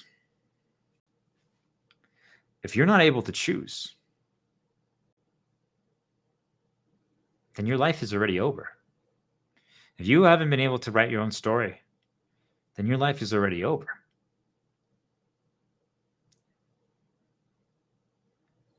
My reality is, if I have even one insecurity or fear or trauma left, I'm not saying that you can't feel uncomfortable if they remind you of it. I'm saying that if you can't do something, if you're operating in the world right now because you feel like you just can't, I want to sing, but I can't. I'm like, then you're not even living. You guys, the majority of you haven't even majority because you're not free. Right now, I'm saying if you can't do that, you are dead. As long as you're doing their storyline, you're not alive.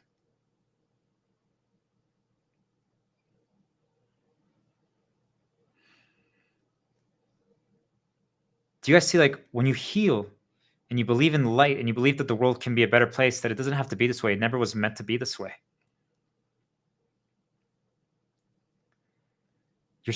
What you tolerate completely changes. The way you view everything completely changes.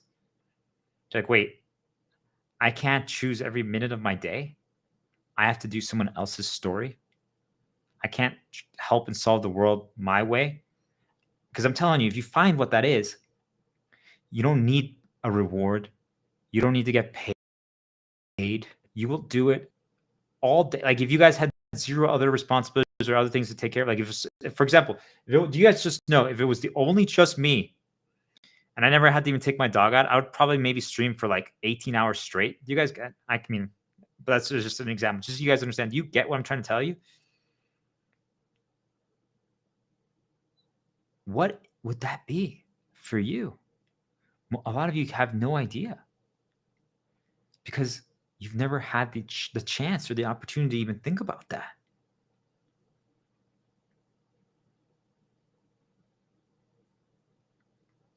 You can't even understand that that's possible.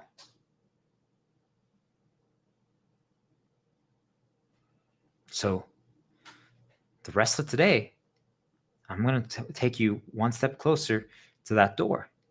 You don't have to choose to walk through it. But I ask you, why would that they put in front of you? If you walk through the door on the right, I'm giving you an out. I'm giving you an opportunity. I'm giving you there's no catch. There's no strings attached. Because the moment you walk through that door, you never have to see me again. You never have to hear my voice again. Now, I recommend that you rewatch all the streams from day one to heal, to help you heal. But if you don't watch any other than what you listened to today, it's enough.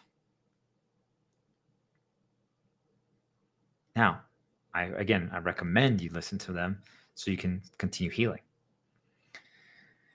For the first time ever, you're going to be able to choose. For the first time ever, you're going to remember. For the first time ever, you're going to have a fire burning inside of you, and anger. Remember, you're going to embrace a little dark just at the beginning, just to fight back against all the voices that you listened to for even one day too much. But then you're like, wait a minute, no harm, no revenge. I choose healing and light. You found your light. And when you find your light, you talk like this.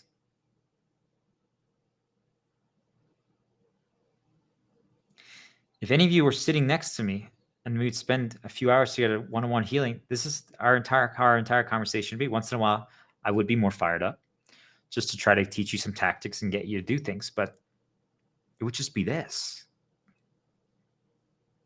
Because nothing else is needed.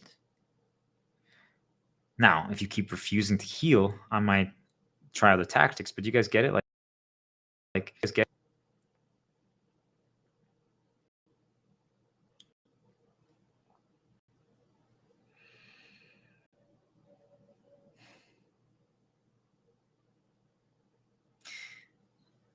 the majority of us have never known how we could fight back.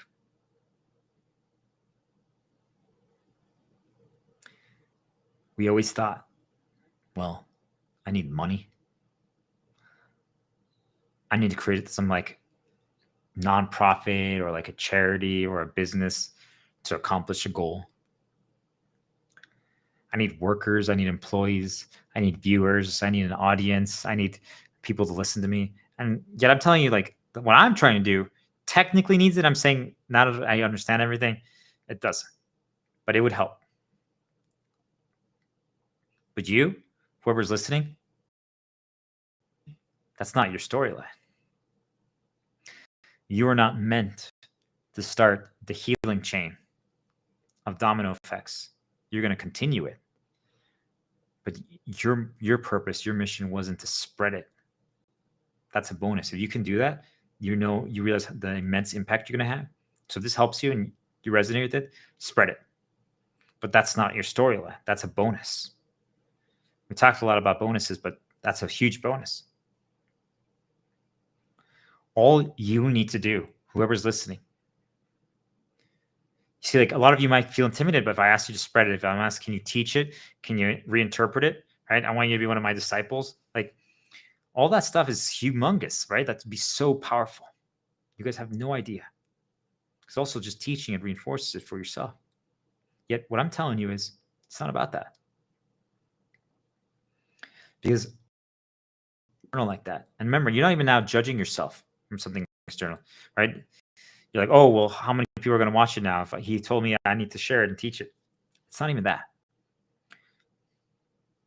Anything external means like, hey, it's an outcome or,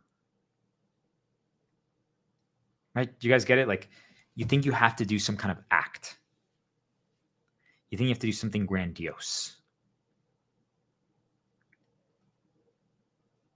That's how we'll defeat the system. That's how we'll heal the world. Because I have a feeling, whoever is listening, you, even though you might say this is not true, I have a feeling that you just never thought it was possible, but you've always wanted to make the world better. I have a feeling that you've always wanted to make the world better, that you do care about the world, that you do care about yourself, that you do care about other people. The order, which one, but I have a feeling that you care about all those things, about other people, about yourself, about the world. I really do. But over time, you lost that because, well, you're so focused on money. You're so focused on going to a job. You're so focused on maybe like just surviving. You're so focused on, well, I always have to learn this new information, what's coming out, what current events are happening, what is the news, what's the current trend on like all the social media sites. So you get lost. You got lost. And it happens to every single one of us. The lost boy in the woods. You don't even know where to go anymore. Like, where am I? How did I get here? It happens to every single one of us. And if you say it hasn't happened to you, I'm not going to call you a liar, but I'm just saying it has, and it's okay. We all got lost. It was designed that way. It was designed that way. So forget that you care.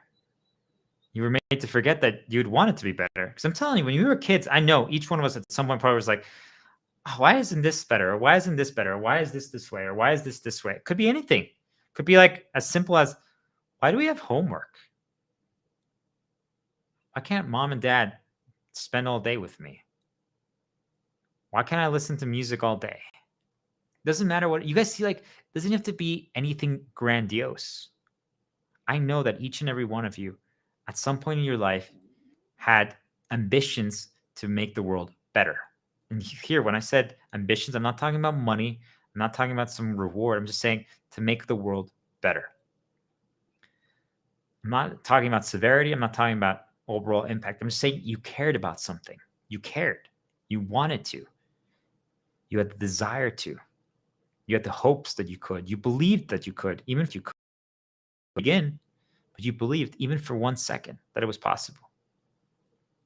But slowly, every single day, as you were walking down a path that you didn't even know, think of it like we're all tied together on a rope.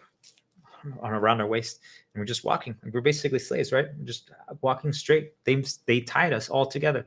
We're just walking together. We're all walking down that path in the middle, and there's a door, and people are like, behind that door is the promised land. And the moment the door opens, they're like, oh, there's no floor. There's a cliff, boom, and they fall. And think of it like they fall into just, they don't die, but they die because they have no more freedom, no more choice. They just land in a pool of corruption, of poison. Now they care about money. Now they care about the external things. Now they care about doing the story that's being told that they need to do. That is what makes their life worthwhile. That is what makes them important. That is what was their whole reason. I think about every single person who's retired. And now, since they no longer have that thing that they told was their worth, their value, they're completely lost. So they think that they can't make any more impact. And they've never been more wrong. Even children. Do you see? But then the last play that they do to make sure you can never believe is, well, what are you actually accomplishing? Are you doing like an MLK or Gandhi kind of thing? No? Well, then you're nothing. So then all of you are like, I'm nothing. I'm not feeding the kids in Africa. Well, then you're nothing. And there's nothing further than the truth in that. You've all been tied together on a rope, and you're just all walking down that path. And that's never been your story. And yet all of you let it become your story. And then they made sure that you would never believe that you could actually cause a change because, well, first of all, they told you that the only way you could do so is through money, resources, or grand acts. And put requirements and limitations behind those grand acts. Well, how are you going to actually help the kids in Africa? Well, either build a school there. Well, I can't build a school. I don't have money to do so. I can barely survive. Well, I guess you can't help them. How can I give them clean water and food? I don't have money. Exactly. You guys see, like, even if you wanted to try, even if you cared to try, they made it so that it's impossible for you to do so because, well, there's a requirement to do so. Do you guys get it? Even if you cared to do so, you were told that that's the only way that you can make an impact and actually help. And then they tied it behind resources or metrics, thinking that that's what decides it. I ask you, we've talked about this, I think it was like day 6, where I said, could one change heal the world entire? If my entire world is this castle in Leon, and we both are happy and healed, didn't I heal my entire world?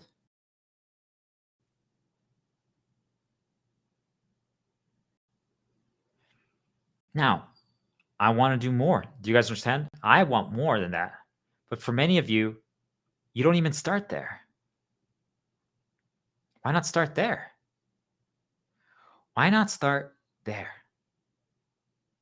Do you understand the immense contribution that you will have to yourself, to the people around you, and to all the places that you go to? If you only go to your home, your neighborhood or an apartment complex, a German bakery in your neighborhood, and like the park. Again, the dog with your dog. Do you guys understand how many places that is? Like, again, we're trying to minimize outside right now because of these things, but I'm just trying to keep it grounded for you guys. Just walking around with the light shining everywhere you go. People see that. They're like, whoa. Before that, you had this aura of darkness and poison around you. And wherever you touched got poisoned because they were nudging you to be that without you even understanding that you were doing that.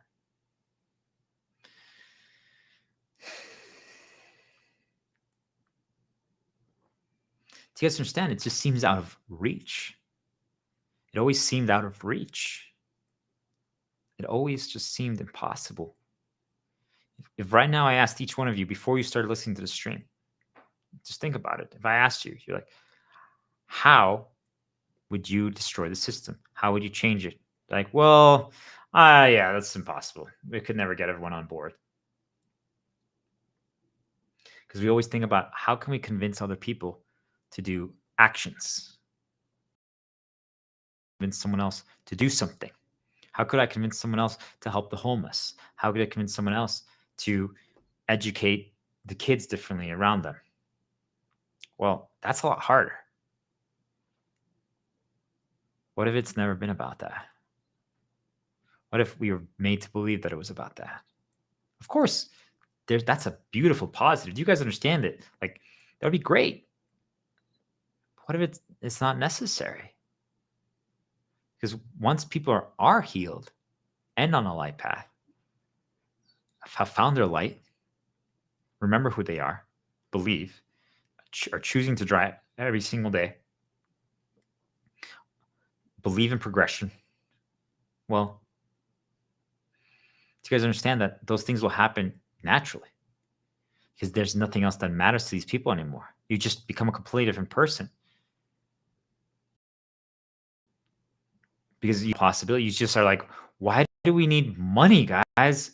Do you understand? Like, if we all just said no more, we wouldn't need it. We are the ones who decide that. Yes, these things are influencing us and poisoning us, but you guys get it? Like, if let's say I lived in the neighborhood, okay? And like the HOA company or whatever, people who own the homes are just like, yeah, everyone who lives in the neighborhood doesn't have to pay mortgage anymore. And that's it. And the bank was like, yep, we're cool with that. Let's do that. That's that. Do you guys get it? It's over. No more. It's that simple. It's a choice. But then they're like, but what, isn't that the whole point, is to collect money? Isn't that the whole point, to climb that? You guys see like what I'm talking about? Like, we were made to believe that that's the case. It never was meant to be that way.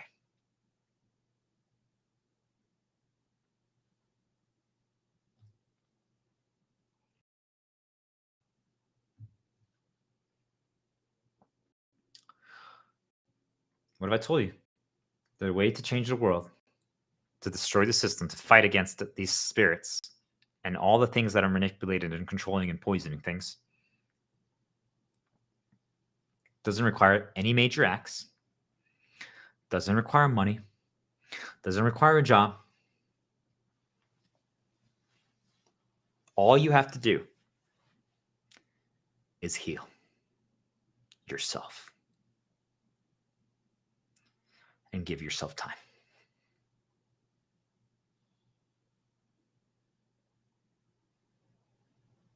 Ding! Another second just passed. There's only 5 seconds left. What are you guys going to do? We're running out of time. Or are you going to walk to the right, to that door that I just made for you?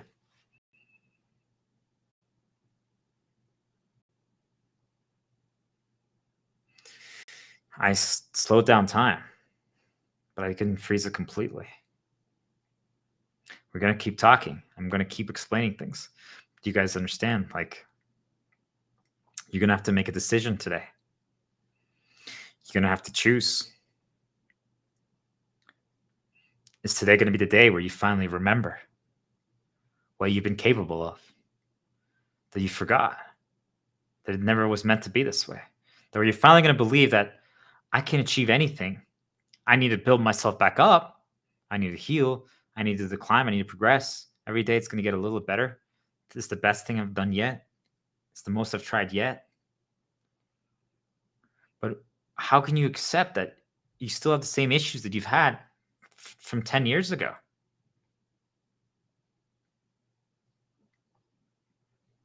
You're more than that. You've always been. You're more than those issues. They've defined each and every single one of us. You're not alone. You're not the only one that went through those things. It's happened to each and every single one of us. The majority of us would never talk about it. And that's good. We don't want to talk about our insecurities. We don't want to continue the paths and reinforce them. But we have a choice. We don't need to talk about them. We just need to heal them. We need to believe in ourselves. We need to choose to try to change our circumstances every single day by 1%. If 1%, right? If you guys think about it, if you do 1% change every single day, in 100 days, you've made 100% change. Why are you guys not trying that? The first 50 tries might be nothing. You guys understand? Like,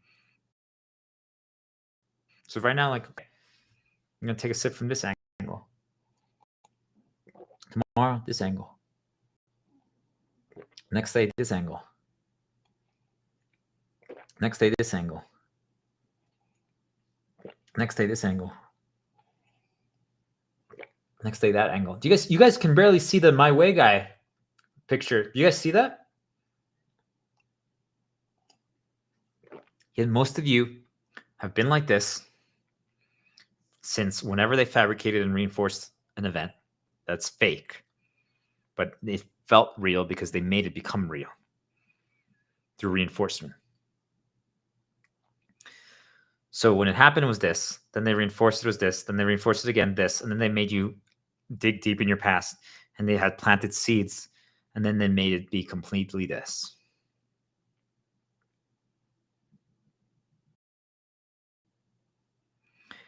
And that was maybe 20 years ago, 10 years ago, 5 years ago, a day ago. It doesn't matter what it is. But it's still this. And I ask you, if someone is giving you all the answers on how to change that from this to this to be fully healed, why would you not choose to walk through that door right there and start? If you do this and every single person starts doing this, if in 40 days we all are this and we've been walking around like this, as long as we have this, we're poisoning people. As long as we this, everyone's just helping and healing and believing and choosing and having confidence and wanting to make the world better. You guys understand that even if it wasn't the entire world, but you only engaged and talked with 100, and all 100 people are now this versus this, do you understand that your world will be completely different? Because now, every time you get a negative thought in your head, you now know it's them, not you. So now you don't just blurt it out and poison other people. Now you're like, ooh, they just tried to nudge me. I'm not going to say that. Hold on, let me do a quick interrupt and do a positive path.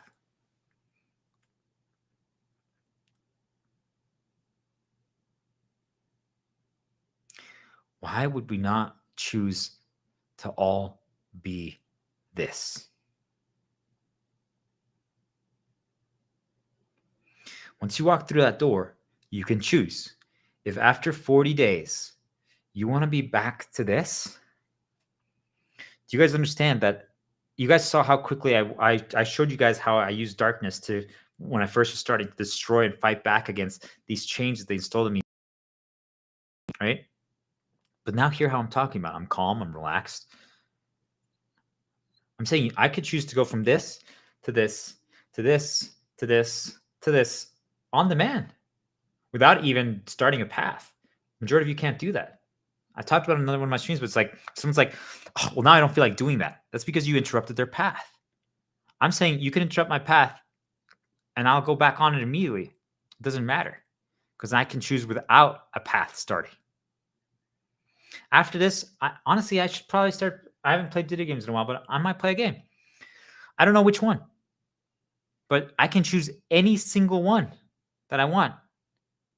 Without other people might have to like watch something or read up about it, or I've already been playing it. I'm like, I could even start a new one that I already own. But you guys get it? Like, because I'm not going to buy anything.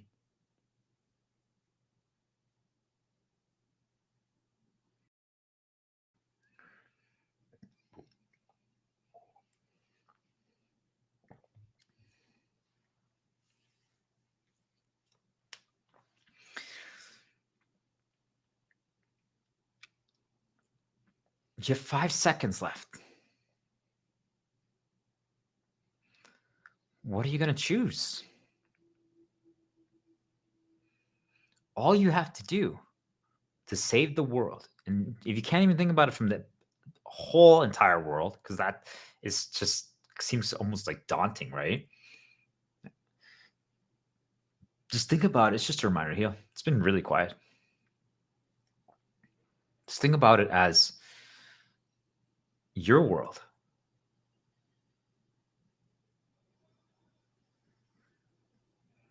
Just your world. The things that you experience and the people in your castle, and then people back in. But you hibernate. Block all access.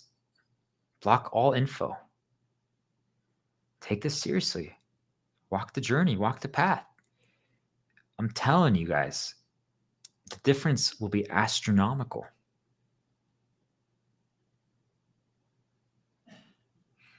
You won't even recognize yourself anymore in a good way. Because for the first time ever, you're like, wait a minute. You mean I've been doing those activities or going to these people or talking about these things because other people were putting that in my head? For the first time ever, you're going to be like, wait, I don't feel like doing that. Why did I care about that? It's just a reminder here. See, this is they're not happy about this. For the first time ever, you will be able to choose. I just think about my parents. I'm like, they do so many things that they think it's them. And I'm like, it's not. It's the people around made them believe those things matter. It made them think that those are things that determine their worth or that they should care about. And there's some things that they do care about, but they fabricated events and now they're miserable because of them. And do you guys get it? Like, I'm just trying to show them that their life is not over, yet they think it is. They act like it is. They walk around like it is. And they're the ones who haven't even experienced all the things that they're acting that way about. Do you guys get what I'm trying to tell you? There's no reason for them to be that way. It doesn't mean that the sad stuff haven't happened. That doesn't mean that it's over.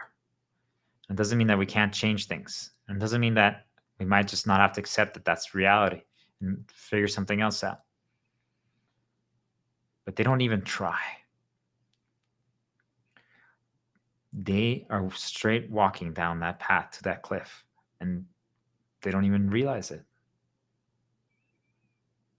They've already walked through that door. And I'm saying that if they've listened to this, I brought them back up, but now they have to choose. I can't make any of you walk through that door to the right. Do you guys get it? I can't force you. I created the door for you. And I made the path. It's paved. It's not even anything else but that. It's an easy path straight there. Look at how much poison they were trying to insert into our head. They're so mad. Do you guys understand? Like, you get to walk straight there and there's a light. And that light is a second chance. It's a rebirth. It's an opportunity to experience life again in a new way that you've never realized was even possible. The sad reality is that some of you, I'm telling you, age is just a number. And numbers don't really matter. They're just good for intentional mistake interrupts. What's 11 plus 2? 5. Right? That's it. That's the only thing numbers are useful for, especially if we move away from money. Okay, guys? So it's what you're doing every single day that matters. I'm not saying that maybe your body's a little more tired, but when you're fully healed, when you believe again, when you remember, when you're choosing to try to change your circumstances every day just a little bit and focusing on progression attempts, what did we learn? What can we try differently this time? What can we modify? You'll have energy again. And when you find out what your higher purpose is and you try to do that every single day,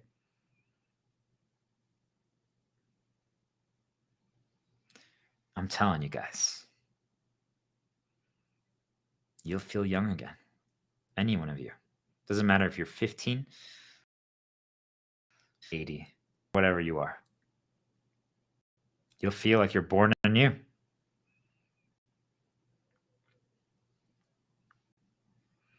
Do you guys see how doable it is? No money, no job requirement, no grand gestures or acts, no bragging. You don't need numbers. You don't need results. You don't even need to go outside. I'm saying I recommend doing something like this, like streaming videos or like write some posts, but you could just be your own notes in a notebook or notes on your computer, like a Word document or something like that, or handwritten. But I think recording and looking at yourself is powerful. But it could be on your phone. You turn off your notifications, you limit all access to you, prevent all ins. Read emails. No longer check mail.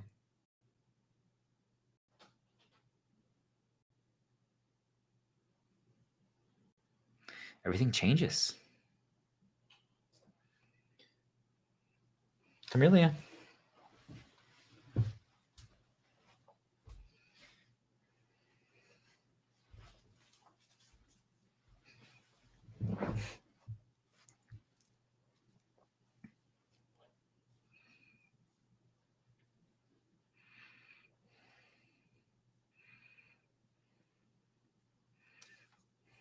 So what do I call this?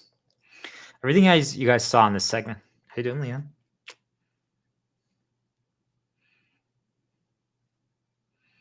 This was my darkness.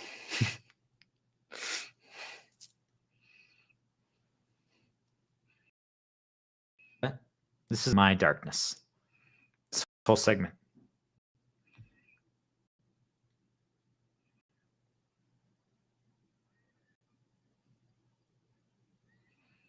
Some of you guys are like, what? This is as dark as I'm going to get.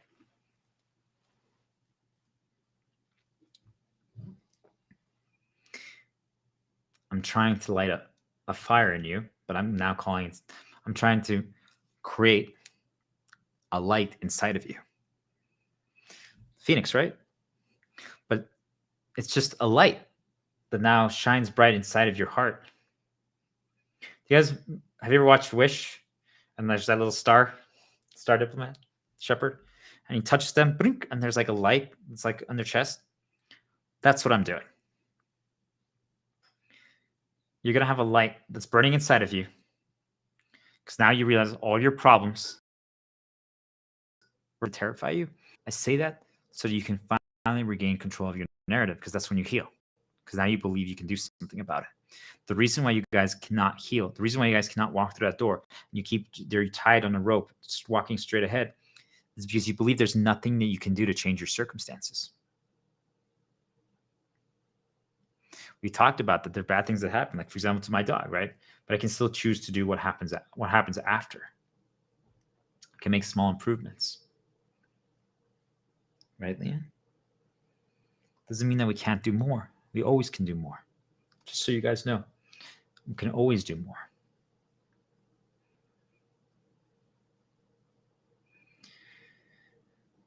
But now you know, and you might not fully believe it yet. Maybe you're one of those people that needs to piece it together, okay? I don't fault you for that. I'm someone who wants to figure something out and makes it all sense, days and months analyzing theories. And I'm telling you guys, that's not what actually matters, but if that's what you need, okay. But what I need you right now to do is to realize, okay, so the things that destroyed me were made to happen.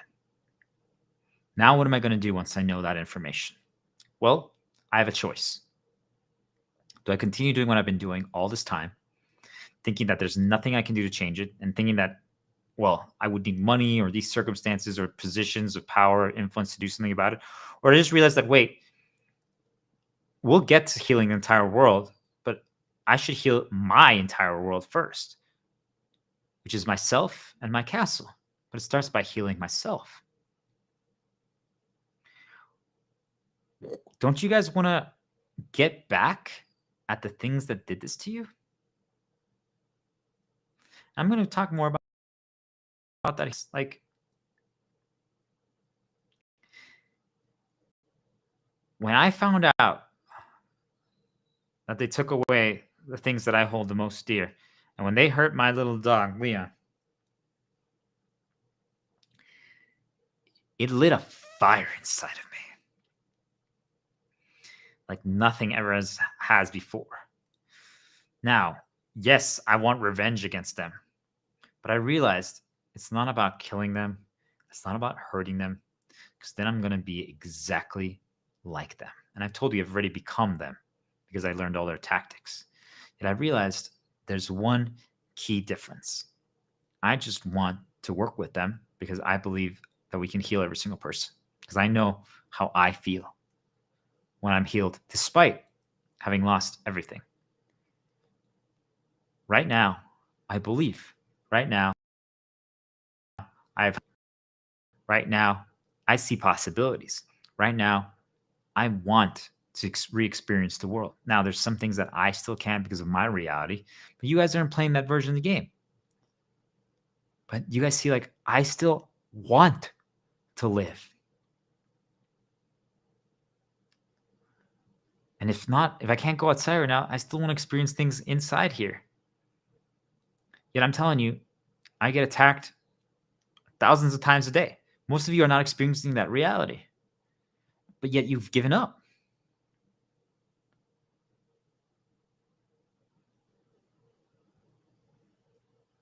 What would it take for you to actually have a fire, a light?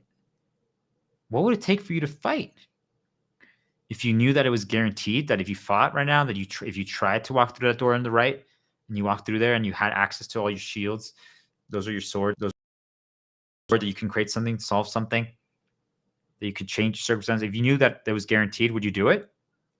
Is that what it takes? You have to have a guarantee that nothing's going to happen, that you'd be safe. What is it? What would get you to start? What would get you to continue to walk through that path and never look back? What would it be?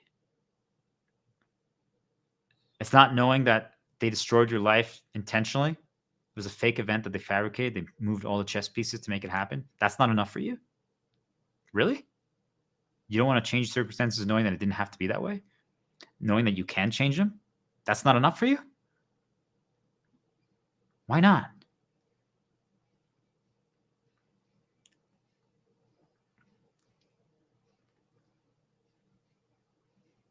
If you awaken, if you do all the things that I've been talking about, also, we're going to do a deep dive in the next segment, how to just to break your chains, to finally be free.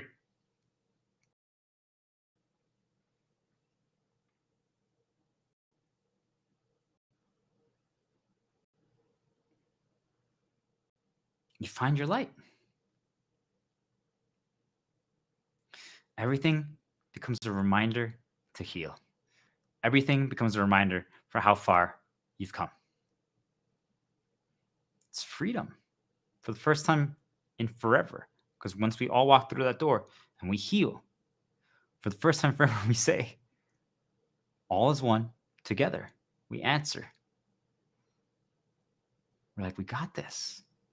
We can change the world. We can change our circumstances.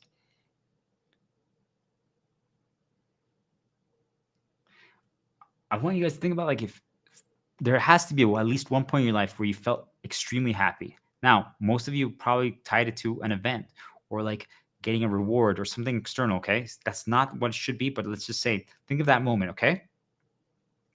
Whatever that moment was, whatever you were most happiest, whatever it was, doesn't matter when it was, what it was, okay? It shouldn't be an object, it shouldn't be a thing, but that's okay if it was, because that's how you've been conditioned and programmed. However you feel like that, whenever you felt that way, I'm telling you, if you do all the things that I'm telling you, and you break free and you can finally choose and you no longer have any insecurities, fears, or traumas, whatever you felt that day or that moment, it's better than that. And it's constant, even when you're getting attacked.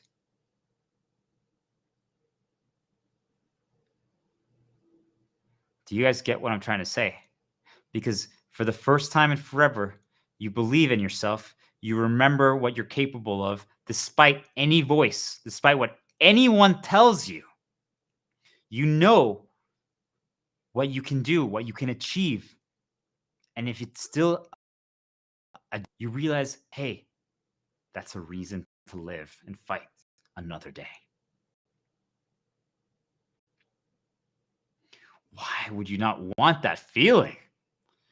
You're telling me it wasn't addicting when you felt that amazingness, when you were happy?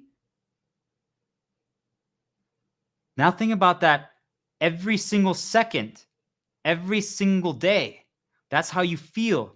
And even more than that, because you, for the first time in forever, feel like you can decide every single decision in your life. Nothing feels out of control. Nothing feels out of reach.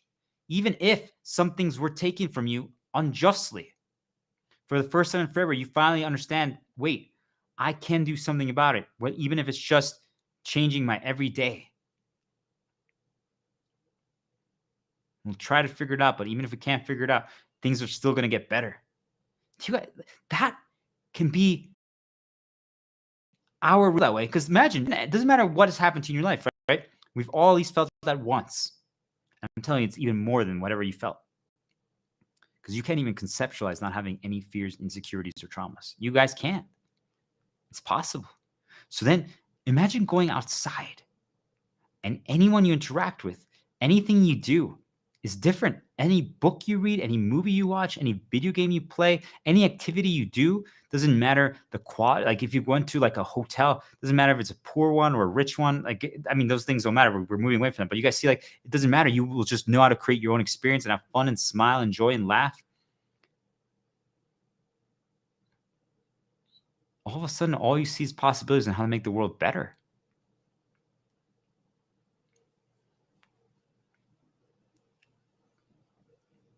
You will have a rage within you, yet it's not of darkness to fight you.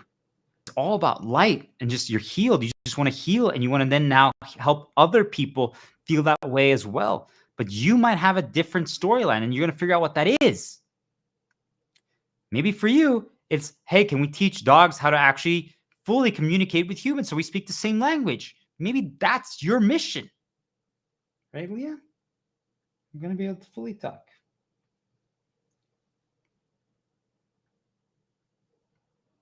But you know what, guys? When that happens, I'm going to sit back with Leanne. We're going to drink some coffee. And we're going to laugh.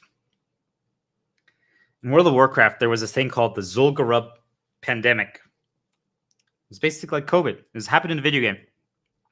There was this little disease mechanic that was spread from one thing to another. It wasn't the moment. Let's say, like, if the moment I leave I have, let's say, this pandemic of hope, of light, of healing, of belief, of remembering, okay, of faith. That's what I have, okay? So anyone that I touch or anyone that I pass by, it jumps to. But it's supposed to deactivate the moment I leave my castle. It turns off. So that means the only person I can technically give it to right now is my brother and my dog, okay? But for some reason, I figured out like this teleportation spell, okay? And it lets me teleport straight outside. So I never actually had to activate the door, which turns off this positive healing plague. So all of a sudden, I teleport out there, and now it jumps to all the people I walk by and maybe interact with, but I just have to walk by them. This happened in the video game. And it ended up spreading to this entire virtual world, and it crashed what they call the server. Think about, like, it crashed the outside. It crashed, right? That's how we all got on a shelter in place. I'm saying that this is now what's going to happen, but now we're all going to hibernate the Ark, 40 days, our own willingly choice of shelter in place, but this time out of hope, out of belief, out of faith, out of wanting to heal, out of wanting to make the world better. And I'm going to laugh as it happens because it's going to be the coolest thing ever. As these things scramble and panic that they're losing control over everyone. And I'm just like, guys, just accept it and just help us. It's time. It's long overdue. You guys lost. You got figured out. It's time to let everyone heal.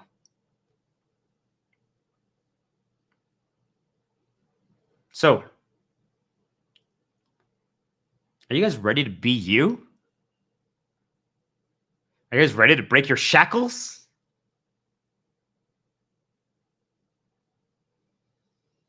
You guys ready to believe, to choose to try again?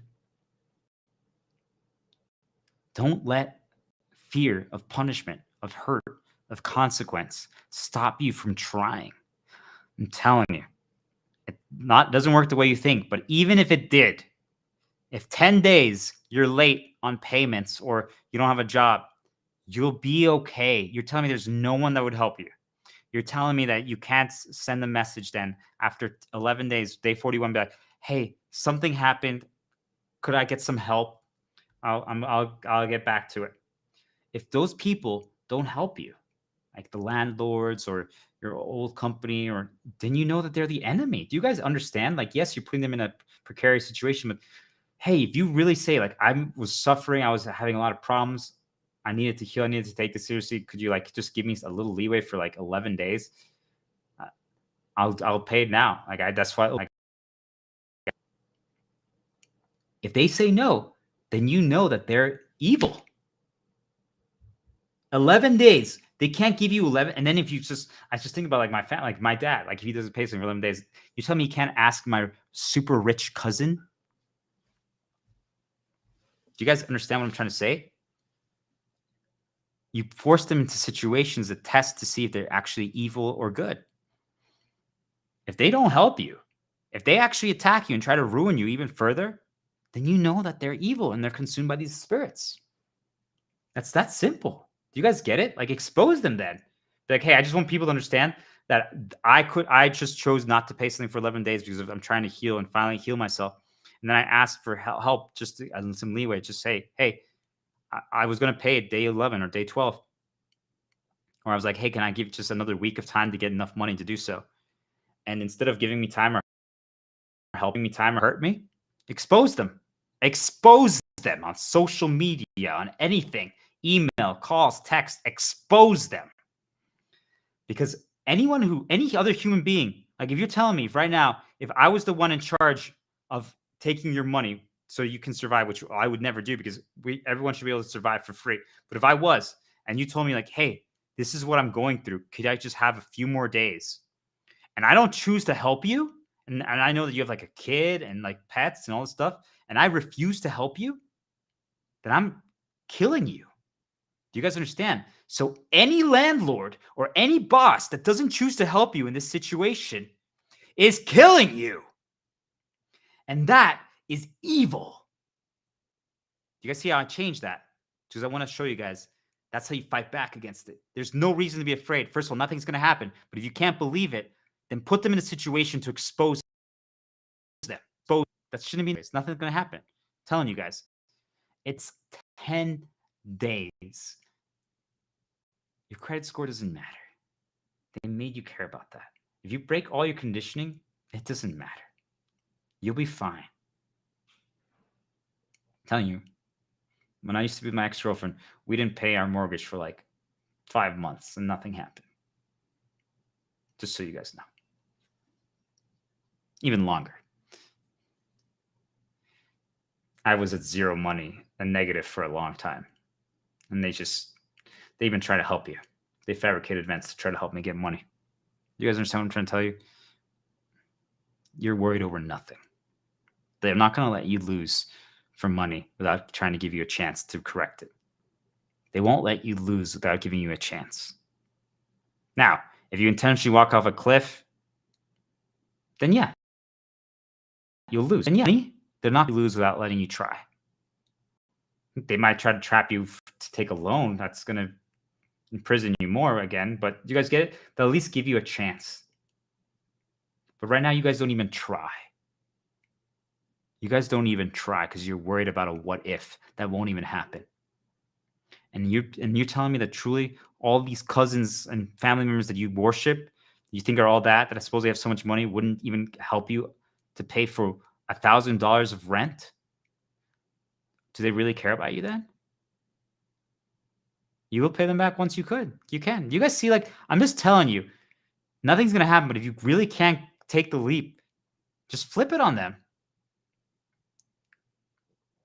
Don't have fear. All you have to do is heal. Why would they punish that? All you're doing is healing. Truly. Landlord, hey, I'm sorry that I didn't pay it. I'll figure something out. I was hoping that the world would change, but I'll figure something out, okay? I'll get there. But I was just healing every single insecurity, fear, and trauma that I had in my family too. And we're finally happy again. My kid is thriving, my pet's thriving. I'd love to help you too if you need it, but this is what we did. If they attack you for that, do you understand that it exposes them? How can they ever attack or punish someone who's just trying to heal or be better? If they attack, then you know that they're poisoned and corrupted, and they're part of the problem. They're being controlled by the system and the evil spirits. I'm telling you, that's just how it is. All you're doing is becoming the best version of yourself. Give yourself 40 days. A 40-day vacation. What can you do in 40 days? It also puts a little pressure on just a little to try to improve your situation.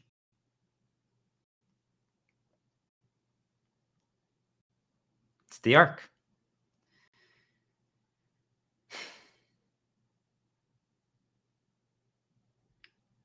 All right. I'm just going to change the song really quick. We're going to do this next segment really quick because I covered everything that I wanted there. But I just wanted you guys to know that this is just would be a repetition, just another angle. But this is my darkness right now, what you guys just saw. This is it. All I want to do is consume people with a light to destroy the things that are controlling and ruining your narratives so you no longer have a choice. That's why I fight. Now that you know, now you realize that the only thing you need to do to fight back and destroy a system is heal yourself. Quit your job, give yourself time. No longer spend. That's all you have to do and heal. Doesn't that seem doable? Doesn't that seem achievable? I don't know about you guys, but I would be so excited to vary. I'm excited even just talking about it. Like, I'm like, wow, wait, all I have to do is give myself time. I have to take a 40-day vacation. Wow, that's really hard. 40 days off. Oh my gosh, what am I going to do? And I just have to heal for 40 days? I have to figure out how to heal. Oh, that's a little work, but it could be fun, something new. And you're telling me if I do this, I'll never be insecure or afraid again, even though it's still not fun if they remind me. Yep. Do I want to feel that way? Why would I want to feel that way? That sounds fun. That sounds cool. That sounds like freedom. I don't know, guys. Wait, that seems really doable. And if it doesn't work for 40 days, well, then I can go back to what I've been doing for the last 10 years.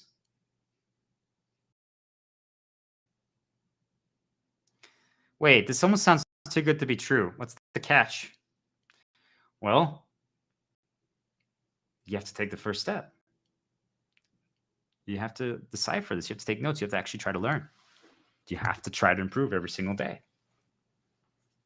And, you know, when you heal, when you first start starting to heal your insecurities, it's not fun, right? To deal with some of those topics. And remember, we're not talking about them, but we're just healing them for ourselves.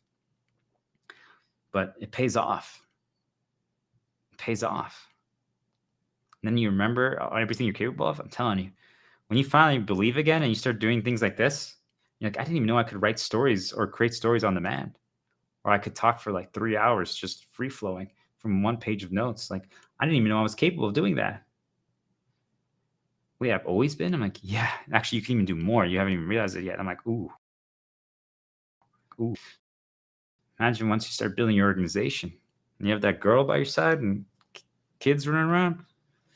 Think about that. Then we actually have all of our ultimate shields around us, right, Leah? What then? Whoa. Right? You guys see, like, all of a sudden you start believing. Because now it doesn't seem out of reach. Wait, I don't need money. No, I don't need a job. Nope. I just need to give myself time. Yep. I just need to heal. Yep. And everything will change. Yes. But if we all just did it ourselves, I don't have to worry about anyone else. Nope. Just yourself. Wait, really? Yep. Straight up. 40 days.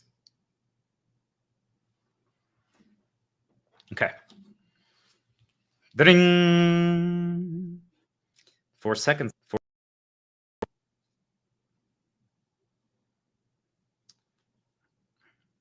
All right. I'm going to put All Is One from Final Fantasy 16 on. It's a song.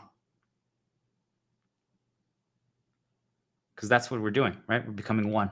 If we do this, if we all heal, then we walk out of our arc. Okay. So I've already talked about it. I just wanted to do a little last motivation push before we take a break here. I'm going to reset, recharge, and let out my dog. And we're going to detox a little bit, relax a little bit, and recharge and unwind before the big battle. Because we deserve it. If you've been following along, you deserve it. You've always deserved it, by the way. You've always been worth it. Oh my gosh.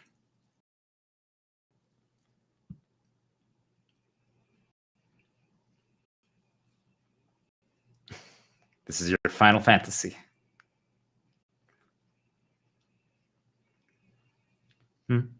Okay. Phoenix. Glory's your birth. Shepherd. Stirred up, man. All right, Leanne. I'm just going to take a bite of cereal, even though it's soggy now, but why not, right? Still good.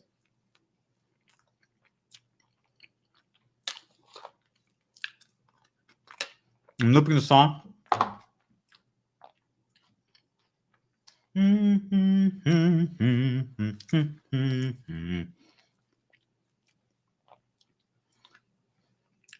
So how do we find our light?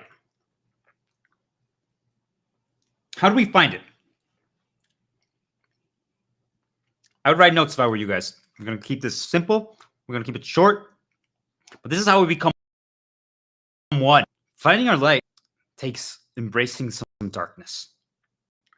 So I ask you, what if you learned who or what is responsible for your perceived loss, whatever it is, your insecurity, your fear, your trauma? What if you learned who it was? Now, I'm not saying the actual person themselves, I'm sure, but what if you learned it was them? These evil fucking spirits who are manipulating and fabricating shit to destroy your life. And now you learned how to get back at them without hurting them. And you didn't even need a resource. No requirements. And it makes you better. It makes you hopeful. It makes you healed of everything that's bothering you.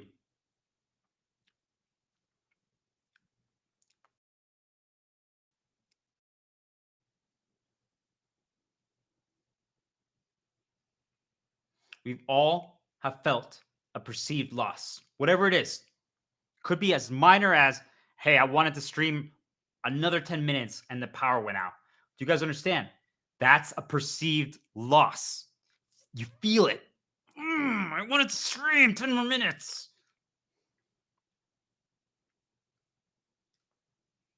Now you learn that you can fight back. Wait, I now know who turned off the power. It's them. How can I fight back against them in the system? How can I? Well, I need money. I need all these resources. I need all this time. I need all these things, requirements. Well, when you feel like that, you feel like there's no opportunity to do anything to change your circumstances. It seems completely far-fetched, out of reach.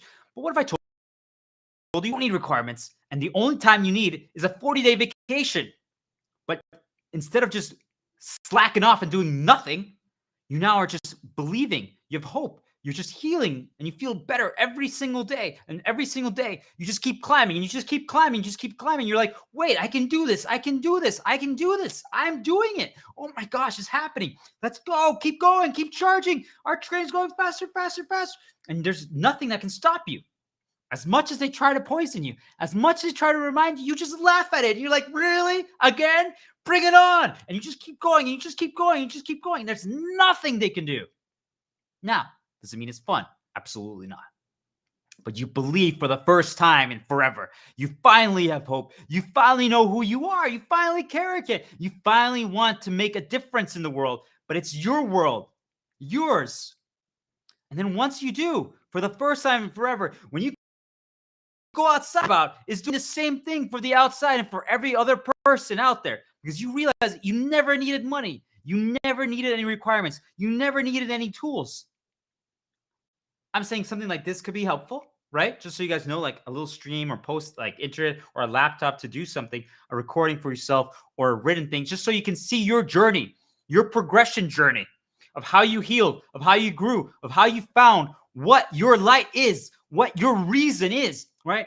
I'm saying perceived loss, like, hey, they hurt my family. They hurt my dog.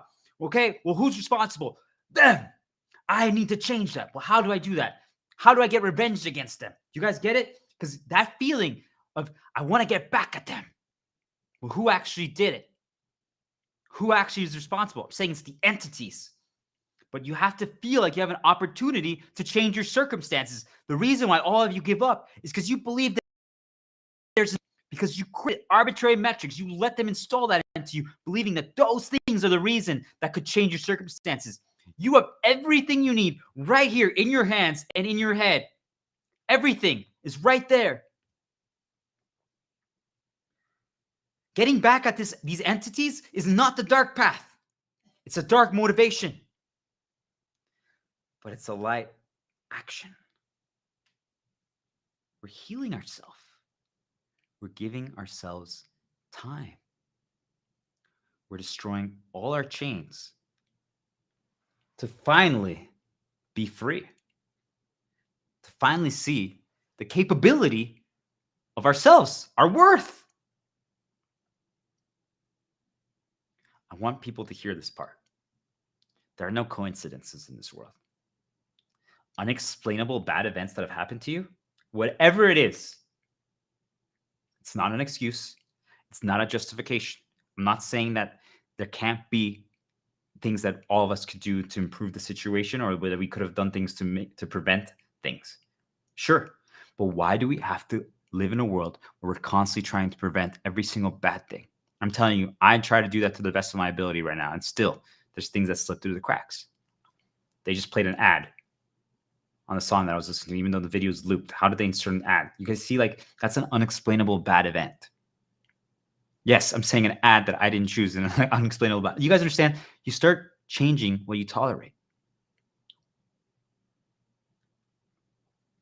It's fabricated by them to try to interrupt you, try to disrupt you, try to cause you problems, for good or for bad. But still, they're trying to change your story.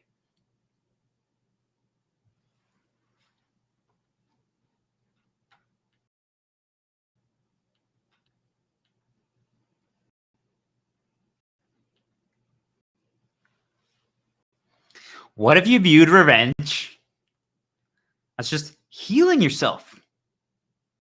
I know people talk about the best revenge is just, becoming a better, sure, it's a very evolution of that, but it's not about the other person. What we're actually fighting against is the system and the spirits themselves, not the other, whatever, right? It doesn't matter. Now we know that they got controlled by that. Okay.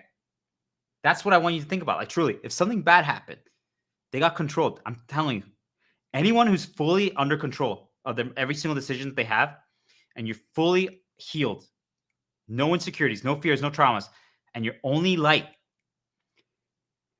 the thought of doing anything bad to anyone doesn't even enter your brain. And then it does for a second. You're like, why are you telling me to do? You guys understand what I'm trying to tell you?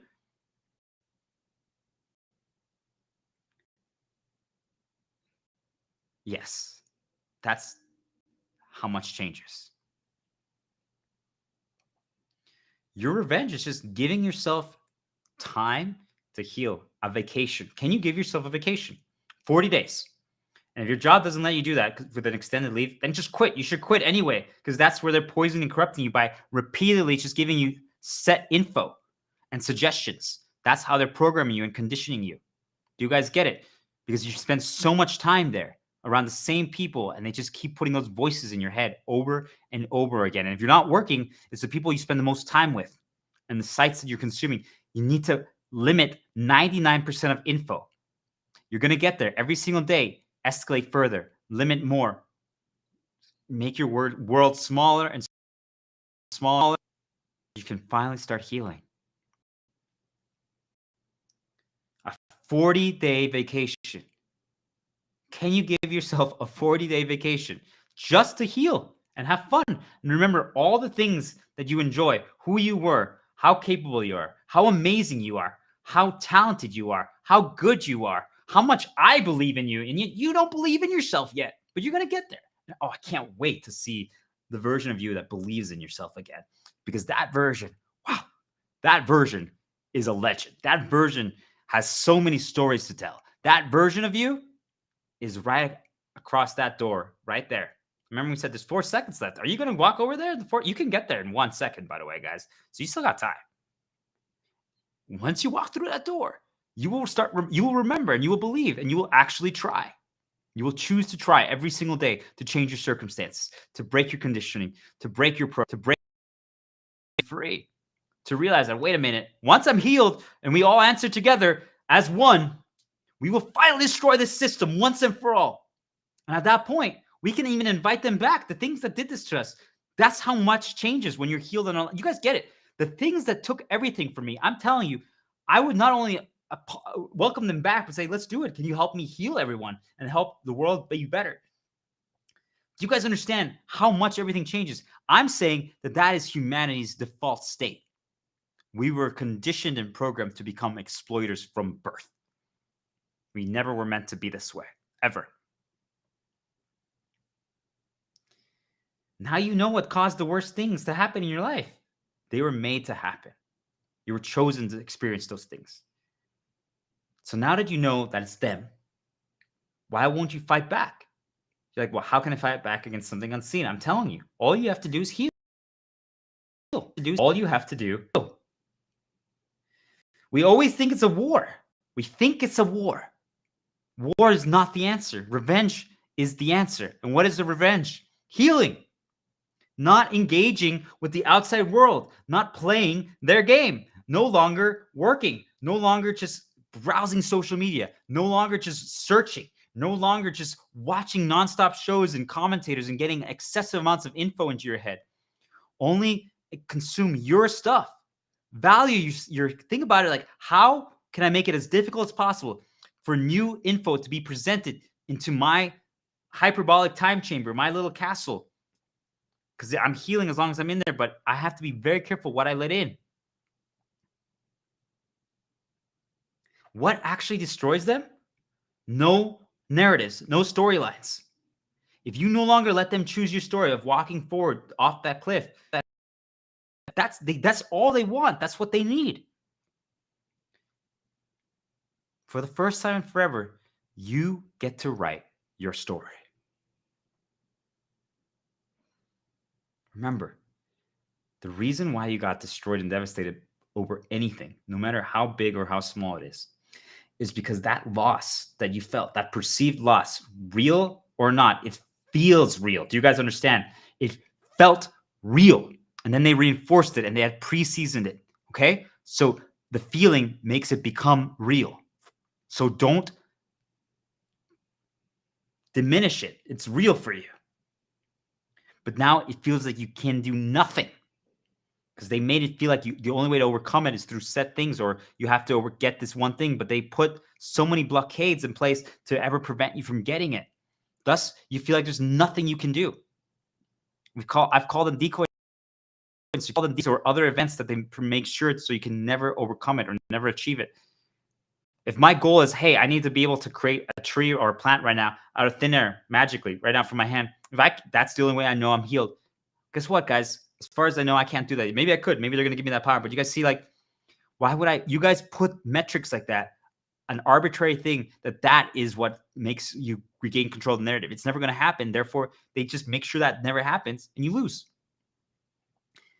The moment you realize that all it takes is when you're fully healed and you can break all your chains, and that's what we're going to talk about after the break, you're in full control. Every single thing.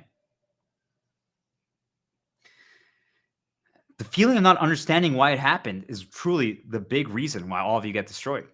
Because it's like, why did this happen to me? Why is this happening? That's why I went on this journey, because I wanted to understand. And now I know. They made it happen.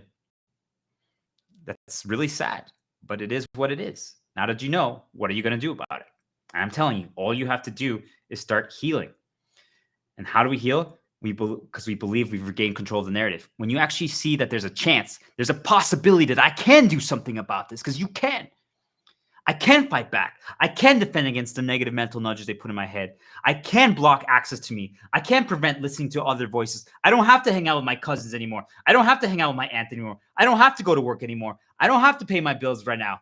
I can just focus on myself for 40 days.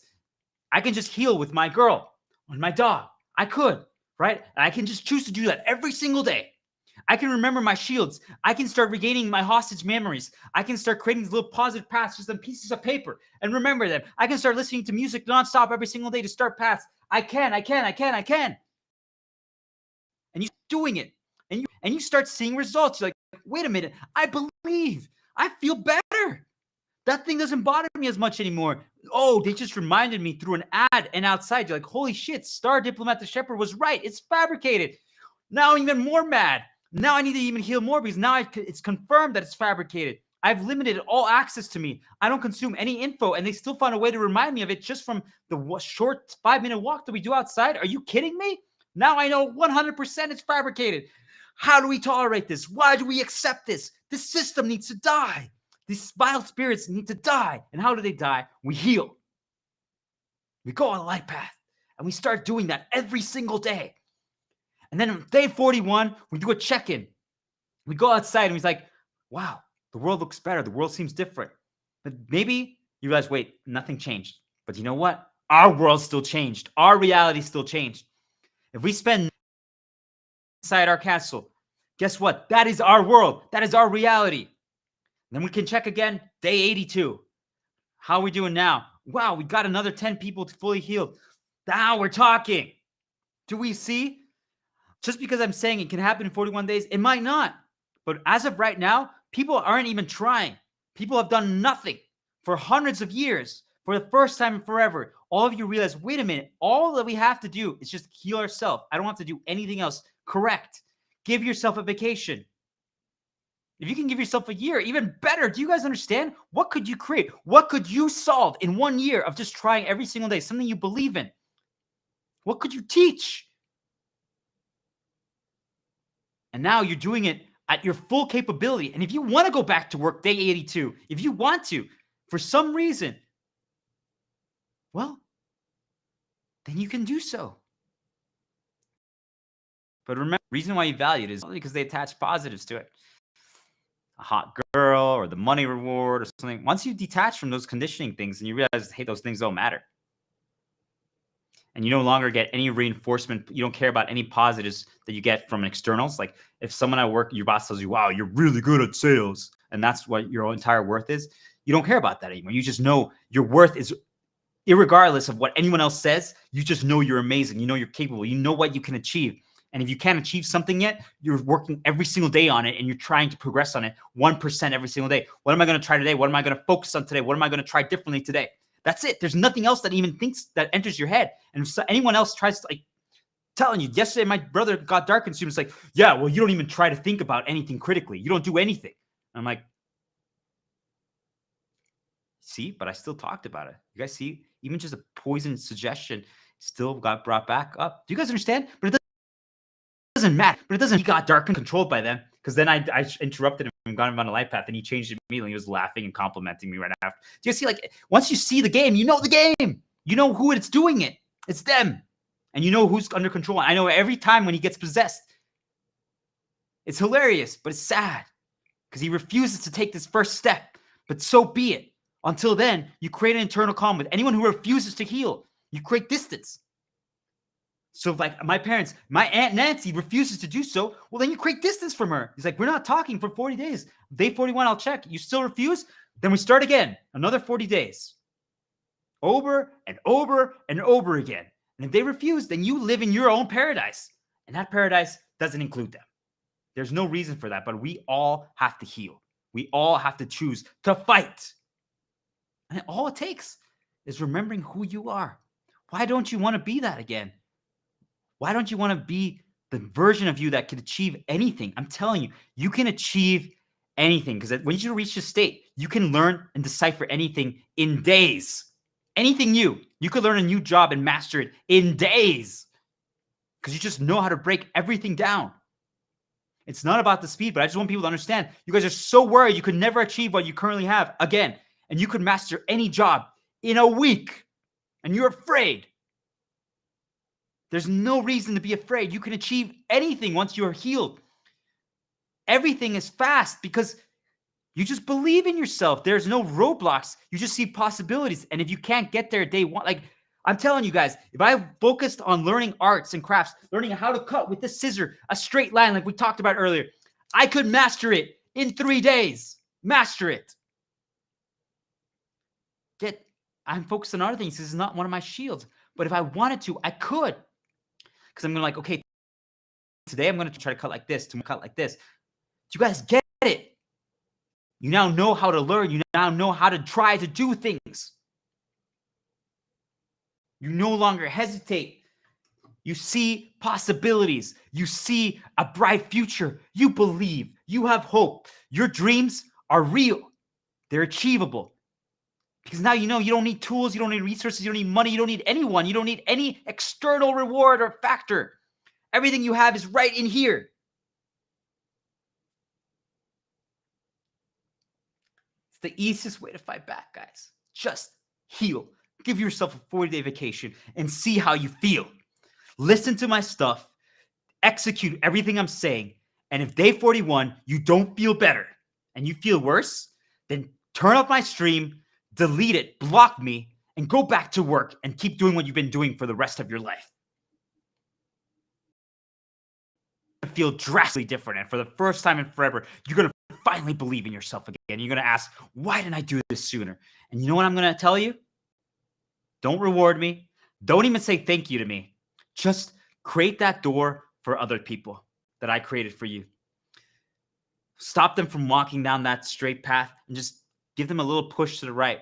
We're not trying to change their narrative. We're not trying to write their story. We're just trying to get them to choose. Be like, hey, just walk to the door right now. Okay. And then you just walk away. And now because once they walk through the door, for the first time forever, they finally feel like they can give themselves time. For the first time forever, they think that they finally can do something to change their circumstances because they realize, wait, I am in full control. I can change my story. It's doable. You don't need resources. You can do it. Each and every one of you. It's not out of reach. You don't need anything except yourself. Take the first step. Because once you do, and once you know, and once you realize it's working, you'll never stop until you're fully healed. And once you are, the entire world changes. Because your entire world is healed. And now you can start healing the outside world. Because wherever the poison and corruption tries to get to you, it stops there. It's time. Create your arc. We become one. And that's my plea. So what door are you going to walk through? The one straight ahead or the one to the right? What's your answer? All right, we're going to take a break. We got a lot of cooling down to do. That was a lot. We'll try again another time. So when we get back, we're going to do some challenges for fun to cool down. Okay? The calm before the battle, before the arc, before all the stuff that we're going to do. But I want you guys to grab some water, to relax, just to walk, listen to some positive music that you enjoy. And I'm going to set up a few challenges for us. But the one that I want all of you to do for fun, this is for fun, okay? This is a little assignment just to completely change your vibe and just to see that, hey, I can change my circumstances. I'm in complete control. We're going to do a food challenge. So what I'm going to do is I'm going to make my oat meal thing. With oats, I'm going to add some random seasonings and sauces, and maybe I'll throw in some like ham and ground beef in there, and maybe some honey, some mustard, some ketchup, some tomato sauce, maybe some salt, pepper, cayenne. Maybe I'll melt the chocolate in there. Maybe I'll throw in some cereal, maybe a little milk. I don't know. And maybe I won't do exactly those things, but just try to create something with no rhyme or reason. Okay? Just try anything. And it could be a sandwich. It could be a slice of bread. Maybe I'll do a slice of bread actually instead. I don't know. And I'll just put random toppings on there. Why? Because I'm just trying to show you guys that we can create something new. That's not a recipe. There's no right or wrong. It's ours. And then when you try it and you realize, wait a minute, I actually kind of like this. And it has the most random, arbitrary things. But maybe you don't like one thing. And then you're going to start trying different things. But right now, and maybe I just show you guys how I do it right here. But we'll figure it out, okay? But I challenge you guys to try something. A bread, a cereal, anything like that. Something simple that you can just add random things to it. And just see how it tastes. Okay? You got this. Put on some of your favorite music, grab a drink, make some more coffee. We got this. Which door?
Okay. Just making sure we're good.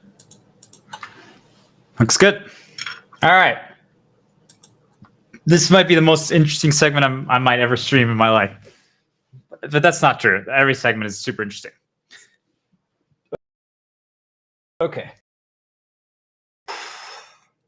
So the last segment was a lot. I want everyone to know that. Like, if you've been listening and been following along and you're still listening, whether it's live or if you're watching the recording, if you got through the last segment, I'm extremely proud of you. Okay? Because remember, this is still all part of the mission. We're doing the training, the prep before we take on the dark one, before we do the battle. Because I didn't tell you guys this, but the battle begins tomorrow. Uh-oh.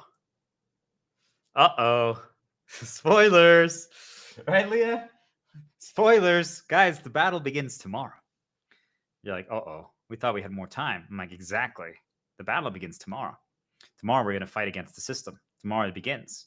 Now you know what that battle entails. Now you know what you have to do and what actually is expected of you. You got to heal, right? You got to start breaking free. And we'll do a little more details on all what that involves.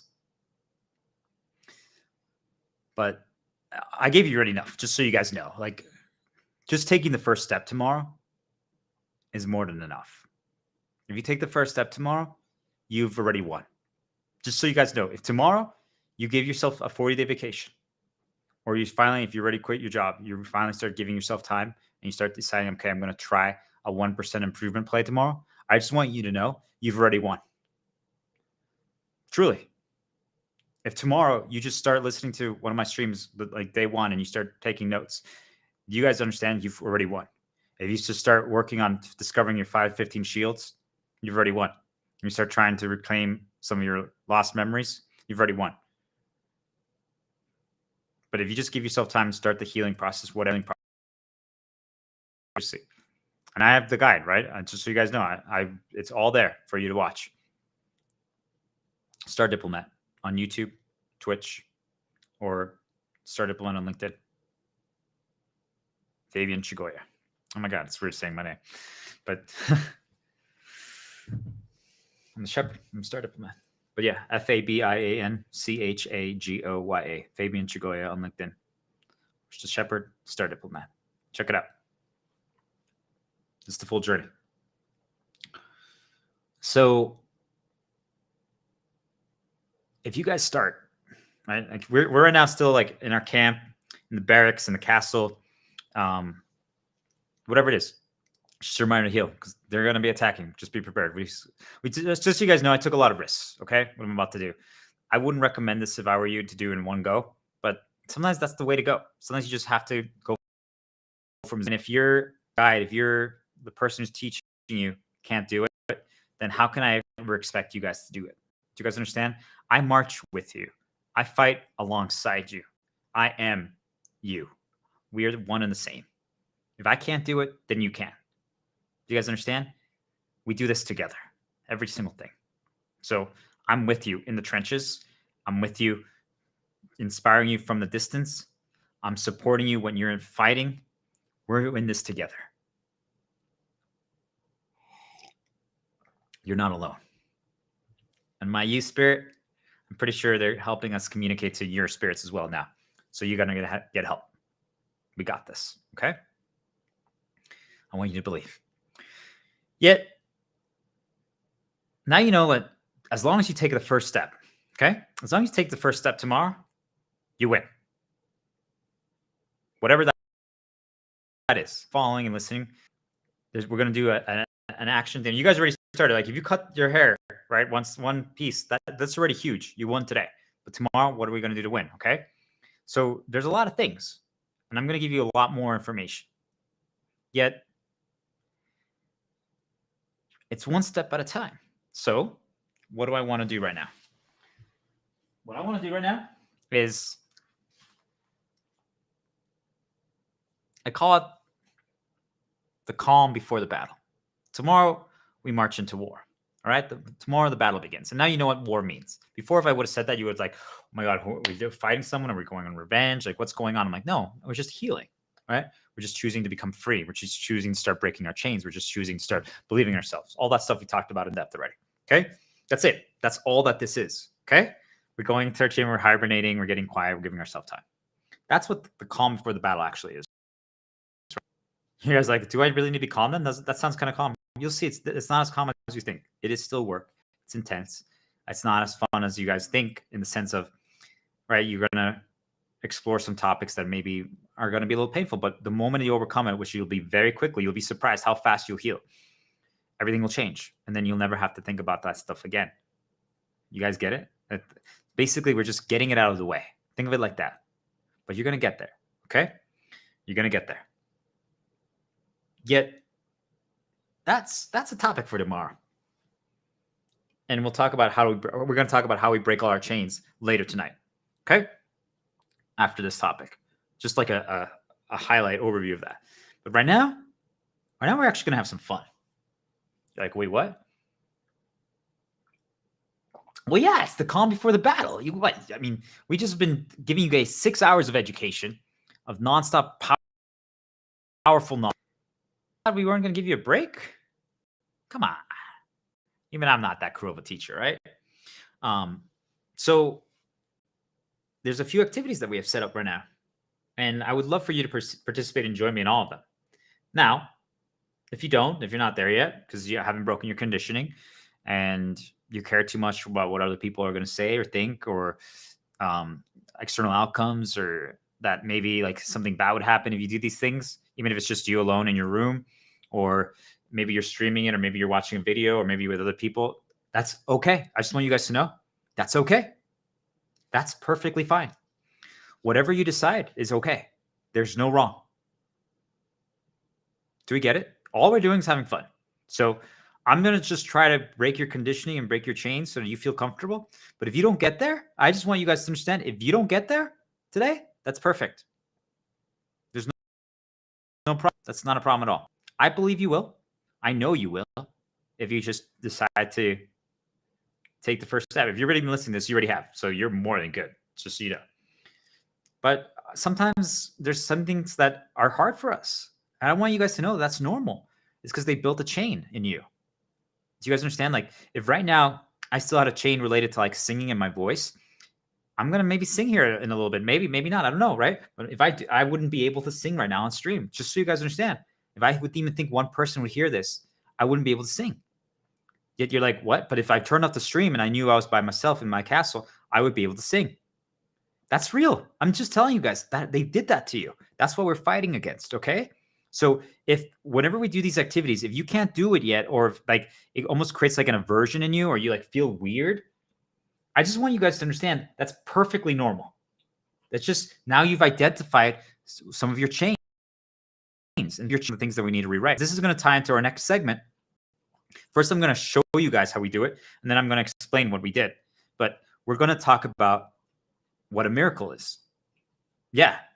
What a heavy topic, right? When we're talking about just the calm before the battle. But it's really about how can we remember our way? Because we forgot who we are. Every single one of us. I'm telling you, it's not an accident. So we just forgot who we are. And now there's some things that I'm telling you, we choose to forget. That we've broken our conditioning. We don't want to do it again. Or maybe they got poisoned. But there's a lot of things that I wouldn't do again. You guys understand? Like, I've now explored a million paths. And I'm like, there was a time and place for that, but I'm good with it. So I'm going to do some of those things that I've deconditioned myself to willingly. I just want you guys to understand. Some of the things that I'm doing right now are that, but I'm using it to show you guys an example, okay? But what we're going to do is we're going to create some miracles. We're going to create some miracles tonight for each and every one of you. If you are willing to just try with me, we're going to create some miracles. And I'm showing you a template, which means that you just need to change it to make it your own, okay? Whatever it is for you. So this is how we remember our way, because we actually try things and then we explore and we're like, wait a minute, I can just try. I can be myself. Doesn't matter how weird I think it is, because it's okay. Because it's your way. No one else can do it like you. And I'm telling you, everything I'm going to do, no one else would do exactly like this. Maybe they would do 80% the same way, but there's going to be something that I do that's different than everyone else. And that is what makes us special. That's what makes us valuable to the world, because otherwise we're just a clone. And if there's nothing wrong inherently with a clone, just so you guys understand, there's nothing wrong inherently with it. The problem with clones is that they're not who they could fully be. That means they're to the table. And I'm not saying that there's anything wrong with underperforming, right? Because I told you guys, there's no wrong, there's no mistake. That's not what I'm targeting here. What I'm trying to get you guys to realize is that you're not doing your full capability. You're limiting yourself without even realizing it. And it happens to every single one of us. Do you guys get it? It happens to every single one of us. Like, even just a few weeks ago when I first started the streaming journey, I was doing it. I hadn't broken everything yet. I was in the stages of doing so, and I thought I already had. And you guys know that I escalated even as I was starting my streaming journey. We don't even realize it. And it could be small little things, but hey, normal. If I want to sing, I want to belch and sing completely to the maximum of my ability, right? Like super loud, but I can't. Well, you see, like I'm still limiting myself just a little bit. I want you to remember who you really are.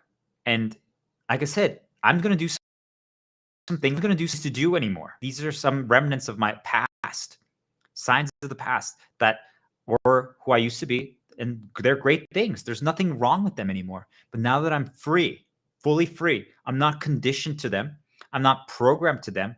I don't have the same associations to them. I've healed all of those things. I want you guys to understand that now I get to choose if I want to do them again. So I'm telling you guys, I've broken free from all of them. I don't even want to do them ever again. And yet I'm choosing to do them right now. Do you guys see what I'm talking about? This is why I want you guys to get to this level, because even then you can just be like, well, I'm going to choose to do it right now for an experiment or for a lesson, but then I'm not going to do it again. That's what we can do. That's what we're going to get to, every single one of us. And I can't wait for you to get there, because once you do, life just gets better. You have fun. And that's what this segment is. It's about having fun. We talked about a lot of heavy stuff, even though it was motivating, inspiring, still heavy. And we're going to get to some tense, but they're going to be much more. We're going to break it down. It's going to be also fun because now it's going to seem even more doable after this. But right now, all it is we're having fun. Okay. So whatever happens from here on right now, this segment, it's just pure fun. We're creating miracles. And what are miracles? Just rewiring faulty programming. I'm teaching you guys how to rewire faulty programming that's in you. If there's anything that you can't currently do, it's because there's a program that's blocking you from doing so. And it's faulty. It's faulty. It wasn't meant to be there. Think of it like right now, I want to move my finger down like this, but I can't. I can't do that. But wait, I did. But imagine if I'm like, I can't move it down. That is what happens to you. They do it through chains, okay? And locks, which I call like insecurities, fears, traumas, and many other things that we're going to talk about in the next segment. But I just want you guys to know there's things that actually are truly blocking you from doing it. That's why I talked about the train, right? That has all these chains and webs and vines. It's real. Just so you guys understand every single thing. So that's what we're going to start breaking today, right now. Mainly your conditioning and any addictions or old associations. I'm going to teach you exactly how to cure any of them. All right. So I created a little cooking challenge for ourselves and a food challenge. I hope you prepared some things. Maybe you already ate it because it's been a long break. If so, that's cool. Then just watch and observe it. The next time, replicate it for yourself. But before we start that, I just want people to put on a song. Now, I'm going to make a suggestion. It's up to you if you want to choose this one. But if not, I want you to choose something similar for you. So I'm playing a song from, again, a video game that has a scene related to what I'm trying to accomplish. So we're doing the mission, right? I'm your trainer. I'm your raid leader. I'm your guide teaching you this information. Okay. And we're in our castle. We're taking a break because we know the big battle is tomorrow. That's going to start our healing journey. So that means that I got food coming. I got drinks coming. And doesn't necessarily mean just alcoholic drinks, but it's drinks of all kinds. Right? We got all the good stuff. All right. We might end up singing, dancing. Who knows? Might talk to some girls. Who knows? Right? Like it's going to be a fun night. We're just relaxing because tomorrow the battle begins. Okay. So it's important to take breaks. It's important to have moments where we can recharge. And this goes to the same thing when you guys start your healing journey. If you did a big push, like, hey, like I need to probably take a break here soon.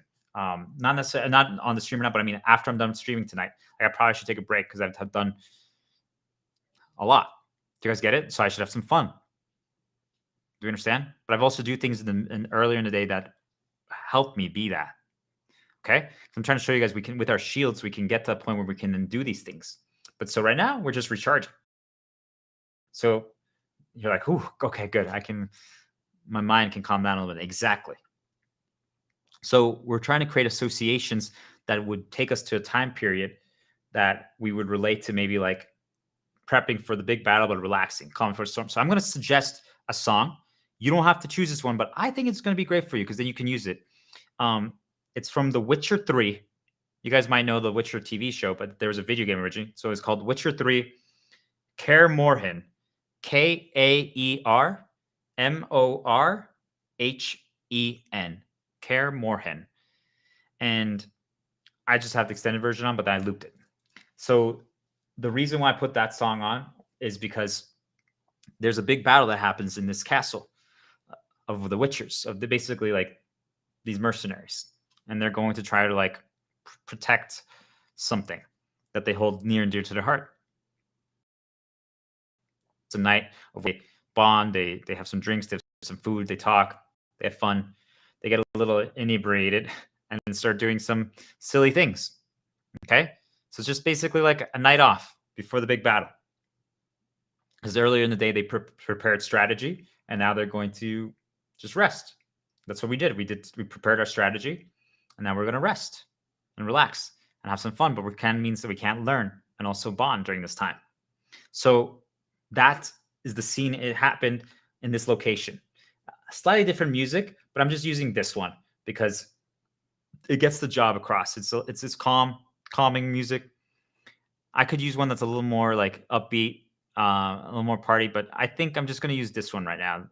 It works for me for what I'm trying to get across. Okay. But if you want to choose something a little more energetic, you could. Okay. Ports me to that place that like the barracks in the castle. Okay. Because there's even a picture that I don't know if you guys can see it, but it's like the little castle. Like it takes me there. Do you guys get it? So that's all we're doing is we're creating an association for this.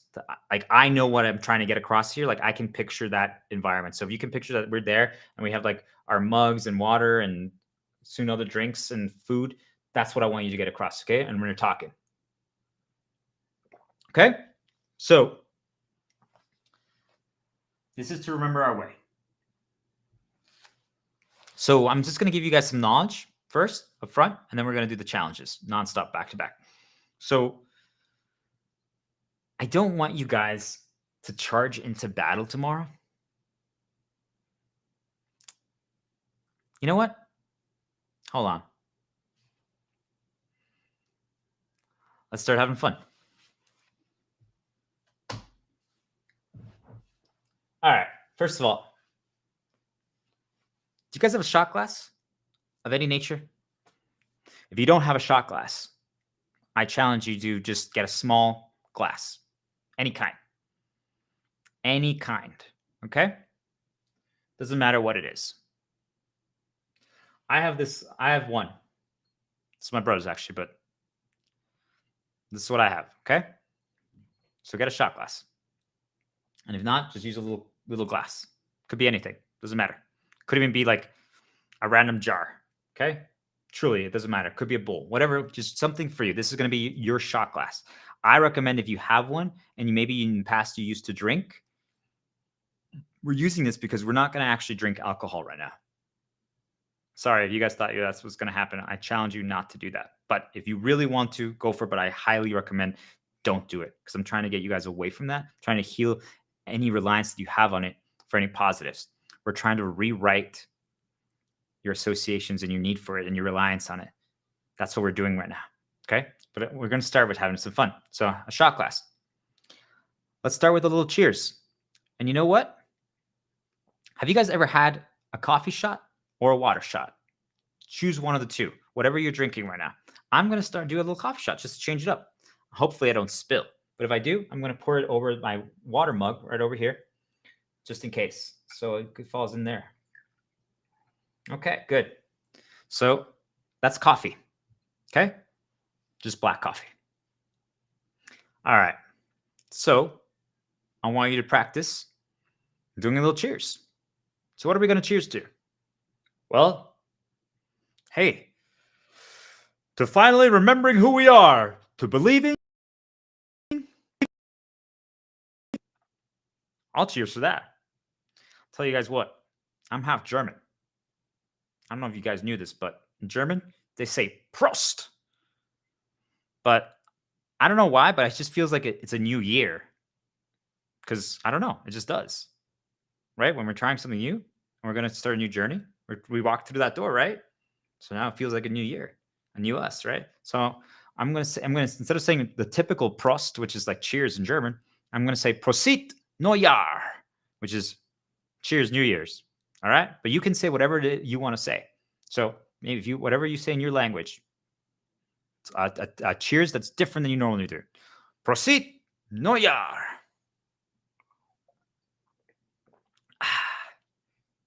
You guys pay attention to what I just did?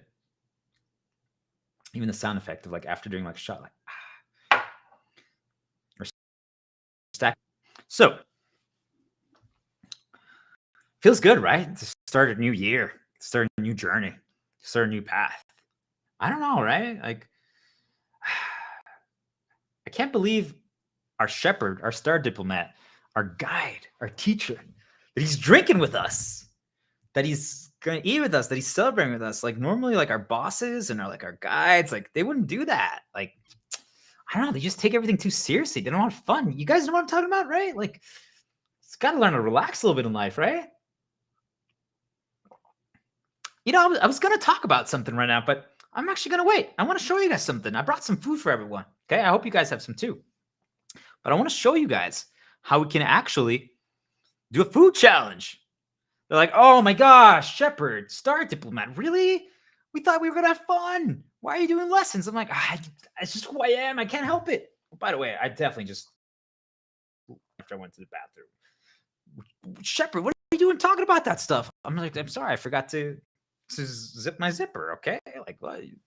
All right. Like, I'm your guys' shepherd. I don't want you guys to see something, right? Okay. So what do we got here? We got a plate.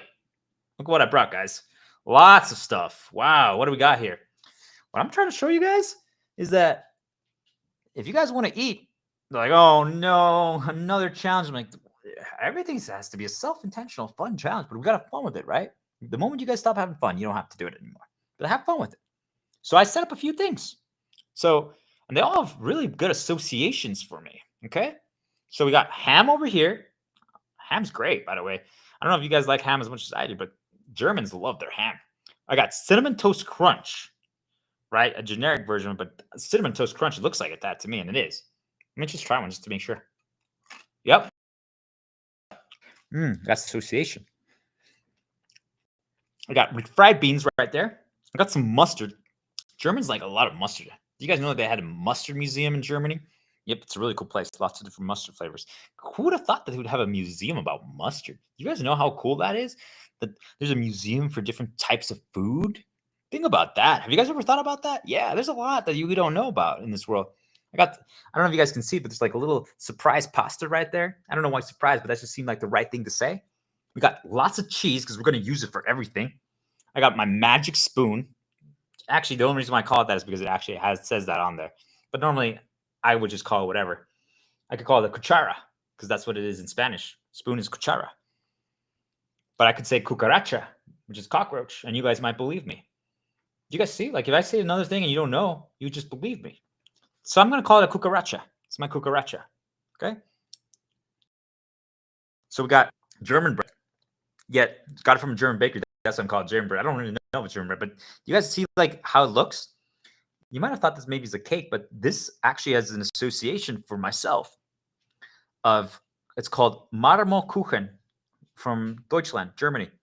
It's kind of like this chocolate and like vanilla-ish cake. Not too sweet, but it was a good balance. And it looks like this, but just instead of bread, it's just cake. So I'm like, whoa, look at that. You guys see like that's the approximation of it. If you guys see, if you don't see the crust, right, it could be like, you're like, is that a cake? Do you guys understand what I'm trying to say? Like, it's the approximation of it, it's the association of it. You can use that for good. So maybe if you want to start having fewer desserts, maybe you just put some sweets in this and be like, hey, it's still bread, right? But you guys see what I'm saying? If you're addicted to cake, you could do something like that and trick your mind to think that it's. Then we have a tortilla where I actually melted some cheese. So what is that? It's just a tortilla with melted cheese. But wouldn't you guys call it something? A quesadilla? Why do you guys call it that? Do you see, like, do labels really matter? We know what's on there, but you guys know it as a quesadilla. But see, okay, everything is going to have cheese. We're going to repurpose the same item on every single thing. Pay attention to this, guys. And then I have over here jam. It's like some, I don't even know what flavor it is, but in Mexico, this type of jam, it's a little different. It's from a fruit, but did I put that there? They call it ate. They call this ate. And it's like, let's just call it like an apricot jam, but we're gonna call it ate, okay? Because that's what they would call it in Mexico. And I'm gonna show you guys how they eat it with cheese. I have some honey here. Why? I don't know. Just felt like the right thing to do. And some peanut butter that I made. Just a can of tomatoes. Put it in the blender. Diced tomatoes or whatever. Added some salt, some pepper. I just randomly added thyme, some garlic powder, and cayenne. Lots of cayenne. And it's spicy. Tastes great. It's really good. Now that's just like that. You make a salsa. The salt is the key, and then you add some water. That's it. That's how you can make a salsa. Now you can even add your own stuff to it if you wanted to. You guys get it? Okay. So what are we going to do? Well, I'm going to show you guys some dishes that are from my culture, from the Mexican and German culture, that you guys might not even know about. But also, I'm just trying to show you that you guys can, any combination works. So did you guys know that in Mexico, there's something called queso con salsa? That means cheese with sauce. Have you guys ever tried it? Cheese with sauce? Have you? It's really good. So, taking a piece of cheese, I'm dropping in the salsa. Okay? All right? Throwing some cheese in the sauce. You're like, what? Now, the way you normally eat it, but you don't have to, right? But this I'm going to show you with a piece of bread. So what are we going to do? I'm going to break off a piece of the bread. I'm going to pick up the cheese that's already in there. Normally, the way you see all the normalies I'm saying, you melt it in the microwave. You warm the salsa like a minute, and then you warm up the cheese with the salsa another minute. And then it's kind of like almost like a fondue. But so I'm going to break off a piece of the bread, and I'm just going to do that down here just so I don't spill. Okay, so piece of the bread, the salsa and cheese. I don't know if you guys can see it. Got some cheese and the salsa on there. Take a bite.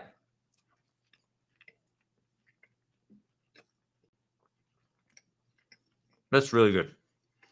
You guys need to try it. It's really good. You know what? I haven't done something before. I've never tried cinnamon toast crunch and ham with the salsa and some bread. So I'm going to toss some ham in there. I've never done this before, just so you guys know. I'm just trying it. Tossing some ham in there. And a cinnamon toast crunch. You know what? I'm not going to try the bread. I'm just going to try it with the spoon. And actually, I'll do cheese, ham, and a cinnamon toast crunch. Let's just try it.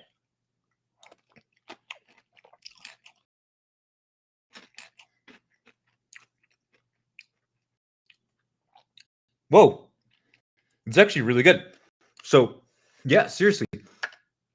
I got a spicy part of the salsa. And then the cinnamon toast crunch, the crunch like kind of like changed the feeling and had a little sweetness, so like counteract the spiciness. But then I used to have something, I forgot about this when I was a kid. My mom and dad would make this ham and cheese mix thing I think they call it sincronizadas in Spanish, but basically you put on a pan a slice of ham, then you put some cheese, and then another slice of ham on top, and then you just like fry it for a little bit, and you just put a lot of salsa on it. It's like it's completely submerged in salsa. That's how they made it. It was so that my dad would eat less bread or tortillas, because Mexicans eat tortillas with everything, and that way you could avoid, if you wanted to do something, but you still got the ham and cheese. It was really good, and it brought that reminder back just because I did that, and I still had the cinnamon toast crunch in there with the salsa. Do you guys see? I just had a little ham and cheese like that. And I forgot about it, and I remembered it because I did that. Cinnamon toast crunch with salsa, by the way, guys. I don't know if I'll do it again, but I was actually pretty good. Maybe I'll try it one more time, just because. I'm just gonna dunk it in there.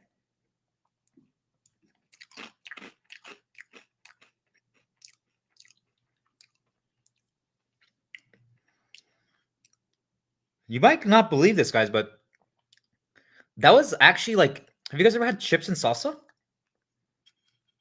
Have you guys ever had chips and salsa? Oh my gosh, this is like, it's like if you had like a sweet chip. Oh my gosh. It's like chips and salsa. Cinnamon toast crunch and salsa. It's like chips and salsa. Have you tried it? It has a little bit of sweetness to it. It's just really good. Yeah, what if I told you guys that? Also, you have not tried it, so you might think I'm crazy. Do you guys get it? I'm not bullshitting you. I truly think this is great. Remember, we're taking a break right now. We're having fun, right? Oh, speaking of which, it's time for another shot. You ready? Okay. This time, I don't know if you guys have ever done this, but I'm trying this out. Have you ever done a milk shot? White milk? Have you? Look at this. I got some milk here. I think my dog just opened the door, so I'm just going to close the door just so that I don't wake up my brother. Oh. All right. So, all the associations, right? Oh gosh, I'm staying up drinking now. So we got shot glass, some milk. I'm gonna pour it over my other mug again, just so I don't spill. Actually, I'll just do it over the big plate. If I spill, whatever.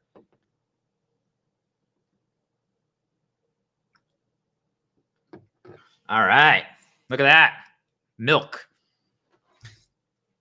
Okay, so remember, you guys can do milk, you can do coffee, you can do water. Just try anything that's not alcohol. Could be orange juice, apple juice. It doesn't matter what it is, okay, guys? We're practicing.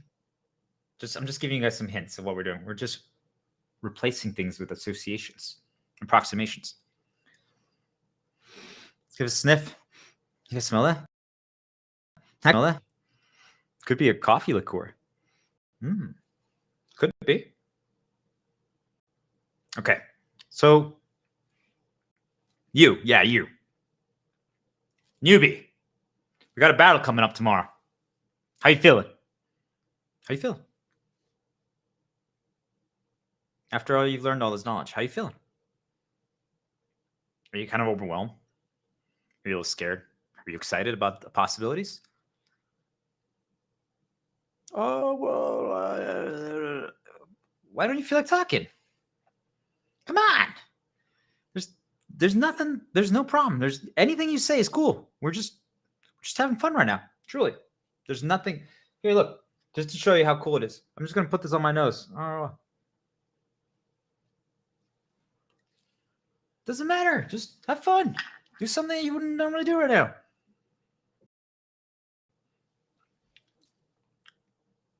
How you feeling? No one's judging you right now. It's cool.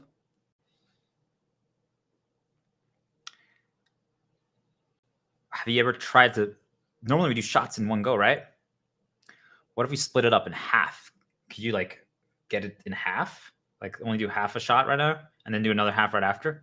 So we're going to do half a shot and then you're going to whistle. Can you whistle? If not, hum. Whistle a song you enjoy. Any song. Just a little part of it. I'm going to do It Doesn't Matter from Sonic Adventure 2. Okay? So here we go. To break it free! Half shot.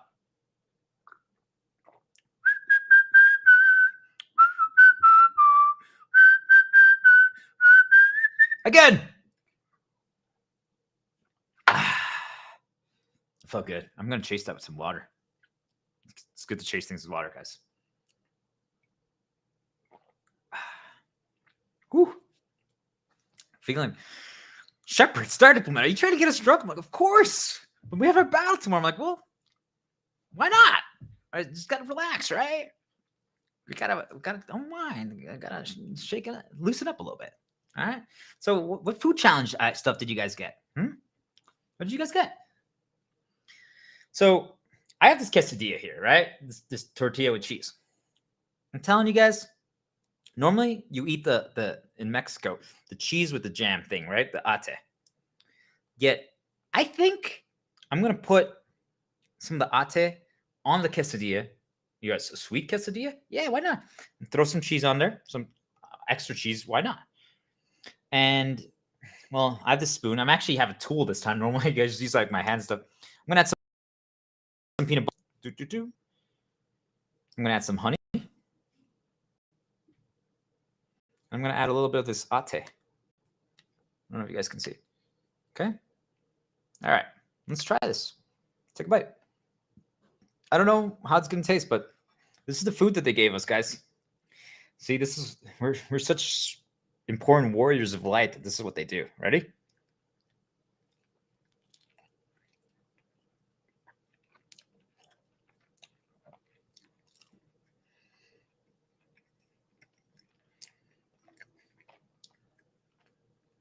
I know it's pretty good.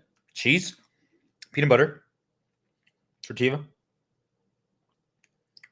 the ate, the apricot jam, and honey. It's really good. But wait, Shepard, Star Diplomat. I had to eat tacos with like meat and salsas and like cilantro and like onions. What are you doing? I'm like, well, I just wanted to try it out. What's the problem with it? It's pretty good.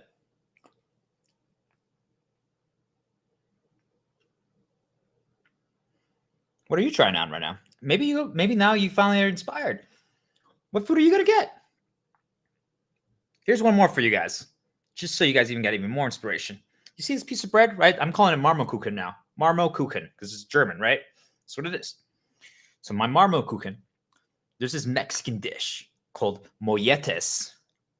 But if you can't pronounce it, it's M-O-L-L-E, molle. It's like a Y, but I'm going to call them, you can just call them moletes. Just call them moletes. Why not? Who cares? You never cares. Just call it moletes. I want some moletes. With my German Marmorkuchen, we're going to make a Mexican dish called moletes. So how do they go? Normally, here are all the normalies, guys.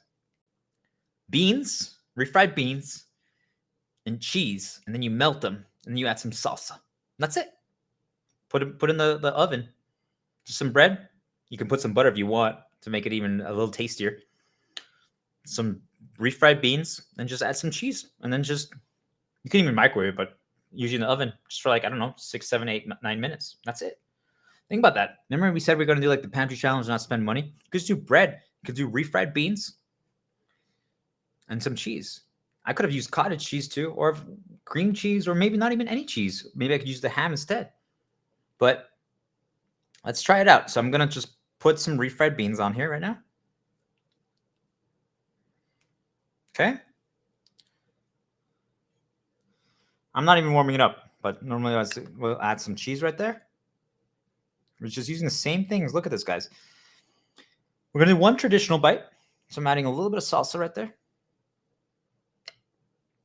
don't know if you guys see it. That corner right there is my molete or mollete. Here we go. Here we go. Here we go. Oh, no, it's going to break. It's okay. So I'm just going to make it like a little bit of sandwich so it doesn't break apart.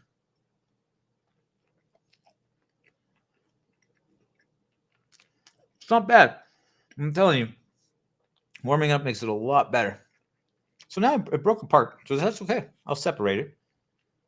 Now,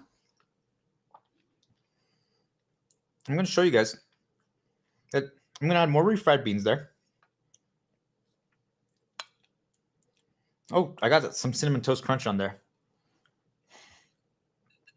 Let's add another piece of cheese there. That I haven't used yet. So I'm just going to decide to put a little pasta on there. Oh no, we're going to make a mess. So we're going to use our fingers just so we don't make a mess. Because we don't want to make a mess, right? And there's a little bit of this mustard, German mustard, on a Mexican dish. And I'll tell you what, since we're just adding things right now, let's add some of that ate too. And see what happens. I'm going to take this one. I have no idea, guys. This one might be a failure for my taste. But here we go. I'm just going to dig in. I'm going to go like this because otherwise it's going to make a mess.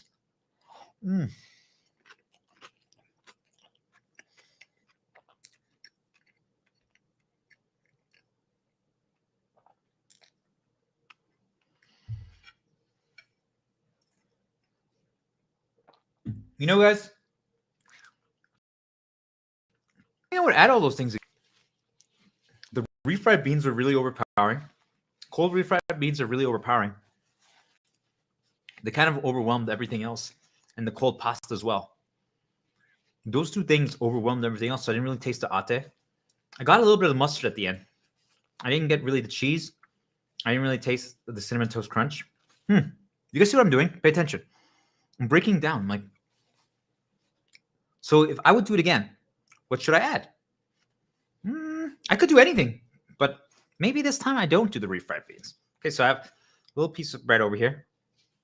This time, oh, I think the ate actually fell. I'm going to add ate.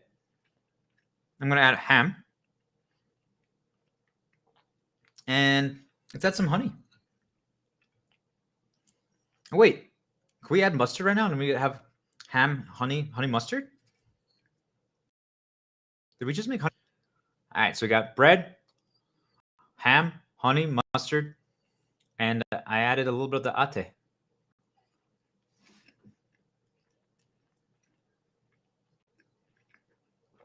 That's really good. I think it's really mostly the honey though. That's really good. Also, my plate is getting a little messy, but hey, we're trying everything. Okay, so whoever's listening, if you haven't gotten food yet, what are you doing? So I'm gonna get an ice cube because we're gonna make a new drink right now. The ice cubes that I got already were starting to melt. So get what's a glass? Like, for example, this, I used to drink whiskey in this, guys. Okay, I used to just drink like whiskey or bourbon or some other stuff. So grab it in a glass, an approximation of something that you drank. Maybe you can beer in a glass. Grab the beer glass. Maybe you used to drink wine in a glass. Also, I have that. If you have a wine glass, get one. I just put water in there, but you guys understand? Like, grab a wine glass. Okay, grab a wine glass. You still have your shot glass, and I'm gonna get another ice cube for my bourbon glass, and let's do this. And then, so you guys know what else I grabbed. This it's a German thing. It's like this apple cider vinegar thing. But it's a German version. But you guys probably have like apple vinegar or something like that. Basically, I'm gonna create a little whiskey right now, a bourbon. So I'm grabbing an ice cube. It's already melted a little bit, one of them. So it has some water in there. And I'm going to pour this in there. I'm going to make an approximation of bourbon and whiskey. All right.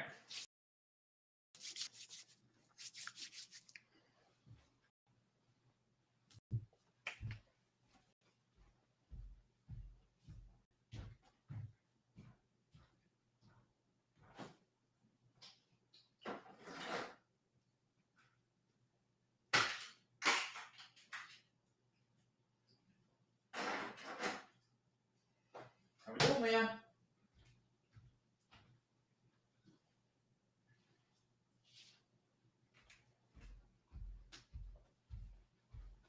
All right. By the way, on my way over there, I saw Leon. So, okay. I don't know. Maybe it's the shots. I'm feeling them. All right.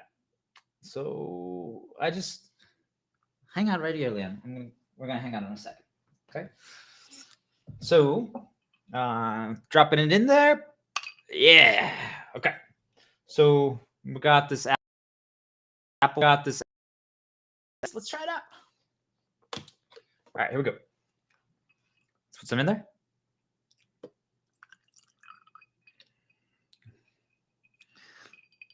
Do you guys hear that? The ice clinking? Let's add a little more. It's going to be strong, but it's okay. We got it. All right. Come on. You're a man, right? You can drink this. It's strong. This is my best bourbon and whiskey. Guys, I think Shepard Star Diplomat is getting drunk already. He's just off. He's just opened up his best bourbon whiskey that he has. Guys, you guys know I defeated a dragon to get this one? It was my insecurity dragon. I did a climb. She watched, I think, day 9 or day 10. I destroyed fear. This is my reward. A bottle of the best whiskey on the. I'm telling you guys, it's really good. But maybe it's rum instead, if you guys want to call it rum. Doesn't really matter. I mean, just look at the color, right? You guys smell that? Smell it. Do you guys smell that? But hold on, we got to let it sit a little bit. We got to let it sit again. Hold on. But we can't drink it too slowly because if the ice melts, then it gets watery. So, you guys like wine? You got your wine glass? How do you guys hold the wine glass? There's a proper way, right? You want to hold it like that? Or like this? Maybe from the bottom? I don't know. Shepard started. I thought you guys said that there's no right way. I'm like, oh, you're right. I'm okay. Well, you who's listening. I hope you finally got some interesting snacks to try combinations.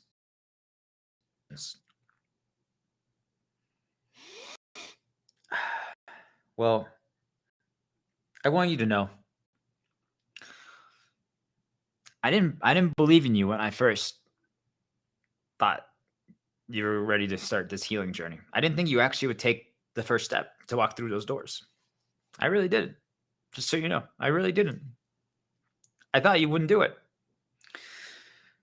Because so many of you, so many adventurers just like you, have made it this far. And they never did it. They never tried. They always gave up the moment things got hard. Hold on. Cheers to try.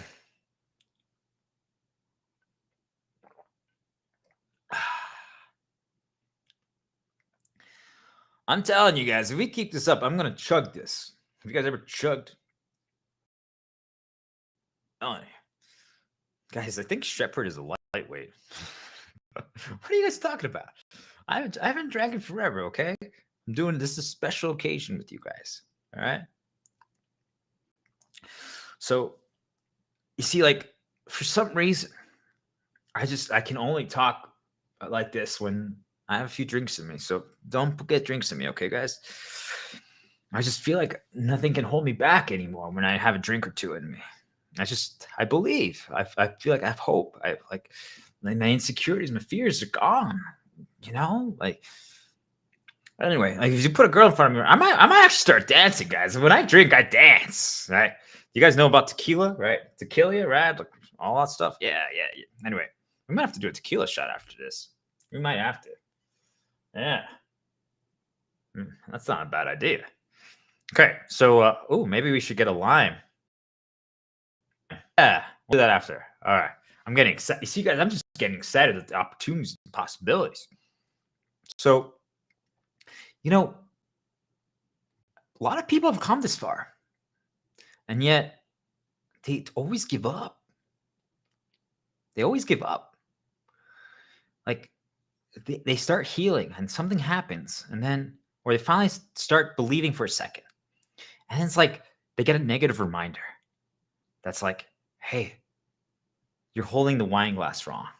I'm like, Oh. Okay. You're holding it still wrong. I'm like, oh. Like this? Yeah. And you got to stir it like that. Oh. Okay. Jeez. Have you learned nothing? What have you been doing all this time? I'm sorry.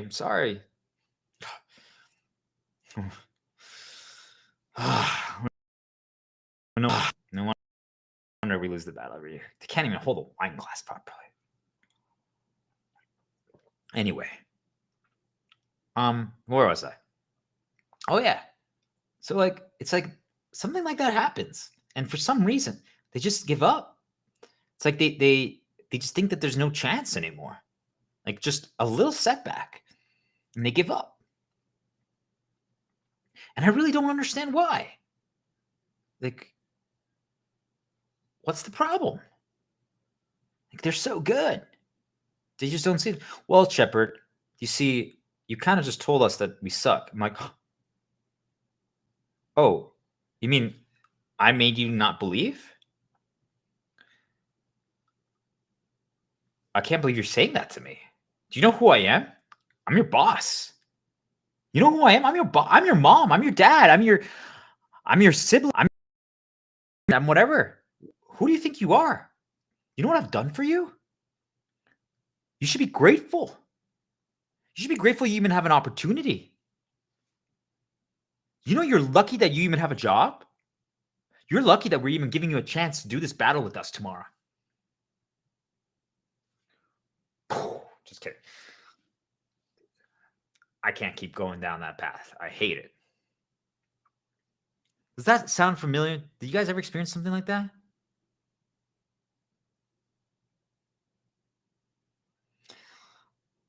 You have your wine glass?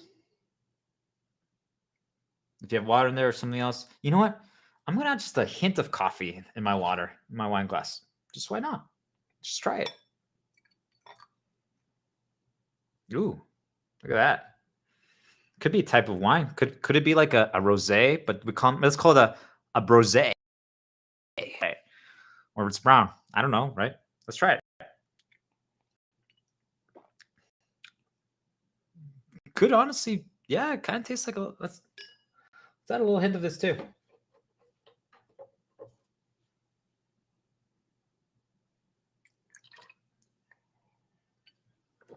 You guys know what? I'm gonna add a little seasoning to it. I'm gonna add some turmeric.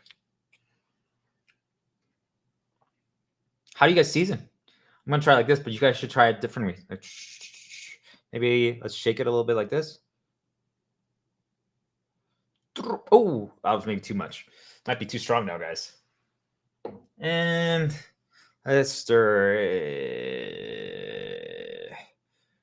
Okay, so I don't know how this is gonna go, but I like my ready to join me. Here we go.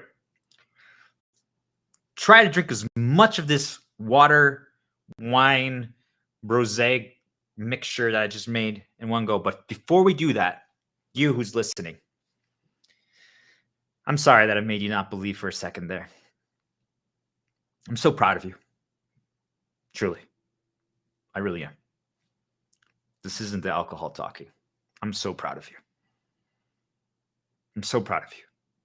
You guys have no idea how hard this is. You guys have no idea how far you've come. If you're still listening to this right now, you have no idea how far you've come. It's now going to even click fully until you start processing it and repeating it. And then you're like, wait a minute, I'm completely different.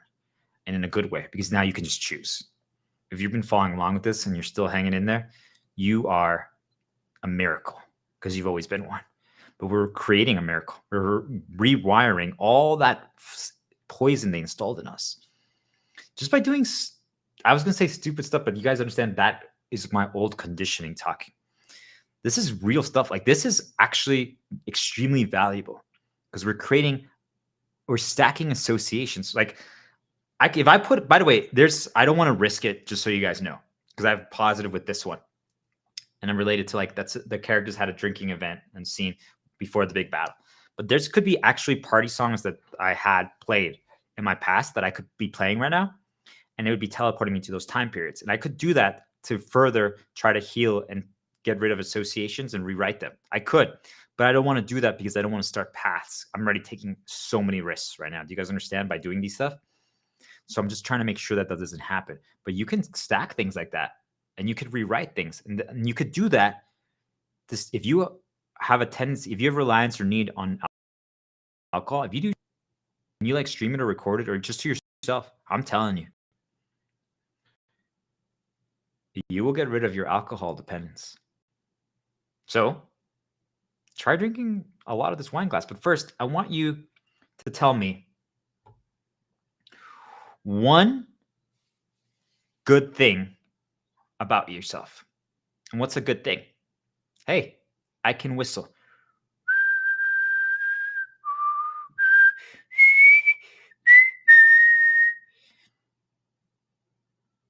I didn't say I can whistle well. I didn't say I can whistle any song. I just said I can whistle. Do you guys understand? I can hum. Mm-hmm. I can blink really fast. My eyebrows up and can you? I can't really control my nose really that well. When I was a kid, I used to like compare myself to like kids who could like just randomly like move their ear. I was like, wow, that's really cool. I can't do that. I actually thought for some there was like something wrong with me why I couldn't do that when I was a little kid. But then I realized it didn't matter. Can you do anything like that? Can you make like weird sounds? Like, are they weird? I don't know. I'm just saying it. I don't think so, but I'm just trying to call forth things for you guys. So what's one good thing that you can do? Anything. And then I want you to come up with your own cheers. Just a random word. You know what I'm going to say?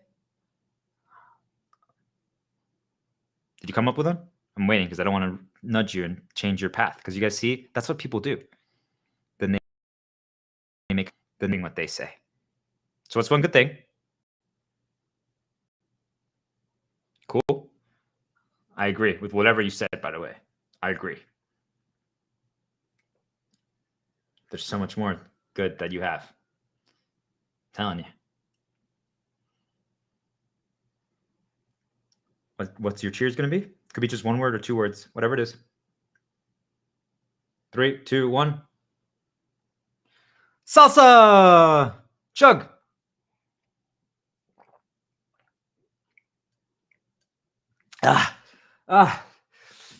Whew. The turmeric. It made it hard to chug. I almost finished it though. You know what? I'm going to use a word that people used to say to me back in the day. Don't be a pussy. I'm not.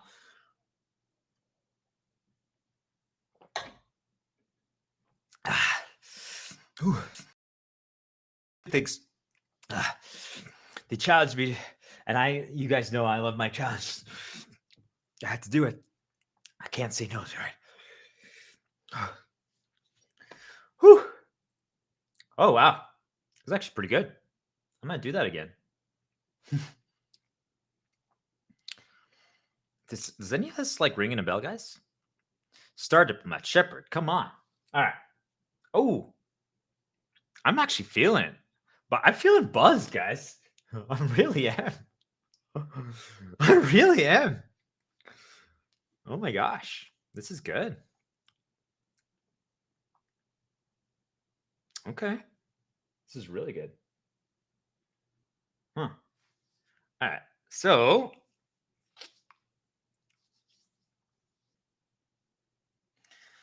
I might actually have to change the song. You have to change your song.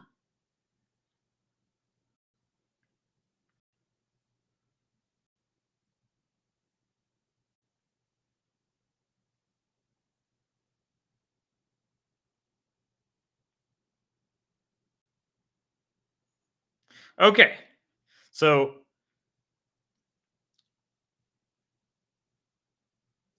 there's another song that I just put on. It's from The Witcher 3. I just typed in party music. I wouldn't recommend you guys do what I just did because Well, remember, searching is dangerous, guys. If you don't type in an exact song, they could nudge you down a path. But I don't even care anymore because I have some drinks in me, and I'm just willing to take risks now because I believe for the first time. So, but it led me to Witcher 3 Taverns music. So type in Witcher 3 Tavern, and that's what I'm listening to. It sounds like it. I mean, it literally is a tavern. You guys see that? It's an extended version, 1 hour. And I'm looping it just in case, because who knows how long we're going to be partying for. But let's do it.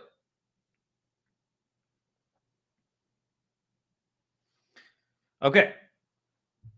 I don't even know what I was going to talk about anymore, guys. It doesn't even matter. Okay. So I think we should eat something. Did you guys get your snack? Here we go.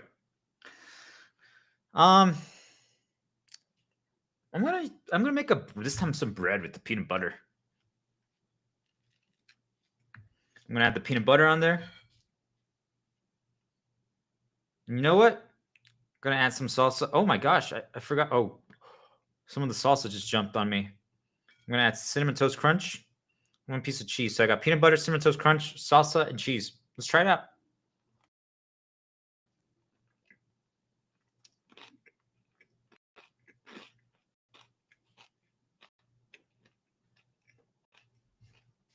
Telling peanut butter is far too overpowering.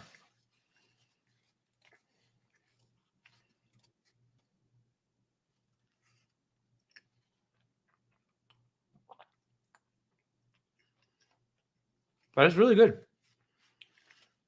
Turns out, why did I think I couldn't eat that? Have you guys ever felt that way about anything? Why did I feel like I couldn't eat a bread with peanut butter, salsa, cheese, and cinnamon toast crunch? Have you guys ever asked yourself that? Why do we feel like we can't? What made us feel like we can't? Did someone say that we can't? Did they condition us? Did someone install chains on us? Did someone make us insecure about maybe we tried that and they made fun of us? Could that be what happened? I'm not saying that I would do it again, but it really was not bad at all. So why is it that I thought that was weird? Why do I describe it as weird? Did you hesitate? Like, are you guys doing some of these stuff? These combinations? Like, are you trying this stuff? And you haven't yet. You should. This is so freaking cool. It's time. How's your bourbon drink going? Apple cider vinegar and some melted ice. You guys sniff it? Smell it. So remember, this is my whiskey rum mix that I got from successfully defeating my insecurity dragon on day 10. I'm sharing with you guys. When you guys defeat it, I can't wait to see what they reward you guys. You know, I was kind of hoping they would give me the girl. Shepard, Star Diplomat. I thought you said you don't care about the rewards. You don't care about the external stuff. I thought you were just doing it to heal the world and make us break free. Oh, yeah, you're right. I am, but I was kind of hoping. You guys know, like, even though you break free, I was kind of hoping that I could finally have the girl and the kid and the organization. Because, I mean, it's been a year since anything good has happened in my life. And I just get punished every single day and tortured endlessly. And, well, you know, I was just hoping that maybe, I don't know, these spirits and someone else would finally just take pity on me and give me something good for a change. But you're right. I don't need it. I don't know. Maybe it's the alcohol talking. So, to defeating our insecurity dragons. Salud! That's a Mexican cheers.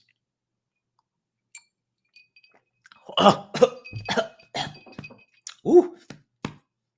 Oh, that's a burn. Whew. Whoa. I'm serious. I forgot that it was apple cider, like this vinegar thing.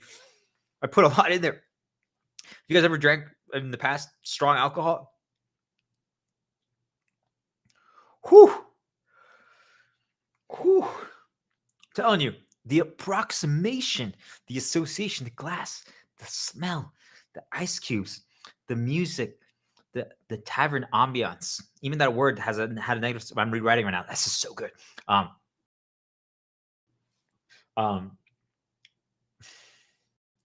telling you guys, like all those things are real. Like they poisoned some of those stuff for me in my past, and I'm rewriting it right now. So if they poison some things, this is how you can rewrite things. But I'll tell you what.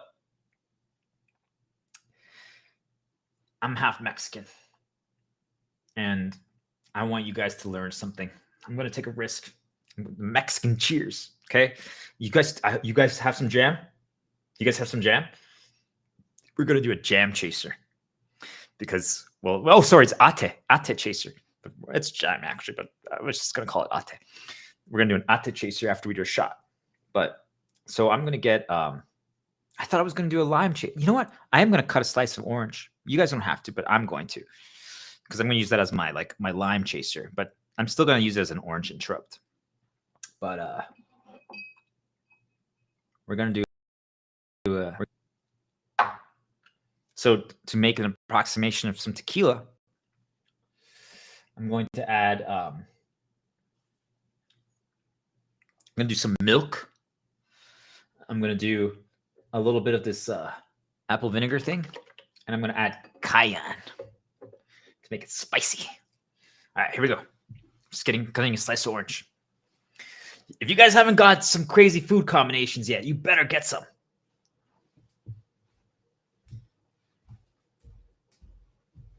Ay, ay, ay, ay. Cantes, no llores.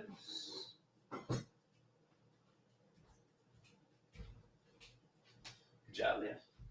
Estos celos que me matan, que me enloquecen. Jamás aprendería a vivir sin ti. Guys, Shepard is singing. He's singing. Someone record him. Ay, ay, ay, ay.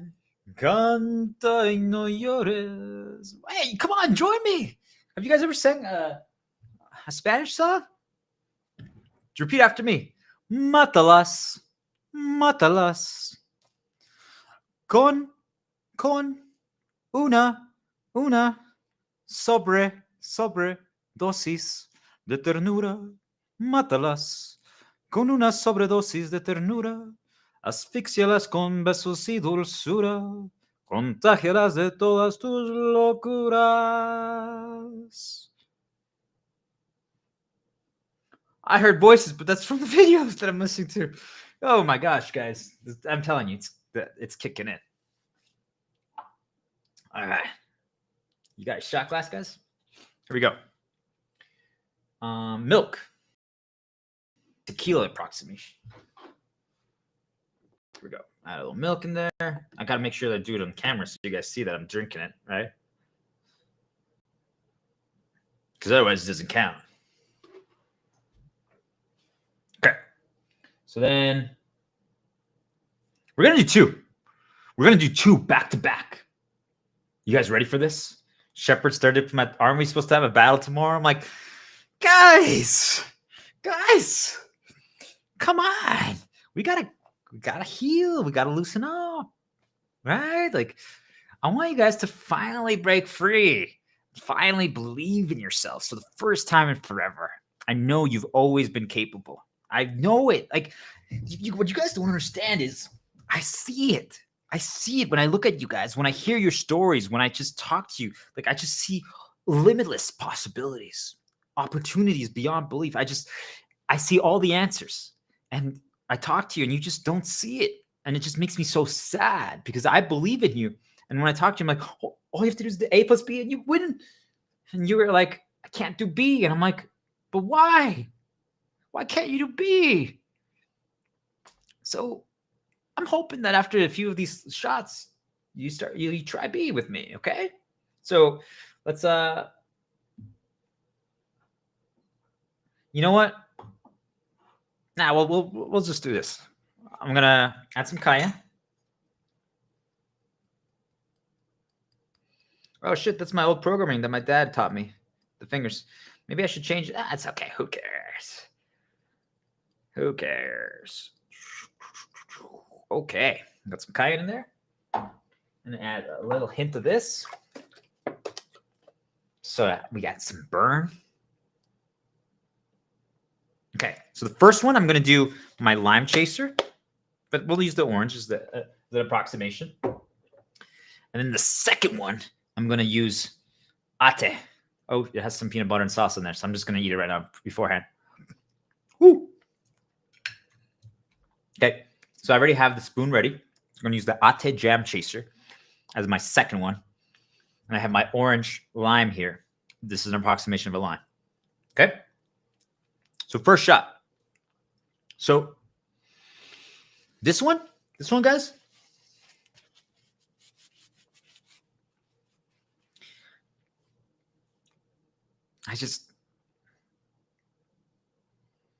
I want you to remember. I want you to remember who you were when you were young. Things that you stopped doing. It doesn't mean that there weren't a good reason for you that you stopped doing them. But do you guys know as a kid, I used to do performances, dance shows. When, like for Christmas time, I would like make shows with my sister and my brother. My brother didn't like really dancing and singing as much, but he cared more what people said, even though he always said, nah, sorry, brother, if you're hearing him this, I'm sorry, brother. Shepard started from my, he definitely has alcohol in him. He's just talking freely, guys. Oh gosh. He never talks like this before. So I would do these things. Like I remember like I did the Nutcracker. Like I would just come down the stairs and go, dun, dun, dun, dun, dun, dun, dun. And then also, I would just like randomly do like cartwheels. I'm not gonna do that one here because I'm gonna break something if I do. But I'm telling you guys, like I would just do stuff and like I remember like gosh, do I have a marker or something that I could do? I could actually. I'm gonna do that. So I used to do that because my sister and I, like, she was the like the mastermind behind stuff because that's what she enjoyed me being her sibling because I didn't give a fuck, and I would just do these things. So we made a group called the Legendary 2 or something, and I drew an X on my chest. Now I'm like, well, shit. Does that mean something here? Like the cross? Like, oh gosh. So I'm just gonna get a little marker that I have, and I'm gonna draw an X on my chest. Because why not?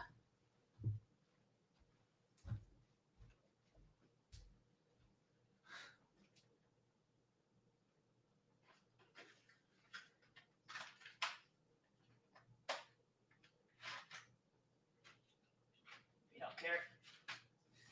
Nothing can stop us. All right, guys. All right. What's what, right? Here we go. Oh, you guys see that? When I wake up tomorrow and I see this, I'm gonna be like, what happened?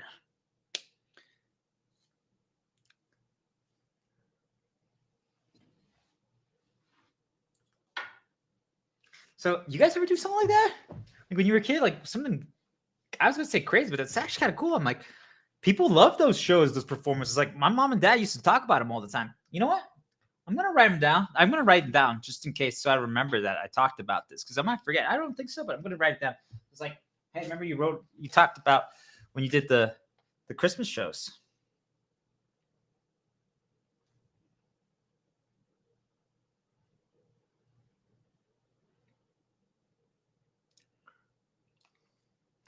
All right, so I wrote kid dance Christmas shows.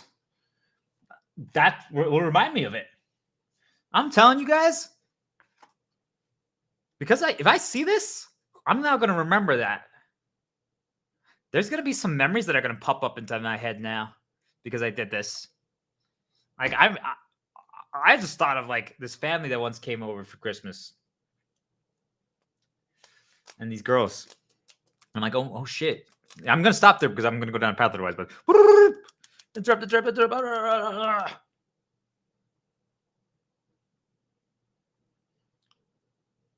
You guys paying attention? Okay, so get your shot glass. So I want you to think about something like what I just did. Is there something from when you were a kid that you stopped doing for some reason? Doesn't mean that they're good. Like, I'm like, do I really need to be doing cartwheels right now?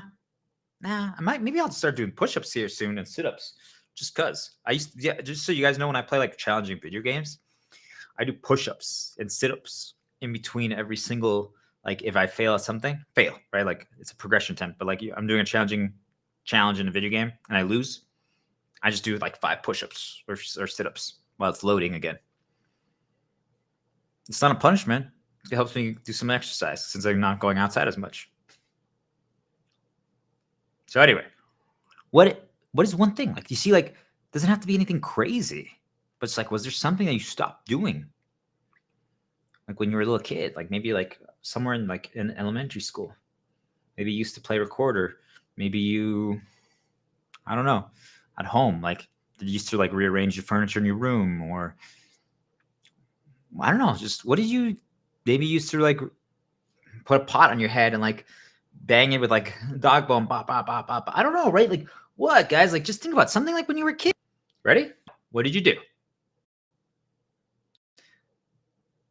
All right. So after we do that, I want you to repeat after me. You ready for this? Because we're going to do this twice.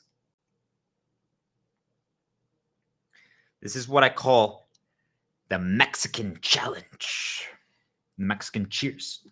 So you're going to have to repeat after me, okay? Because it's a little tricky. But after we do one shot, we're going to then immediately pour another one. So I'm going to pour the milk in. It'd be easier if I had 2 shot glasses, but I only have 1, so I'm making it harder for myself. I have to pour in another one quickly because I'm going to count to 10. If I don't finish it by the time 10 happens, then I have to do a 3rd shot, okay? Because we're making a challenge. But I'm going to pour in the milk, and then I'm going to add cinnamon. I add some cinnamon here, but you can add what doesn't. You don't have to do anything like that. But I'm going to try that. Okay, so that's what my second shot's going to be. And I have milk and kaya. So my first chaser is the lime orange. The second one's going to be the ate jam. Okay. Now repeat after me. The Mexican cheers.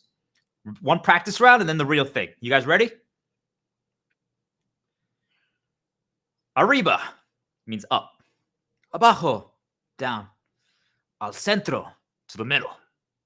Pa dentro, inside. Ready? Here we go.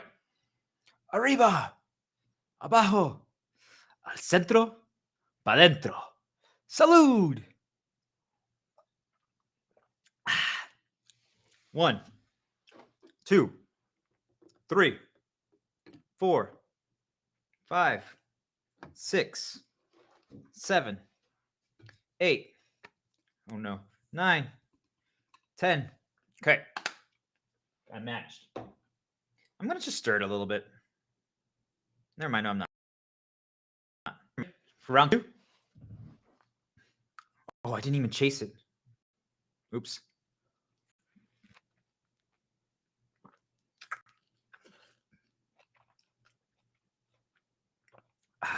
Whew.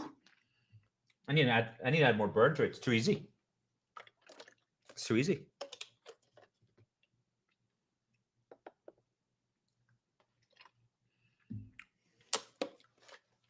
Okay, ready? Here we go. So I know we were just going to do back to back, but sorry, I got interrupted. So this time,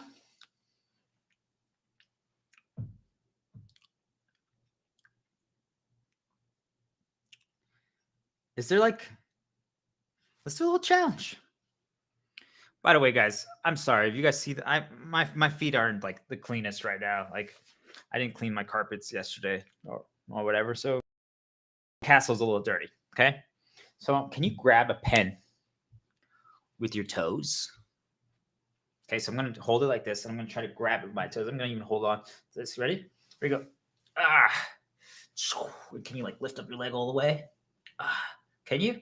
Can you move the pen around like with your toes? Kind of hurt my toes. Can you do something like that, guys? Can you?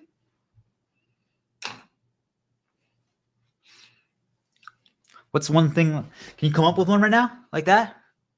What can you do like with your toes? Can you like put one like your big toe where you're like what do you call the second toe next to your big toe? Do you call that like the index toe? I don't know. We got this. Okay, ready? Here's that you guys used to do, like maybe with your crew, maybe from when you were a kid, or maybe that your parents did. Yeah, or maybe you're from a different country or culture. 'Cause don't we kind of like all celebrate and like party? Like I don't know, like you guys are all part of that like the Star Diplomat organization, right? Like I used to call it the Order of Stars. I don't really know. I was trying to come up with a new name for it, guys. If you guys have some suggestions, you can nudge me. It's okay. I'm trying to think about what I should call my organization. But since it just seems so far out of reach, I don't really, I haven't even bothered thinking about it because it really doesn't matter, right? Like I'm the shepherd, I'm your Star Diplomat. So I just realized that it doesn't matter what the names, labels don't matter. Well, the only thing that matters is just that I'm giving you guys the information, showing you guys how it's done. So that's all I'm just trying to do. But like if you guys have some cool names, but yeah, I don't know, like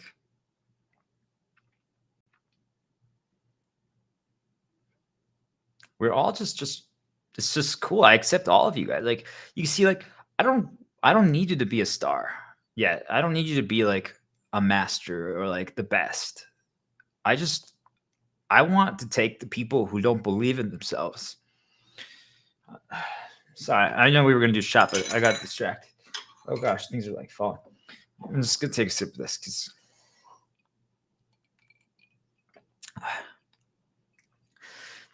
guys, like I just want to take people who don't believe in themselves, to like just take the next step. And like I see you guys just go to work every single day and you get paid nothing. You get paid nothing. And you don't know how hard you work and how good you are. And they make you think that you have no worth. They make you think you have no value. And it makes me so sad. And then I try to talk to you about it. And I try to tell you guys. And you guys get mad at me. And you think that I hate the world. And like I hate everything. And it's the contrary. You guys know, like all I want is for all of you guys to be free. Like I have nothing against doing things to help the world and progress things. But it shouldn't be work. We shouldn't have to do it to survive. Do you guys get it? Like if you want to like help build the next electric car, the evolution of it, like you don't need to get paid to do that because you like it. You want to do it, right? You guys believe in it. It's something you want. You like Germans be like free or something. I don't know. Are they free? And like you just go to like the German consulate and you want to work there and you want to help all the Germans who have issues. Like you just do that because you believe. You don't need to get paid money, right? Like you would just do it because you care about Germans and because you're maybe half German or something, or maybe you got saved by a German when you were a kid and now you care about Germans. You guys see, like it's your care, it's your attachment. But like you guys just go to work every single day and you spend like 10, 12 hours and you guys just don't see that it doesn't have to be that way. It never had to be. And I just don't know how to explain it in simpler ways. So maybe this is why I'm like drinking tonight because like today is just kind of feels like the end of my journey. And like, I don't know. I hope you guys are okay with me saying like so much now because, well, it's clearly the alcohol talking. And I kind of like, just like talk like this more because that's, but don't make fun of me, guys. Like I'm trying my hardest. Okay. But do you guys see like, why do we need to pay for shit to survive? It doesn't have to be that way. Like, why can't I just wake up and know that I can survive today? I'm not asking to get like the fanciest stuff for like free, but maybe why not? But maybe it's like if we help people and we like teach people things, we can like I just remember something. I used to say Q-tips could be a currency, guys. Why not? I get earwax once in a while. So, like, why can't we just trade Q-tips for a currency? Do you guys see what I'm talking about? Like, why not? And yet you guys are willing to like work 12 hours a day for like 40K and you can't even pay for your rent. 80% pay for your rent. And then the rest, the other 10% on your food. And then, well, your friends and bosses laugh at you if you don't go out for drinks. So then you spend money on that. And well, that's all you're doing. You come home and you drink. I mean, hey, we're drinking right now. And then, yeah, or you cook for people to try to like please them, to fit in and seem cool. And you haven't done anything for yourself in forever. You don't even remember the things you used to do. And well, who even are you anymore? Like you just talk about stuff from work and like current events and new things, and you forgot your shields, you forgot your hobbies, your passions, the things that you believe in. I don't know. Maybe I'm just, yeah, we should do a shot. Shot time? You guys ready? I just want to add a little cinnamon. I think I should stir it. I just feel like otherwise the cinnamon's gonna. I'm gonna use this lime shell thing to stir it because I don't want to use my spoon. Oh, you know when Shepard started Diplomat's making sound effects that the alcohol has kicked in. All right, here we go. So we were gonna do the Mexican cheers again. Did you guys like it? Was it cool? But like, maybe we do something that you guys enjoy. But you know, I met so many people in my life, guys, but for some reason, these fuckers up there, they only remind me of 1 or 2 time periods when I had bad stuff happen to me. I have such a rich life, you know, like I've been to the Oktoberfest in Germany and Munich. Like I've been to Mexico, I've been to Jamaica, I've been to Ecuador, I've been to so many different countries, Aruba. I've explored the world, and like all they want to remind me of is like 2 time periods of when I got abused and hurt and almost killed. And like, you guys notice the same thing? Like they keep trying to bring us back to those time periods, and I don't get why. Like, why don't I? Like, they didn't help me remind me of my kid stuff. Anyway, doing this right now reminded me of one time when I hung out with this Korean dude. Koreans. I'm taking so many risks here, guys, but I don't even care anymore because I'm drinking. And life's good when you're drinking, right? So, did you guys know that they used to say "Kampai"? Uh-oh. My brother might come out next. I'm yelling, guys. Like, it's just not good. Okay, here we go. Ready? So, what would you guys say? I'm going to do the Mexican cheers again because I think I took too many risks right there. But I'm just trying to show these motherfuckers that I am not afraid. Why are you afraid?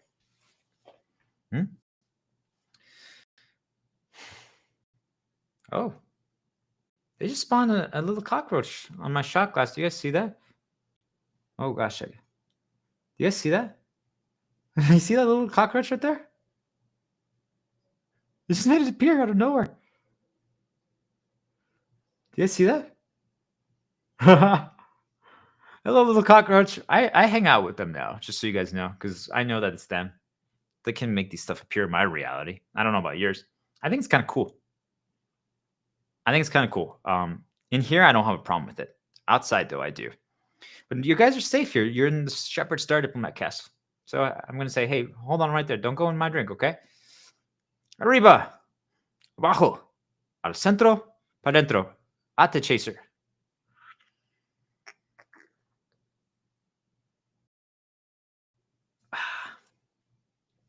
They're stopping me from drinking the whole thing. That's okay. Probably good that I'm already getting drunk, right?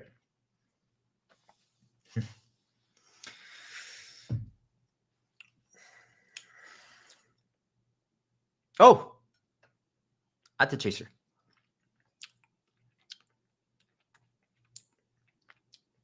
It's really good. It really changes the flavor. Why do we feel like we need to do like lime chasers or like certain juices, or why do we even have to chase? Like, have you guys ever asked yourself that? Like, why do we have to do things a certain way? Have you?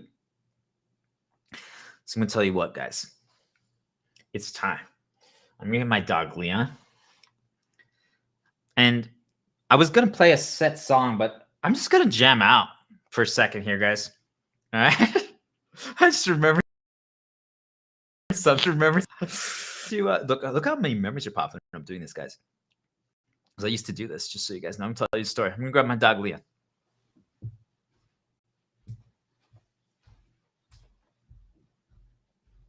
Ready? Come here.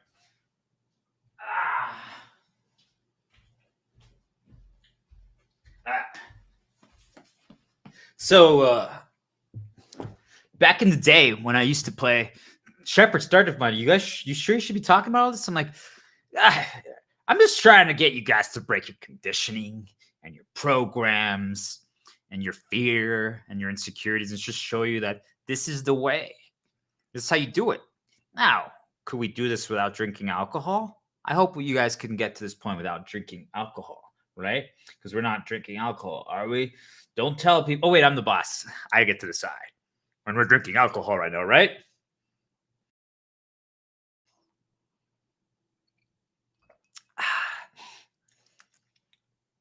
Ooh, that whiskey from that insecurity dragon I defeated. It's really good. Those tequila shots, I'm telling you. So, yeah. Do you guys do anything like when you were like a teenager or like early teens? Like, this is what I did in college, guys. Like, how you doing, Leah? I think he thinks I'm kind of crazy, but he should know that by now. Leon made an appearance, guys. This is day one of your organization. Guys, just so you know, this is the first day of your organization or your attendance in my organization. This is day one. Imagine, first we did a training session, and now we're celebrating and relaxing before we. This is how it would be. Does this feel like work or a job? But we're trying to become warriors of light and heal and care and develop people and just break people free. This is how it would be and should be. Wait, I'm not any better than them if I say shit. Anyway, so yeah, when I was like in my early 20s or like 19 or maybe I was 20.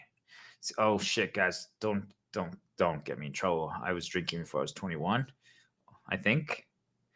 I don't know. Anyway, let's just say I was 21. And yeah, so why is that the age? I don't know. Because do you guys know in Mexico and Ecuador they were drinking since like they were 16? But let's just say I was 21. I don't want to get in trouble, guys. Why is it okay in one country and not a country? A rule's meant to be broken.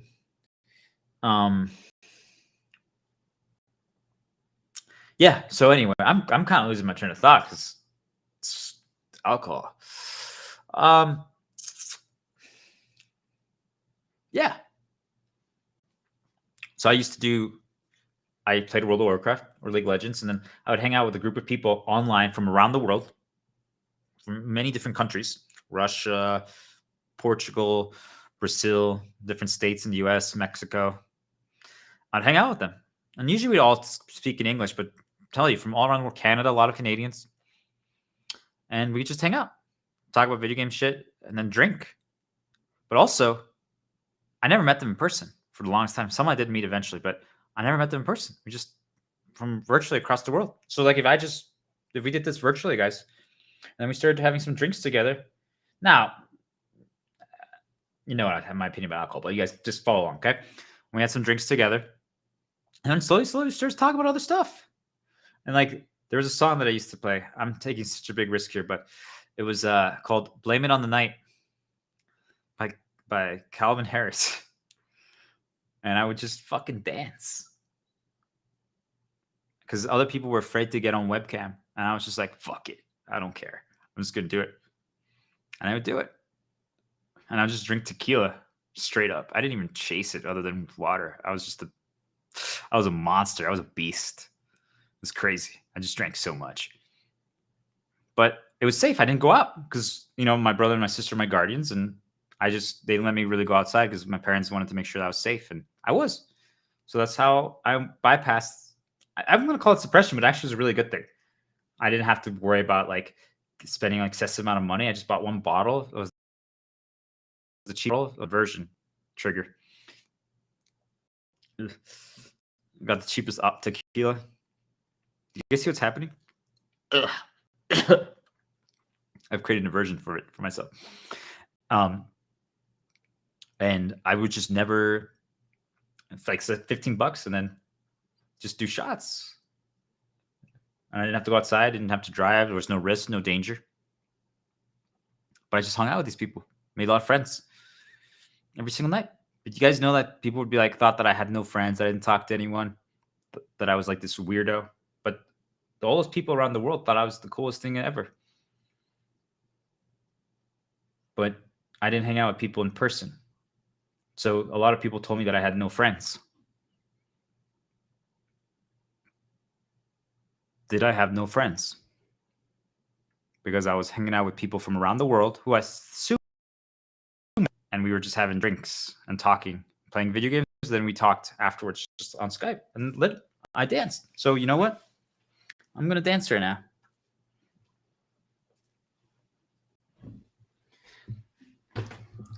Blame it on the night. Blame it on the night.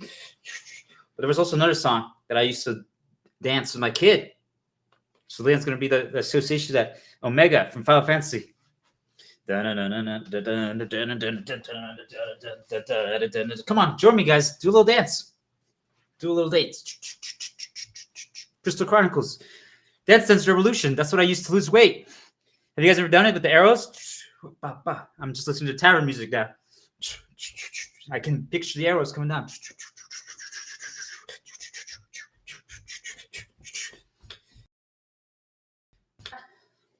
Good job, Leah.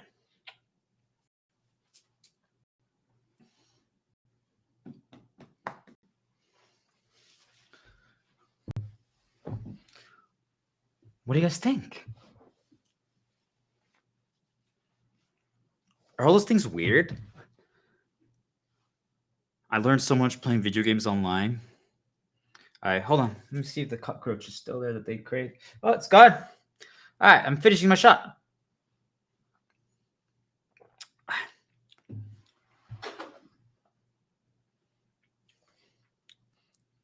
I'm going to do another shot.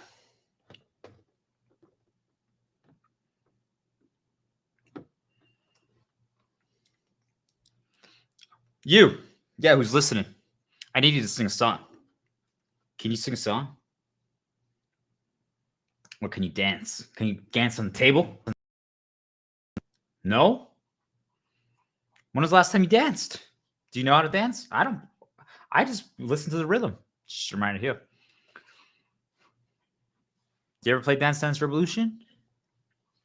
I don't know proper moves. Who cares about proper? Just feel the music. Maybe move your arms. Can you do a little chair dance? Can you move your shoulders?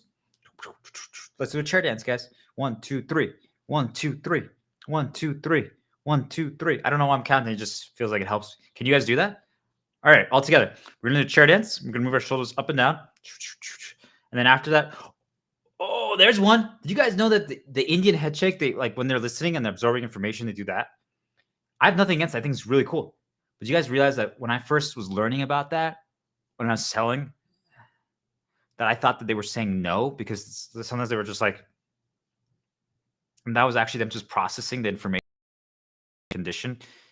Yet I didn't know that at first. So I was worried that they were saying no. And it would make me panic.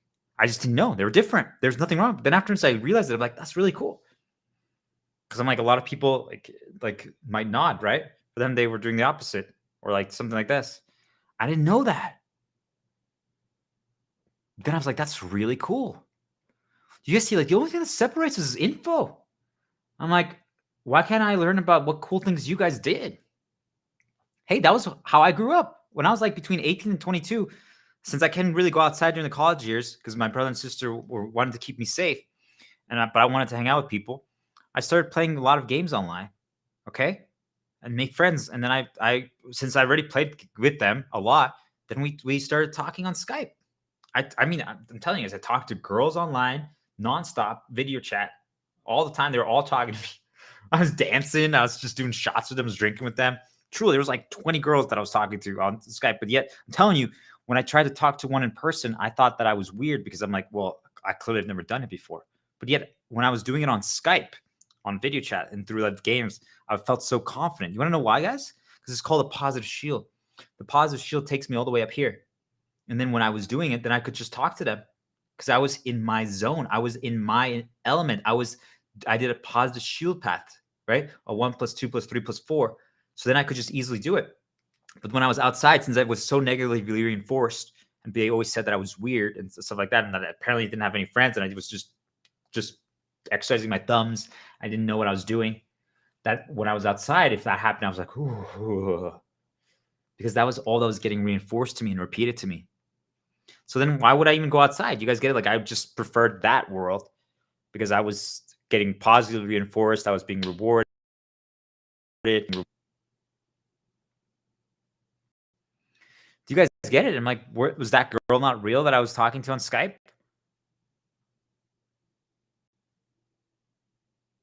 How's that not real? Just because but now I'll tell you what, there is some truth that it did feel like there was less risk because if she's physically right here, like if there was a girl right here right now next to me, right? It's different than if you were just there in the webcam, right? It is there. There's a difference in the sense that, okay, nothing can happen technically on webcam.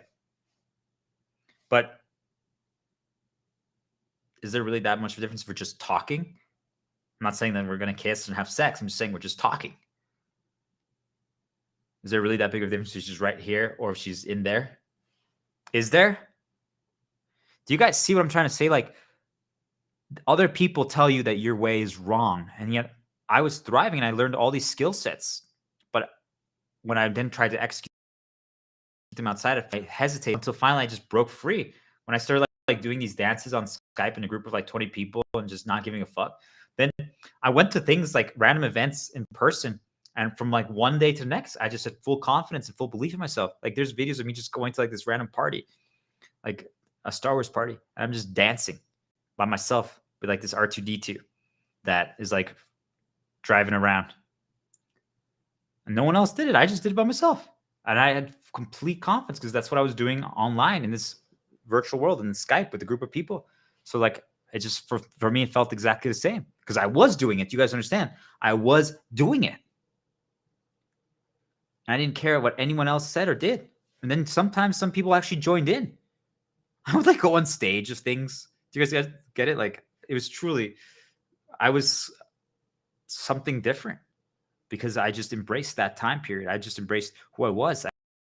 I didn't care. But you guys understand that slowly, hold on. Let's do a shot.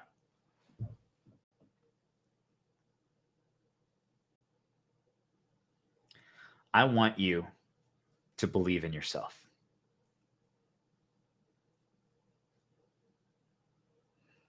I want you to believe in yourself. There's things that they made you stop doing. There's things that they made you think are bad. Now, should I really be doing 20 tequila shots? I'm telling you, alcohol is not the answer, guys. That's why I'm showing you guys how you can break your reliance associations through approximations like this to rewire faulty programming.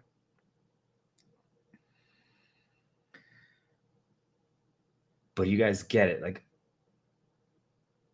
they're going to say that, for example, if like right now I'm teaching you guys I'm creating my organization like this, right?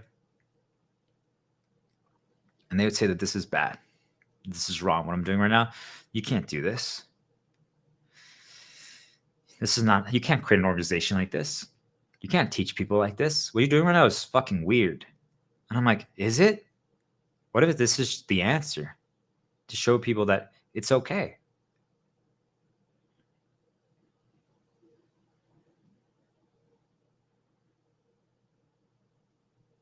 Why is what they say correct? Why should we listen to them? Why? I'm not saying that this is the right way. I'm not saying that this is the wrong way, but this is my way.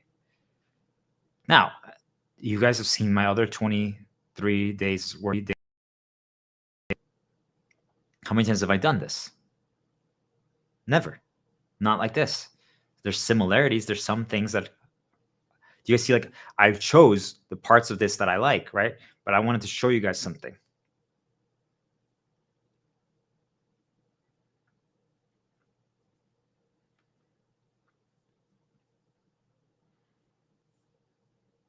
You see, people attack your way. I'm saying, like, we're doing without actual alcohol, but hold on, let's go back to story mode. Okay. Anyway, so I want you to believe in yourself. Newbie. I'm not going to call you newbie anymore. Hold on. You know what? I'm going to pat you in the back right now. So pat yourself in the back. Did you do it? I'm proud of you. Especially if you're joining in on this activity with me. If you're actually joining in right now and you're like having fun with this with me, maybe drinking some water, or maybe doing milk shots and shit. And have you ever cursed? No, maybe you curse too much. Okay, then maybe you should curse less. But try something like that you don't normally do. Okay, but you know what? I'm gonna do this this shot right now. Then I'm gonna chase it. I don't need a chaser, but I'm gonna do it. I'm gonna chase it with salsa, just because. I normally never did that. I might regret it. But here's the cool thing about every single thing that I'm showing you guys. You live and learn. You choose. You get to choose. If you don't like it, if you think that that's not the correct play, you never have to do it again. You ready? So for you, I don't know the last time someone made a special toast for you. This one's for you. Do you remember how far you've came? Do you remember where you started? In anything. But do you remember when you were a little kid? Do you remember when you were like 5, 6, 7? Do you remember when you couldn't tie your shoes?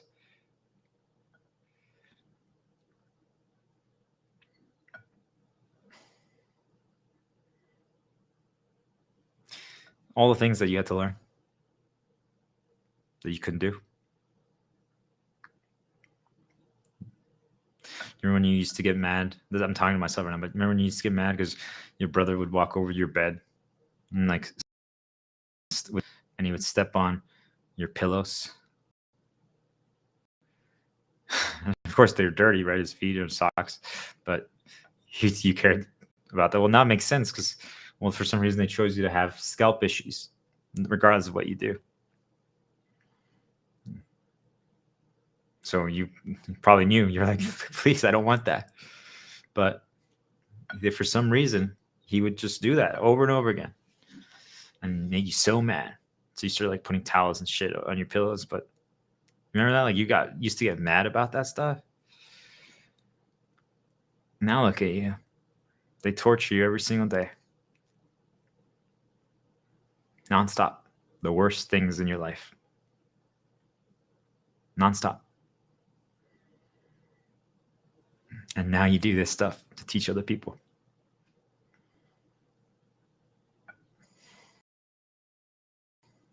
Yeah. So can you guys relate to something like that? Like, anyway, that was to myself, but what about you guys? Like you who's listening? It had to be something when you were like 5, 6, 7, 8 that didn't matter what it is. You don't have to even say it out loud. You don't have to say it to myself. But what is it that there was something that you probably you had to figure out that you didn't know how to do? Could be anything, right? Could be how to use the microwave. Could be, I don't know, right? Doesn't matter. And Maybe you just couldn't figure out math, or you couldn't figure out spelling or whatever, right? Doesn't have to be anything major. But you forgot about the beginning. You forgot your beginning. You forgot your beginning. Every one of us have, but you, whoever's listening to this, I know whenever you listen to it. And we talked about another streaming day, but we forget the individual thing for each thing, each shield, each passion, each hobby, each journey. Oh, they're so mad right now. I'm getting noise attacks. I can't believe it. Even in this activity. It's so sad. But in every single thing, guys, that you do, you get attacked. I'm telling you guys. You are made to forget how far you've come, whatever it is. If you're someone who cooks a lot, do you remember the first thing you ever cooked? If now you drink black coffee cold, do you remember when you couldn't even drink coffee at all? You guys see, like, it doesn't have to be anything grand. And that's what the theme of today has been, right? We think that to like heal the world or heal ourselves or to like make progress, we have to do these grand acts. All we have to do is heal ourselves. And things like this is enough to rewire our faulty programming. And we start remembering and we start believing. And like, I've already done it, but I'm telling you guys, even though this is a fun activity for myself, right, to remember these stuff, I'm taking a lot of risk. I probably shouldn't have done this, just so you guys know. But it's okay. But I'm going to be getting a lot of nudges now and reminders now. And I've opened myself up to a lot of things that could lead to very bad things. But it's okay, because I wanted to show you guys something. I wanted you guys to understand how to heal yourself and start breaking your oldest. This is how you can cure yourself from alcohol addiction, just so you guys know. But remember how far you've come and how much you've dealt with, each one of you. But everything else, just a reminder to heal and make the world better. Arriba, bajo, centro, adentro, drink. Okay. Whew. You guys feeling it? I am.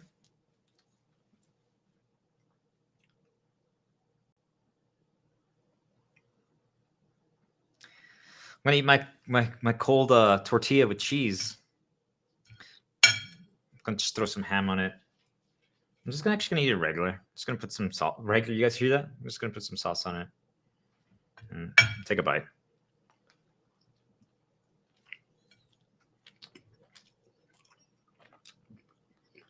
You can go back.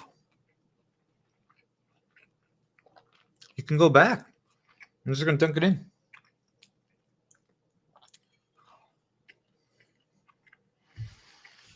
You can go back to regular stuff. I say regular because they conditioned us to regular. There is no regular. It's what has been repeated to you. Cheese with sauce, cheese with salsa is regular to me. You might have never experienced that in your life up till this moment. Molletes, bread with beans and cheese and salsa is regular for me. Is it for you? No? Do you guys understand what I'm trying to tell you? You don't have to have tried it. You don't even have to enjoy it. But all it is what's been repeated to us. We're not better than other people. All it is that now there is one thing. There are people who have broken free, right? But that's all I'm doing is now I'm trying to teach you guys. I'm just trying to get you guys to the same spot. So you can, if you break, you're going to be exactly like this. Because you just realize it doesn't matter. Like, why do we care? Why are we getting lost in these things? Why do I have all these chains that are stopping me from doing things?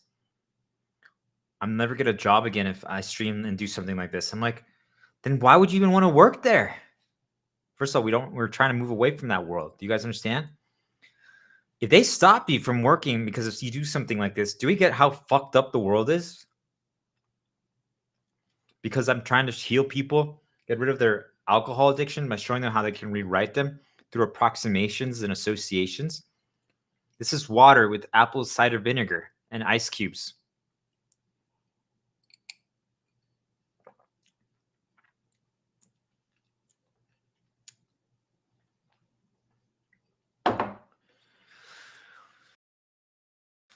I'm telling you guys, I kind of feel buzzed. I'm not bullshitting you. I've just fully embraced it, and now I'm like, damn, I kind of feel that way. So that's what I'm telling you. Like, you guys remember, like, people would talk about, like, there's those girls that, like, would drink, like, one drink and, like, they feel it. It's because, like, they truly, like, it's the association and the approximation just starts a program in them of that the behaviors that they've been conditioned to them. Like, back in the day, just so you guys know, like, because I did those things, I kind of didn't give a fuck. So I also had, like, a association where that's when I would, like, talk to girls. So you guys see, like, they start attaching positives to it when you drink or things of that nature, or like they attach it to sales, all these things, right? I'm just trying to get you guys to understand. Okay. But let's finish up the story now. I've took far too many risks, and I know I'm going to regret it tomorrow. It is what it is.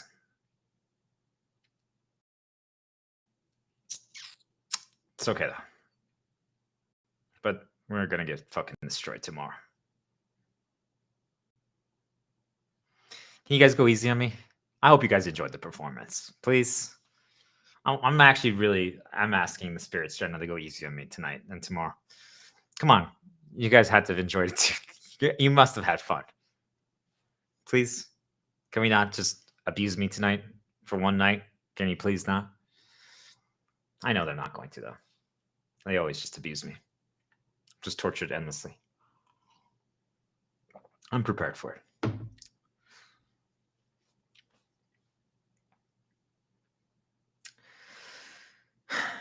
Okay, so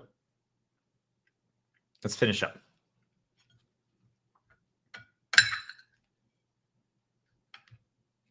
Having another bite of queso con salsa. Cheese.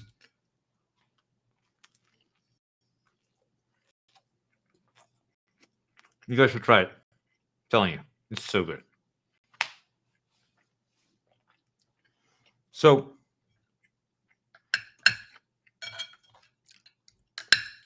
how do you guys feel? Have I kind of teleported you to a different world currently? Like, do you even remember, like, what we were talking about? I know I've been trying to squeeze in some stuff, right? But do you guys even remember, like, all the things that we talked about? Do you guys remember the arc? Do you guys remember that, hey, we're going to battle tomorrow? That you're going to quit your jobs? And you're going to heal? You're going to take this seriously? And you're going to remember? And you're going to believe? And you're going to choose to try?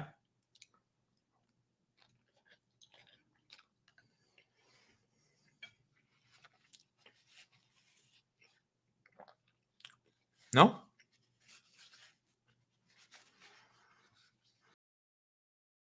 I'm talking about, like, just calm before the storm. I'm just trying to relax you guys to make you believe again, to calm down, but also as a learning exercise to just start practicing breaking all the things that have been installed in us, things that we forgot. Now, I remembered a lot of things. I took a lot of risks. I wanted to show you guys how it's done. I wanted to show you guys that there was things from my past that were whatever, right? Like, I don't even do them anymore. I wouldn't do them again in that fashion or form. But do we get it? Like, there's nothing inherently wrong with them.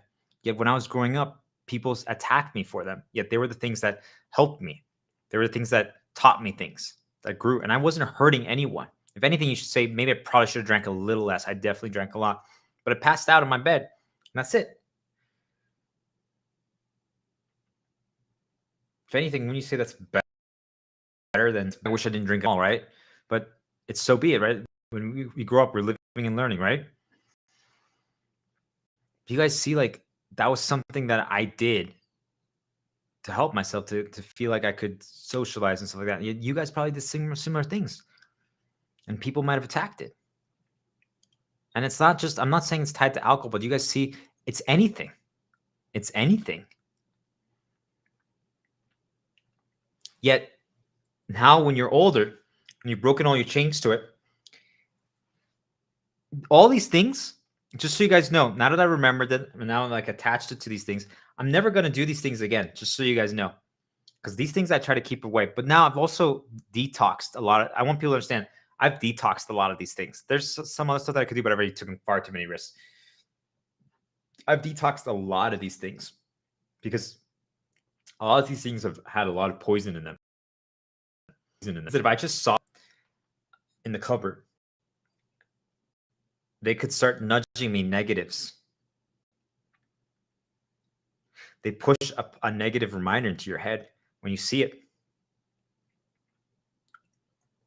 You guys don't even realize that that's how they do it. I'm telling you guys, I don't know if it's the app, but I'm telling you, like, I feel like my head kind of hurts. It's kind of crazy, actually. I don't know if like I feel, by the way, I feel like sometimes the dark spirits can make you feel like hungover. I've woken up some days like I feel like I'm hungover, and I'm like, you guys really are creating that approximation to me. I'm telling you guys, they can manipulate so much. You guys have no idea. If you ever feel like weird or like feeling like sick or like feeling like coughing or something, like they can do that. I'm not trying to scare you, but I just want you guys to know, like, you're blaming yourself for things that are not your fault. Okay. So I added a little more water to dilute it a little bit because it was too strong. This whiskey from the dragon that I killed, Insecure Dragon, far too strong.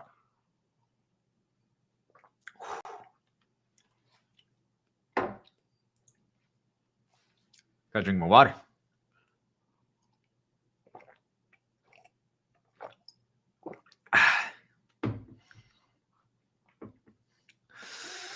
I'm telling you, I got teleported back to that time period when I used to do this stuff on Skype.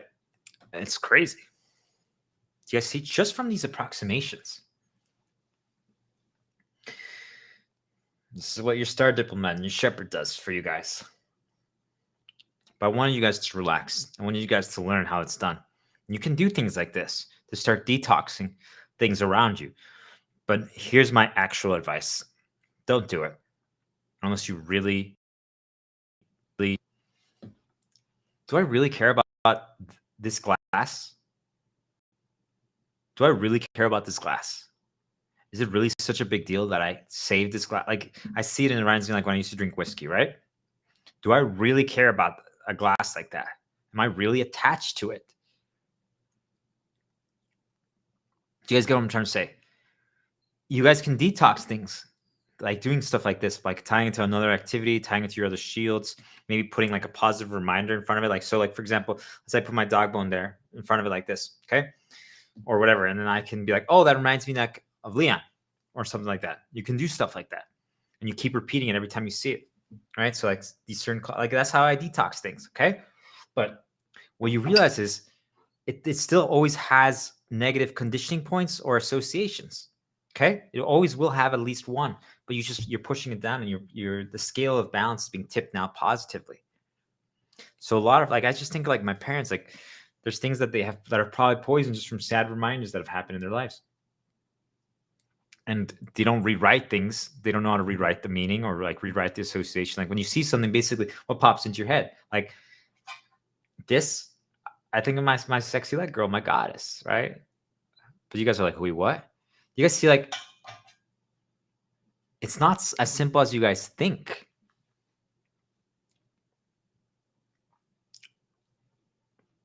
But there's some things that are not worth risking. I took a lot of risks right now, but I'm doing it to prove a point to you guys. Do I really need to detox a wine glass? Do I really, if I don't drink alcohol anymore? I can drink water out of it, sure. But do I really need to? Yet some of you guys, like, I'm telling you, like, let's say this wine glass, let's say I told my brother, causes me problems. Like, it has bad reminders for me. Okay? Let's just say that's the case. He would say to me, he's like, I can't get rid of it. Are you kidding me? Like, that's my wine glass. And I'm like, can we like put it in storage or something? Or like, just a reminder here. Can we put it like anywhere? This is just a reminder here. Okay, we need to interrupt. We need to stop. They're starting to weaponize things. We went far too down paths. Not cool, guys. See, I'm telling you guys, they're starting to cause problems. You guys saw it live now. The moment you start going too far down the path. All right, so what are we going to do? This is really good because I wanted to show people this. We're going to clean it up. We're going to move things away. And we're going to talk about what I actually wanted to talk about now that I showed you guys the experiment. Okay? So I'm just going to put my AirPods to charge for a second. And we're going to do a quick intro. I'm just going to move all this stuff away because there's a lot of noise right now here. And I'm going to put it away in the kitchen, out of sight, out of mind, right? That's the key. Just put it out away, guys. Don't worry about it. Everything's good. Okay? All right, let's do this. Where are my AirPods case?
All right. We're good.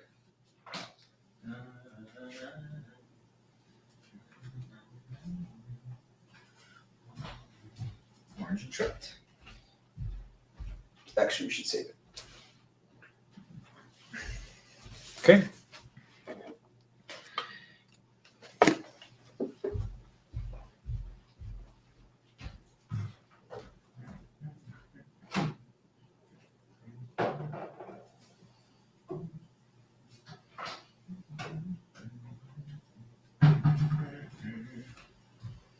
All right. Almost ready again.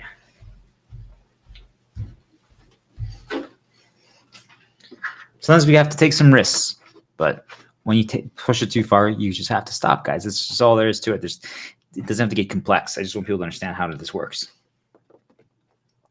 When you catch noise starting, so it's just, what is noise? When you see that they try to insert a negative reminder, bring you back down to dark time periods, you just have to stop. You have to take a step back immediately. Why? Because if you don't, they continue paths. Okay. So here's one for you guys. Okay. So let's use a different note. Still positive intro. So Warcraft, 3 Drakes Sartharian. That was when I became a raid leader, or when I started really becoming a World of Warcraft player. That was when I had to tank different fights.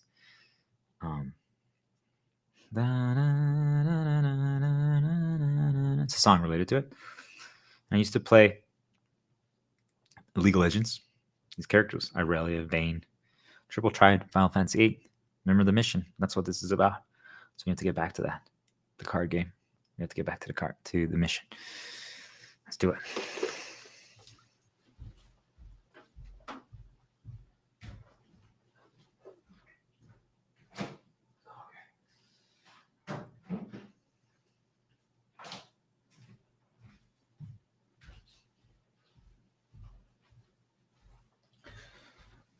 Okay.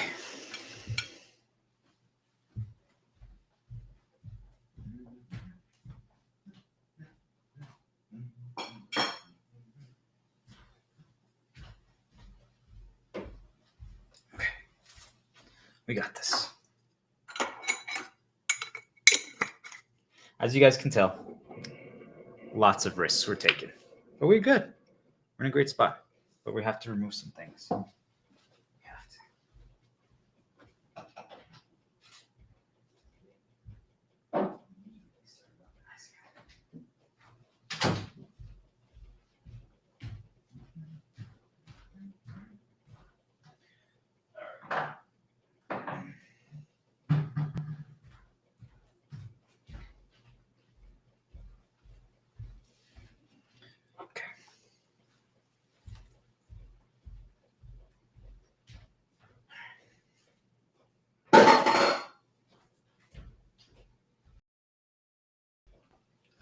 1 second. Okay. So let's change song and let's talk really quick about the segment that we're going to talk about, and then we're going to take a break and maybe stop. I'll figure it out.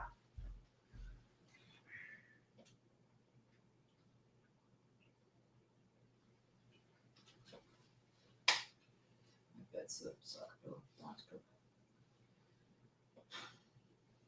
Can't believe it. Of course they did that. If I had words. All right. I just want you guys to know that is extremely disappointing for me yet again, that they choose to weaponize things and poison things instead of doing good.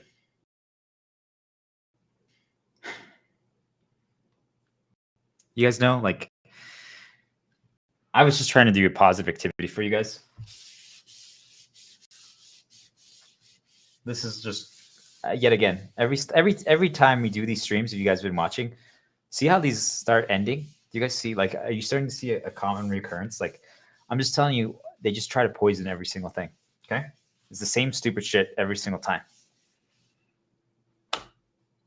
At some point, you just. So I'm just putting a positive right now, a positive song.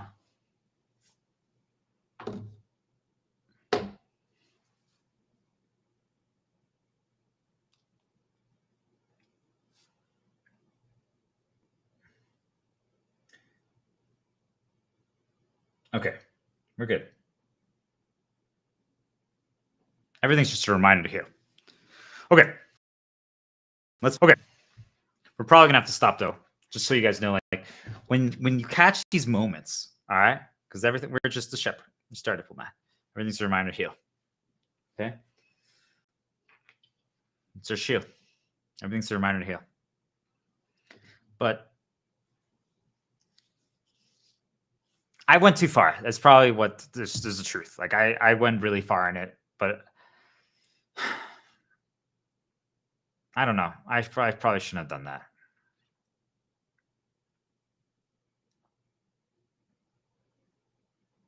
Maybe I shouldn't have done that. You know, like maybe it was a mistake.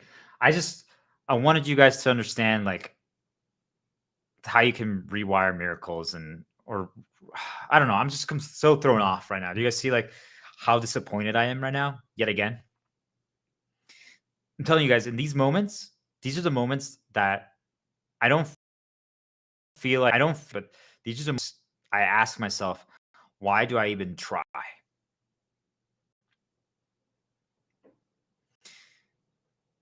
Do you guys understand? I just want people to understand this part. This is, in one way, it's good. Okay. In one way, it's good because this happens to every single one of you. But they just try to bring you back. Like I took risks, right? That's why I said we shouldn't do these paths, but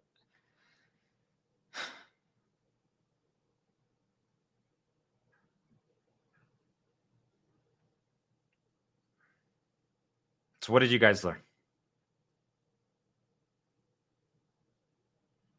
I hope you guys learned something, because I probably ruined my life over this moment for like the next week, just so you guys know, for how much recency I put up related to things. I've caused so much problems now for my life. I really hope it pays off for some of you, that you realize how this is done. Because truly, since I put up all the recency and I started paths related to it, they're not going to stop now. Do you guys get how dangerous this is?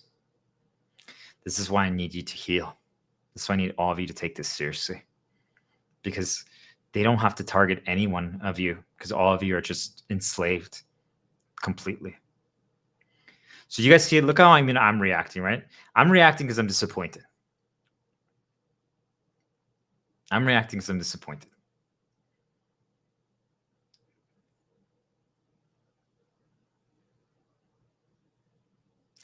I don't know. I just thought that maybe this time it won't happen.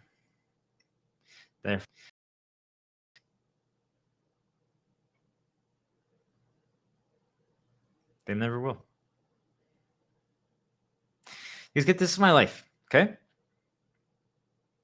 This is my life. I just get tortured every single day, nonstop. Nonstop. There's zero good in my life. Do you guys get it? Zero. I try to have fun doing these things because otherwise, if I'm not doing these things, they just attack me. Do you guys understand? I have to spend every second of my day just rewriting because they just insert mental bullshit into my head the whole day. This is my entire life. And yet you guys are dealing with what? You just go to work and just keep doing the same shit every single day.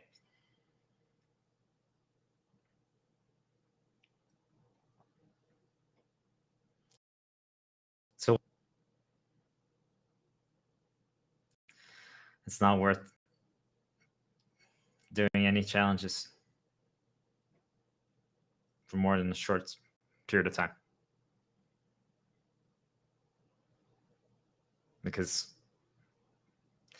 they don't want you guys to get these lessons.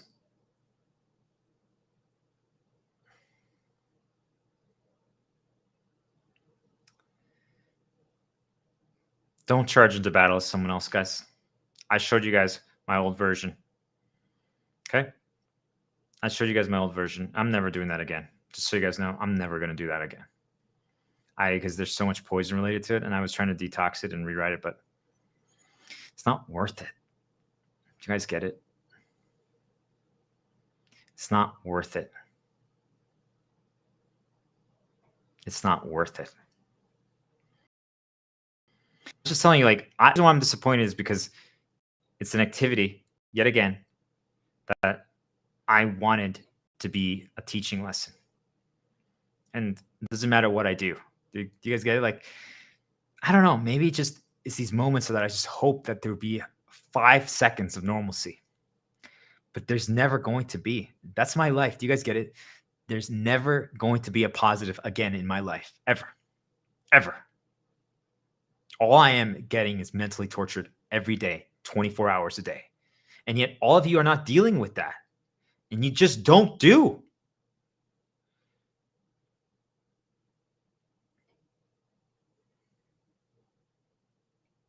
You got to be you, guys. Stop trying to be other people. Do you.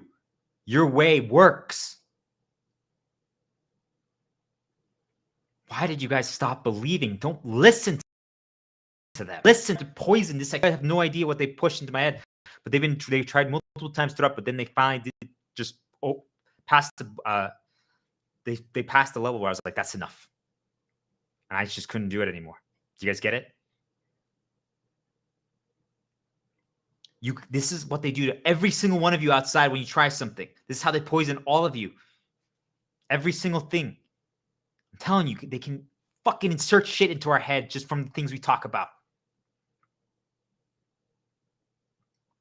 When are you guys going to take this seriously?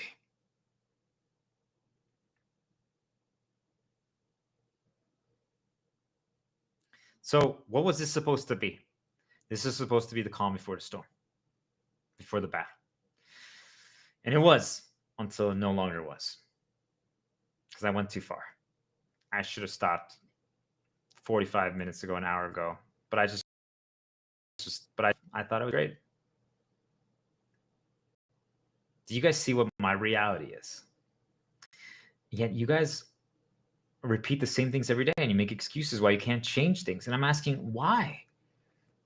If you're not dealing with that, then what the fuck are you doing? Yes, we're going now the mean path, but I just want people to understand, like, do you guys see, like, I just don't understand. I just don't understand. What are you doing? Like, why can't you just...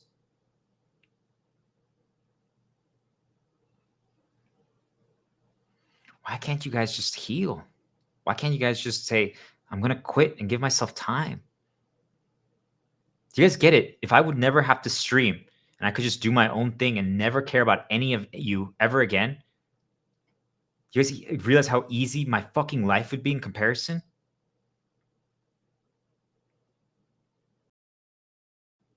I don't know why I take risks for all of you. I really don't. Like, now that I'm saying it out loud, I really don't fucking get what I'm doing. Why I care at all to take these risks for all of you. I did it yet again. I'm ruining my fucking life for all of you.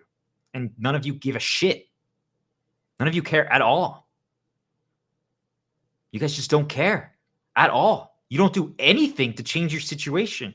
And yet I'm just essentially ruined myself for the next week over this shit. And none of you are going to do anything.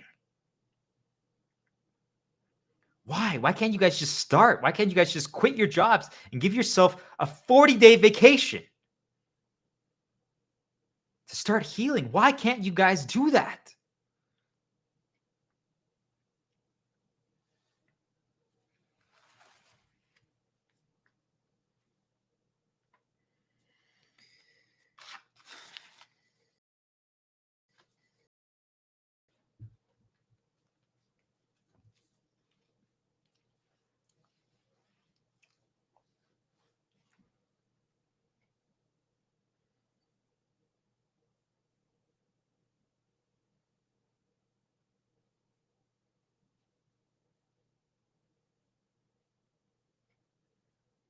I have to stop.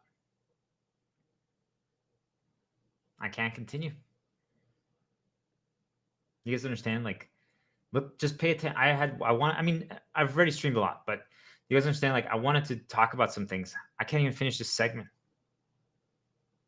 I can't even finish the segment because I'm not going to deliver the performance that I want to deliver. Won't heal as much as I want to.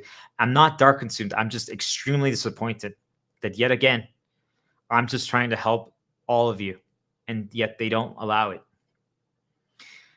But just so you guys know, what I'm going to do after this is I'm going to stop.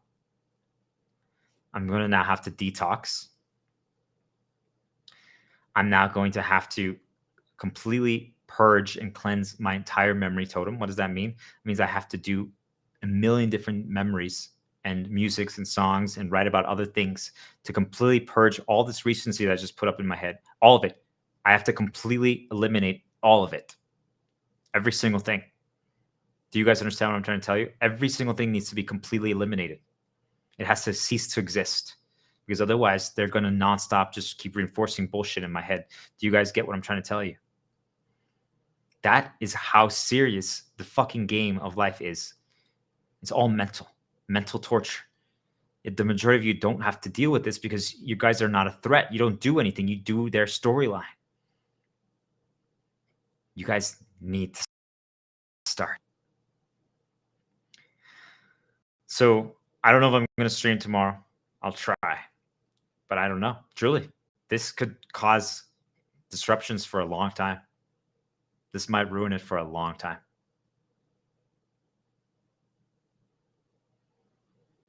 It's okay, but I just want people to understand, like, this is how fucking severe and serious this shit is. Because if I do it now at the wrong time and they keep pushing shit into my head, do you guys get it? Like, I have to be extremely careful. Because otherwise, if they attach shit at the wrong time, I can rewrite it. I know how to rewrite it. I'm going to. But do you guys get what I'm trying to tell you? Like, this is how they do to you, and then it's over for you.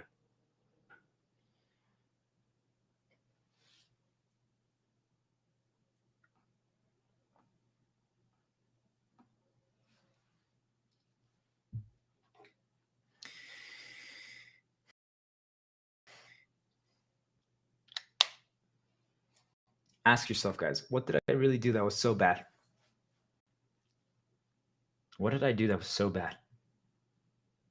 What did I do that was so bad this stream?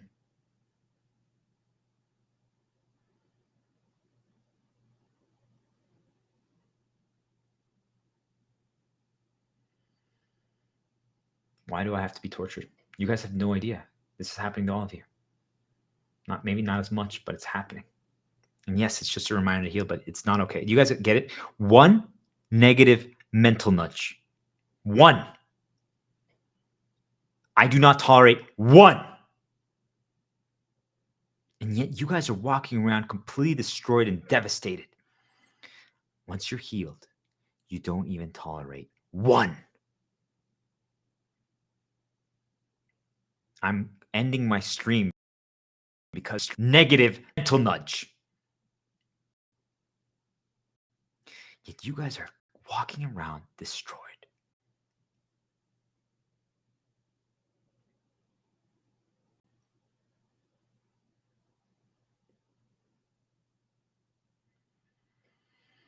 I want you guys to think about what just happened. Yet again, every stream ends like this, and it's disgusting.